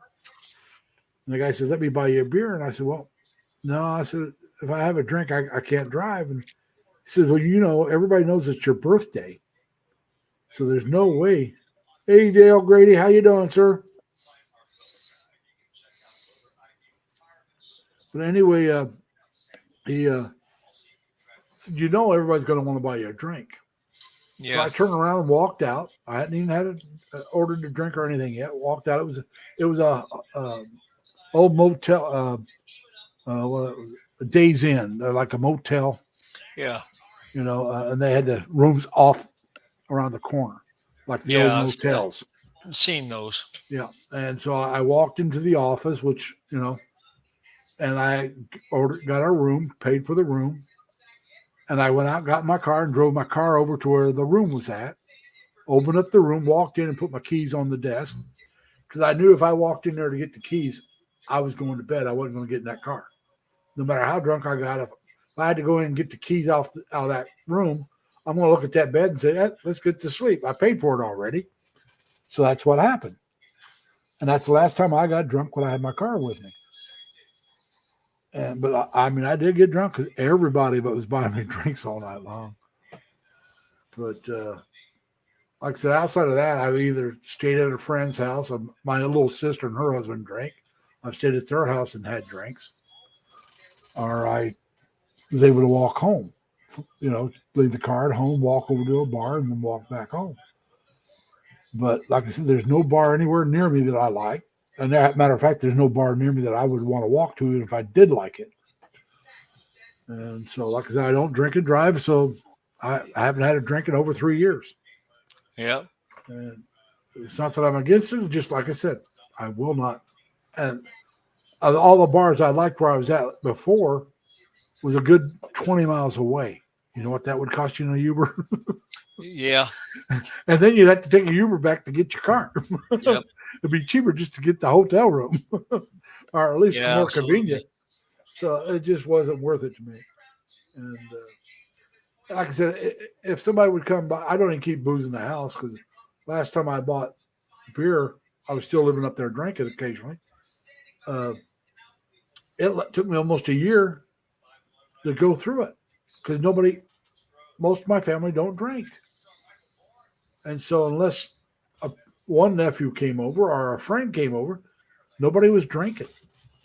And I ended up giving most of the beer away. Then I drank the last 6-pack by having a beer every so often by myself, which I don't care to do, but I didn't want to throw it away. I'm starting to get old. But now, Dale Grady, how did you get a photograph of yourself with Ty Cobb? Now, he had to have been awful old, or you're older than what your picture looks. And I'm still willing to bet he's old at the time, because you don't look anywhere near that. I mean, Ty Cobb, well, what did he do? Quit playing in the 40s or 50s? Maybe before?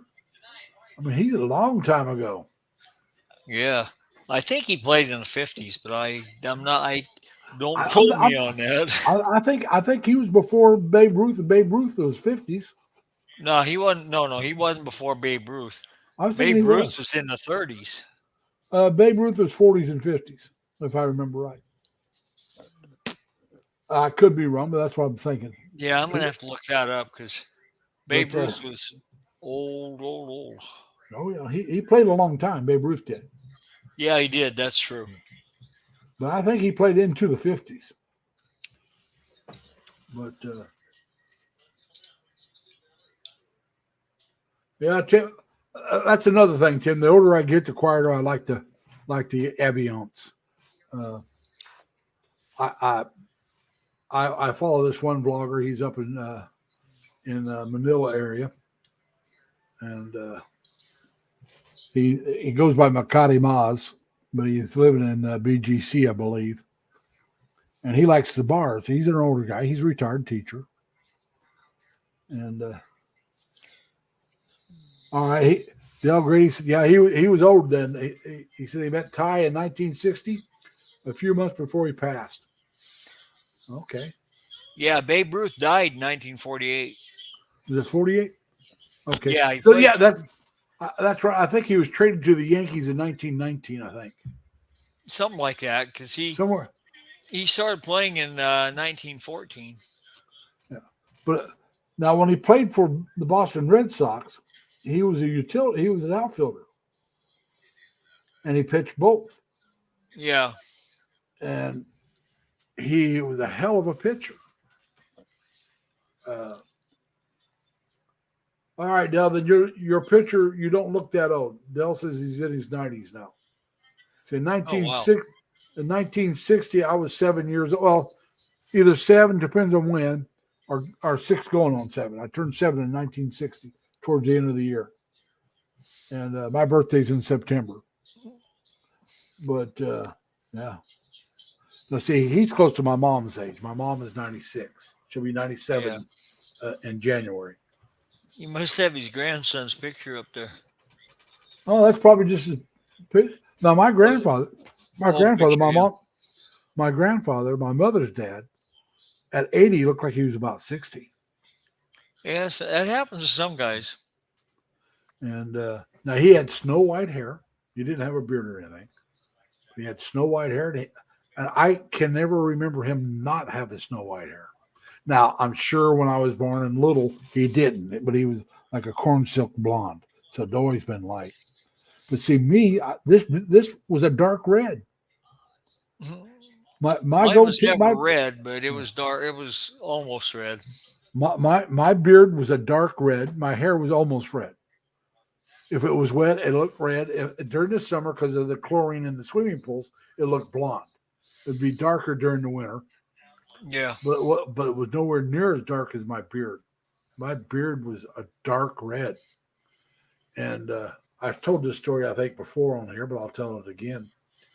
I had this red goatee when I was in the Navy, and sometimes a red beard. But I was at 32nd Street, which is a training center in San Diego. Not 32nd Street, excuse me. I was at Rosecrans, which is the training center in San Diego. 32nd Street's a destroyer base. But anyway, I'm in line to go see a movie with a friend. I can't even remember who the guy was, somebody I was in school with. And there's this redhead girl in front of us. So I decided to be a jerk. Like I always was back in those days. So I turned my back to her because my hair looks blonde, right? And I got this big old red bushy beard or goatee. I can't remember which one I had, but I had one of them. big, thick red beard. And I start putting down red hair. I'm saying if I had red hair, I'd shave my ass and walk backwards. You know, I'd be ashamed to be seen in public with red hair. And and everybody that could see me knew I was just busted. But everybody that could only see my back didn't know it. And that's all she could see. And so she's taking it for as long as she can. And she finally says something. I turn around and say, "What?" And she sees this big, dark, bright red beard. And she just, and I just crack up laughing because now she knows I was just kidding, that I actually liked red hair. I didn't mind red hair. Now, personally, I prefer brunettes, but I like blondes, redheads, and brunettes. But if I'm choosing, I'd choose a brunette. I'd choose brown eyes. That could be because of my mother and my grandmother, and a lot of them on my grandmother's side are Native Americans. My grandmother was half. She was raised on a reservation. I don't know. I really don't know, because I never really liked my grandmother. Loved my grandfather, but my grandmother didn't like us kids, my mom's kids outside of my oldest sister. She loved my oldest sister. My oldest sister is my half sister, and she helped raise my oldest sister for about 5 years. So she loved but when my mom got married to my dad, she no longer had my oldest sister there to take care of and spoil. And so she didn't like my dad because, and because she didn't like my dad, she didn't like the kids my mom and dad had together. And then my Aunt Gloria and her family moved to Iowa. So she was always real nice to those kids because she wanted them to move closer back home. And we're at my grandmother's house, and I want to say it was my cousin Linda. It could have been my cousin George. One of them broke a flower pot. Nothing bad. Not really. And she started yelling at me like I did it. And they said, "No, Grandma." Whoever did it said, "I did it." And she goes, "Don't you go covering for him. He's always breaking." And after that, I just didn't care if I ever saw her again. I was about 10 years old. Now, my grandfather, he was a sweetheart. Loved the guy. But like I said, she just really turned me off. I wouldn't walk across the street to see her. I would my grandfather. But I didn't go over to see her at all unless I had to because it was a family function or something. And my mom and them knew it. I mean, I just told them, I don't, no. But that was it.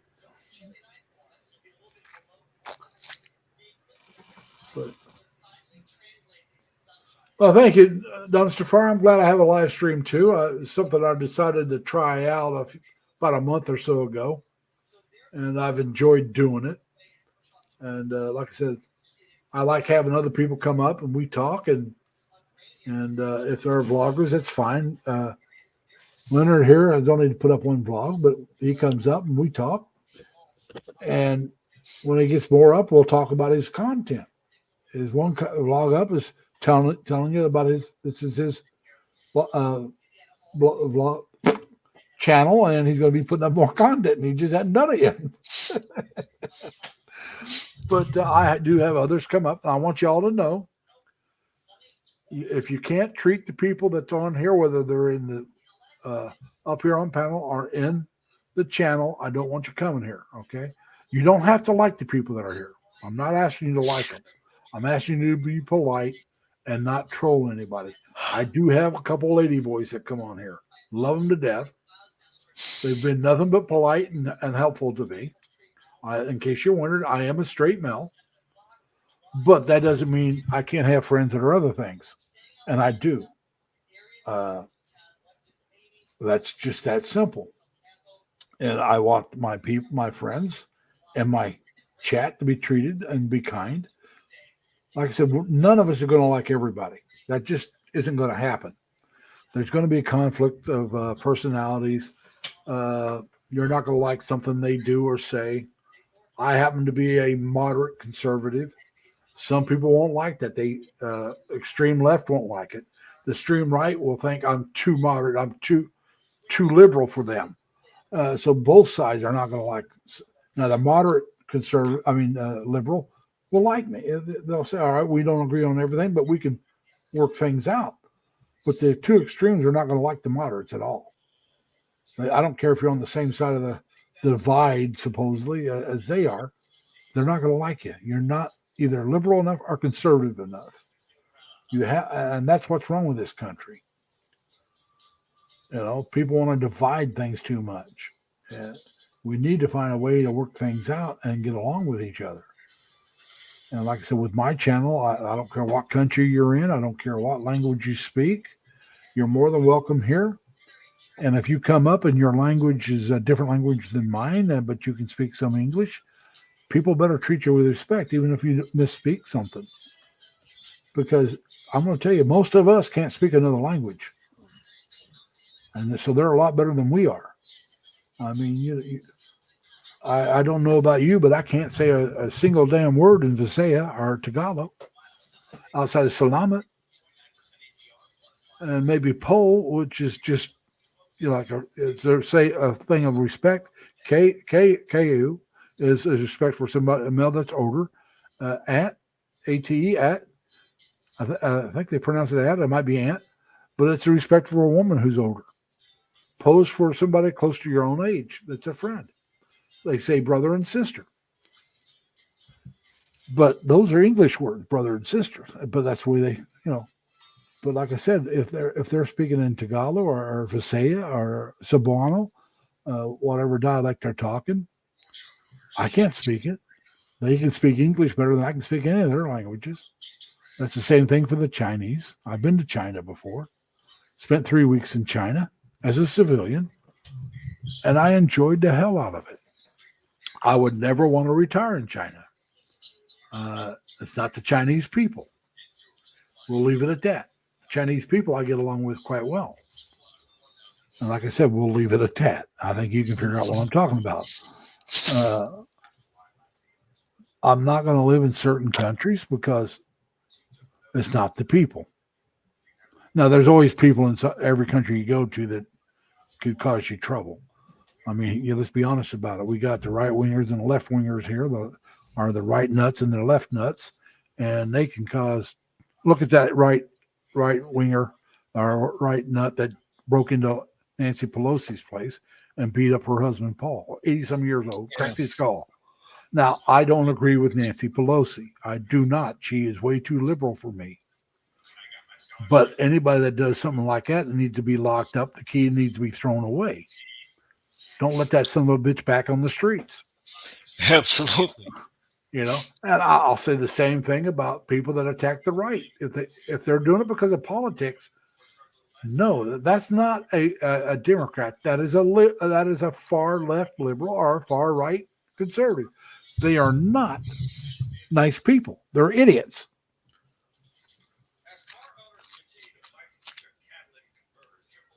Well, every man repeats the story. You're entitled to that. I mean, as long as you don't hide that from your wife. I'm sorry. I don't believe in cheating. Okay, but that's not. I'm not going to. You do what you do. You all right. I'm not going to say don't do it, but I would prefer not doing it if I was married, unless she knew about it. And some women are okay with that because hey, you're not cheating with another woman. All right. So I'm glad to hear that you value him very much. Like I said, I got a couple of lady boys that I belong to their channels, and they come to my live streams occasionally. There was another lady boy that used to be in Chris and Cebu's live stream. I really like a lot and talk to her all the time, but she's never been to this one, which is, that's up to her. She lives in a different place than she's Filipina, but she doesn't live in the Philippines. So, different time zone. And I don't know if she knows about this channel or not, but she's more than welcome to come up anytime she wants or come into the chat. And a lot of you JLBs would recognize her name if I gave it. I don't know if you know she's a lady boy, so I'm not going to give it. It's not my place to out somebody, and I will not do that. It's not up to me. But now, a couple of the lady boys that come in here, I know one of them out to themselves. I mean, you know, they're very proud LBGQ or whatever you want to call it, and love the girl to death. And I call her girl because that's what she prefers. Now, when I first met her, I was in somebody else's chat. She asked if she could connect to my channel. I didn't have a channel where I was doing this stuff yet. She asked if she could connect to my Facebook. And I said, sure. And the first thing she told me is, I'm not a real girl. So she was being very upfront what she was. I said, that's all right. I don't care. You know, we're just going to be friends. That's fine. We've been friends ever since. And she's on some of my, I have 3 Facebook accounts in case y'all wondered. My newest one is Lazy Larry Lee. I set that up. Hoping other bloggers will maybe join in and put your content on there. Drop a short so people can see what you're about. This is what this live stream is what I try to do. Let's just talk. If you want to come up and, you know, say, hey, on Every Man Repeats the Story, my channel's about this, or this is where I live, this is where I'm. Just introduce yourself, say what you want, and you can bounce or you can stay in and bullshit with us. That's what I want to do with my live stream. And if you look at my time, I've been at this quite a while, but that's what I like to do. Now, Every Man, that's good. I support you completely then if she knows about it. Completely. You are allowed to do what you want with people that are of legal age of consent and they know what's going on. Now, I may not want to do what you're doing, but I agree with your right to do it. I am of the, like I said, of the political persuasion who says, I may not agree with you, but by God, I'll defend your right to say it. I'm former military, and I believe in that. I'm right there with you, Larry. Like I said, I don't agree with everything the Democrats do, but by God, they got the right to say it. I have the right to dispute it. I have the right to vote against it. I don't agree with everything the Republicans say, but I always support their rights too. Now, if they're completely nut jobs, you know, like the white supremacists, you know, those people are completely crazy. If you ask me, now they hear I say that, they'll probably say, "Oh, you're a traitor to your own race." Well, fuck you. I'm sorry, I shouldn't say that, and I'm not saying I should have said "f you." I should have just say "forget you." Is the way I should have said that. When I was living in Terre Haute, we had some friends over that were black, and I was at my brother's, and I was living with my brother at the time, my younger brother. We lived right next door to my mom. And somebody in the mailbox put a Ku Klux Klan like thing in there, and it said, "We're watching you." I pulled it out and pissed on it right there in public. You know, I really don't care if you're watching. Watch this. You know, I have friends that are black, and I'm not going to quit having friends that are black. I have friends that are gay. You know, I got friends with the first gay person I got friends with. I was in the Navy. It was a female. I was highly attracted to her, but she was a lesbian. And I had to decide, do I like her well enough to stay friends? Or do I want to kick her down the road? Well, I liked her enough that we stayed friends. You know, and when I decided that, I did the same thing with men that were gay. Once they knew I was straight, if they didn't hit on me and they were nice people, I could be friends with them. And I knew a guy, his girlfriend, who he really, really loved, according to him, had a gay son, and he was having a hard time accepting it.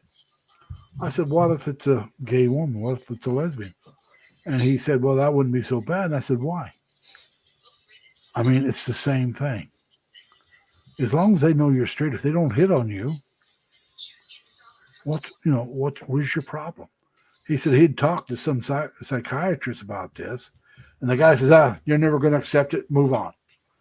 And he says, I actually helped him more than the psychiatrist who he paid money to try to help him with it. And it's just simple. I mean, what it is, you got to overcome your prejudice about fear of a man hitting on you. I mean, if a woman that's a lesbian doesn't bother you, that's what it's got to be. It's got to be that for some reason you're afraid that all gay men are going to hit on straight men. Get over that. Just let most of them, if they're gay, most of them, if they know you're straight, will leave you alone. They can be friends with you. I've had friends that are gay. And, I had one guy that was a good friend of mine. Every time, all his gay friends, he'd tell them before they'd meet me, Larry's straight, leave him alone. So whenever I met his gay friends, they were just, they knew that I wasn't going to, I didn't swing that way, but I could be friends with them. And that was acceptable. And 5-2. Astros just won. Okay. Yep. But it just came up on the evening on the 9 o'clock news or 10 o'clock news. Not is the series tied or is the Astros up? So they're both tied 1-1. 1-1. Yep. All right. I knew somebody. This is the second game, but I couldn't remember who won. Like I said, my Cubs are out of it. Yeah, I think the game yesterday was 5-4. Yeah. Now I'm going to tell you the truth. To me, baseball, a close game, especially a pitcher's duel, is a lot of fun to watch on TV. But if I'm going to watch a regular game, I would prefer to be at the game. Definitely. I find it much more enjoyable. And I've been, now it wasn't the Cubs, but I've been to a San Diego Padres game when I was in the Navy. We were after boot camp. I ran into a bunch of the guys that I was in boot camp with. We were all at different schools in San Diego. And we decided to hang out for the day. We went to a doubleheader. I want to say it was the Philadelphia Phillies, but it could have been the Pirates. It was one of the Philadelphia teams. And we went and watched the doubleheader. And then that weekend we went to the beach. And like I said, it was like 4 or 5 of us from boot camp that were in the same company. And we hung out for the weekend and just knocked around. But like I said, we were all in different schools. So we all finished at different times. But it was a blast to do that. But because a lot of times the guys that you were in boot camp with, after boot camp, you may never see again because there's so many different ships and so many different types of schools. Outside, once you get out of boot camp and then finish your A school or whatever, that may be the last time you see each other. And that was the case with me and these guys. And, I did run into Rosie. We called him Rosie because his cheeks were always rosy. He embarrassed easy. And we also called him Hound Dog because he looked like he had the Hound Dog eyes. And he was really timid guy. He was a nice guy. And I told him before we graduated from boot camp, I said, I can't remember his real name, but I used his name. I said, now when you get on ship, there are going to be people going to try to take advantage of you, I said, sometime when somebody tries to get you to do all the work and don't want to help, just haul off and hit that son of a buck as hard as you can. I said, he may kick your butt, but what you got to do every time he says no, you got to do all the work, you haul off and hit him as hard as you can every time. He's going to get tired of fighting. And so I ran into him, and he was, like I said, we were on shore duty. Not shore duty, we were on shore leave. And I ran into him. I said, he looked like he's a little more confident in himself than he did in boot camp and stuff. And he goes, Larry, he says, you were right. I said, what do you mean? He says, well, I got signed mess duty. And when I come to cleaning up, this guy told me I had to do all the cleaning. He wasn't going to help. So I hit him. He said he kicked my butt, but he ended up helping. The next day he told me again he wasn't going to help. So I hit him. He said I had to hit him about 3 times, but after that, he said, when it come time to do the work, he got right in there. I mean, he lost every one of the fights. But the guy realized that, hey, he's not going to let me take advantage of him without fighting. And so he started respecting him. It's like, yeah, I may whip his butt, but he's going to fight me every time. I'm not going to make him do it by himself. He won't do it. And like I said, that gave him a little more confidence in himself. And that was the last time I saw him. But it just ran into him on base. We were on different ships. And we just happened to see each other. Like I said, in the Navy, there's so many people. I had guys that I knew from high school that was in San Diego. I never saw them, not once. We went in around the same time. Now we did different links because I did over 6.5, but they were in for 4 years or so in San Diego. I was in San Diego for 5 years. Like I said, we went in the same year. Never, not once did I ever see them. I did not see them again until I got out and was back in Terre Haute. And there was about 3 or 4 of us went in right around the same time. 3 of us went in the same day. 2 went to Florida and I went to California. But we all ended up in San Diego, it turned out. I found out later.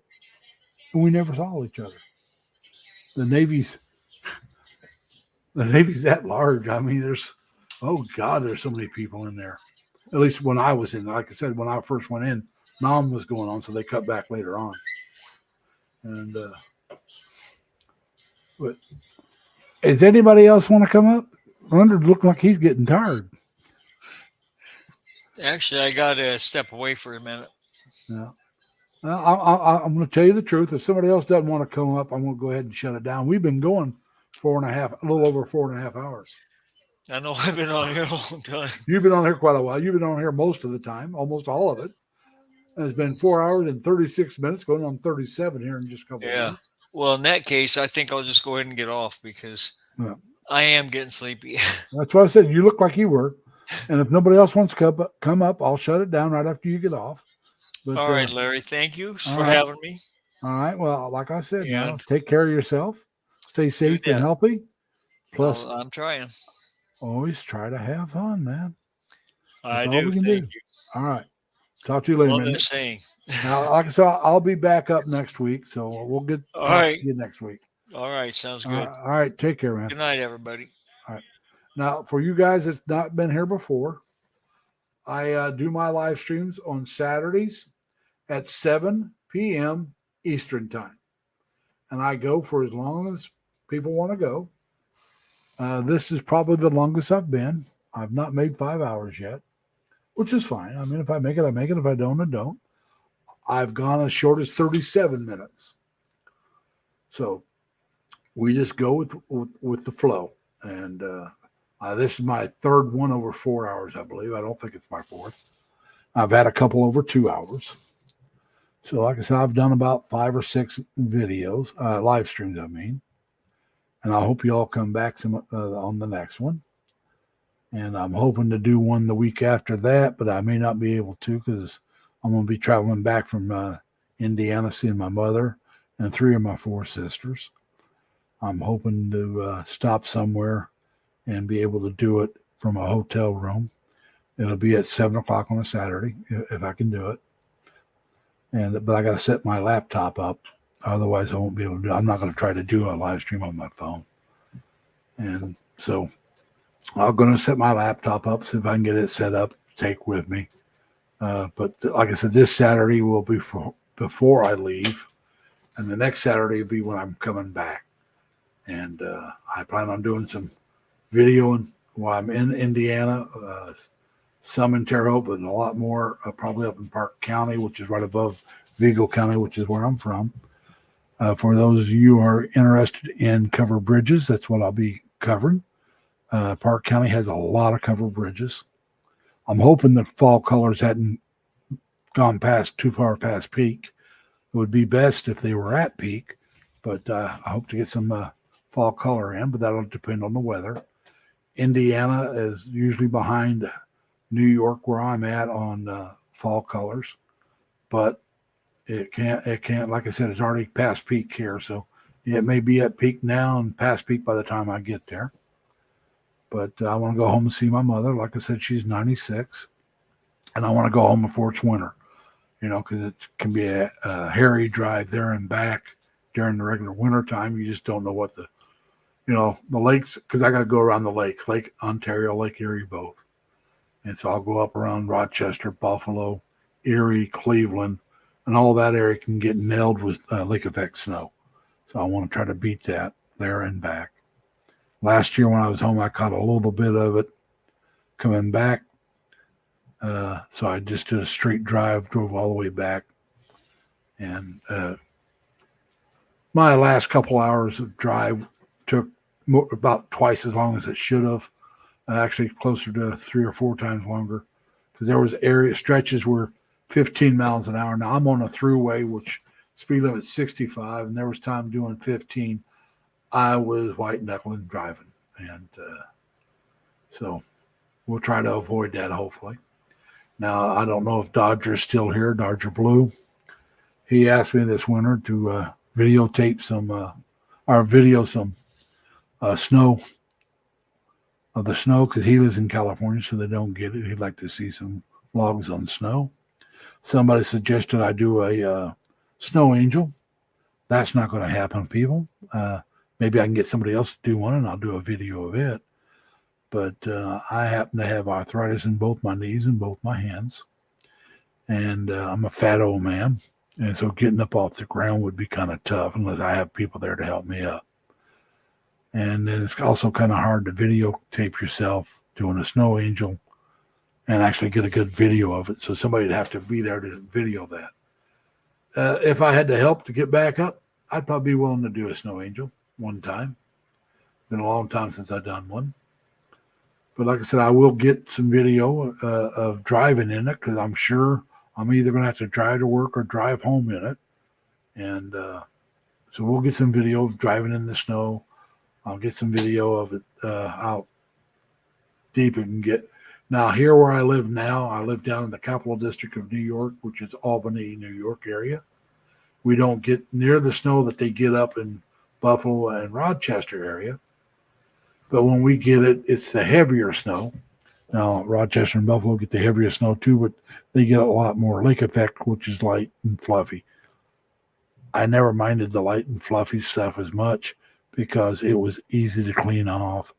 Matter of fact, use your windshield wiper to clean your windshield and drive down the road, and it blows off your car, and your car is completely clean after you go down the road a little ways. I didn't like doing that, but a lot of people did. If you left early enough in the morning, then you weren't hurting anybody, but otherwise people may be getting the snow flowing back on them. So that's why I didn't like it. I didn't want to blow my snow back onto somebody else. So I'd clean my car off completely. But it was real easy to clean off.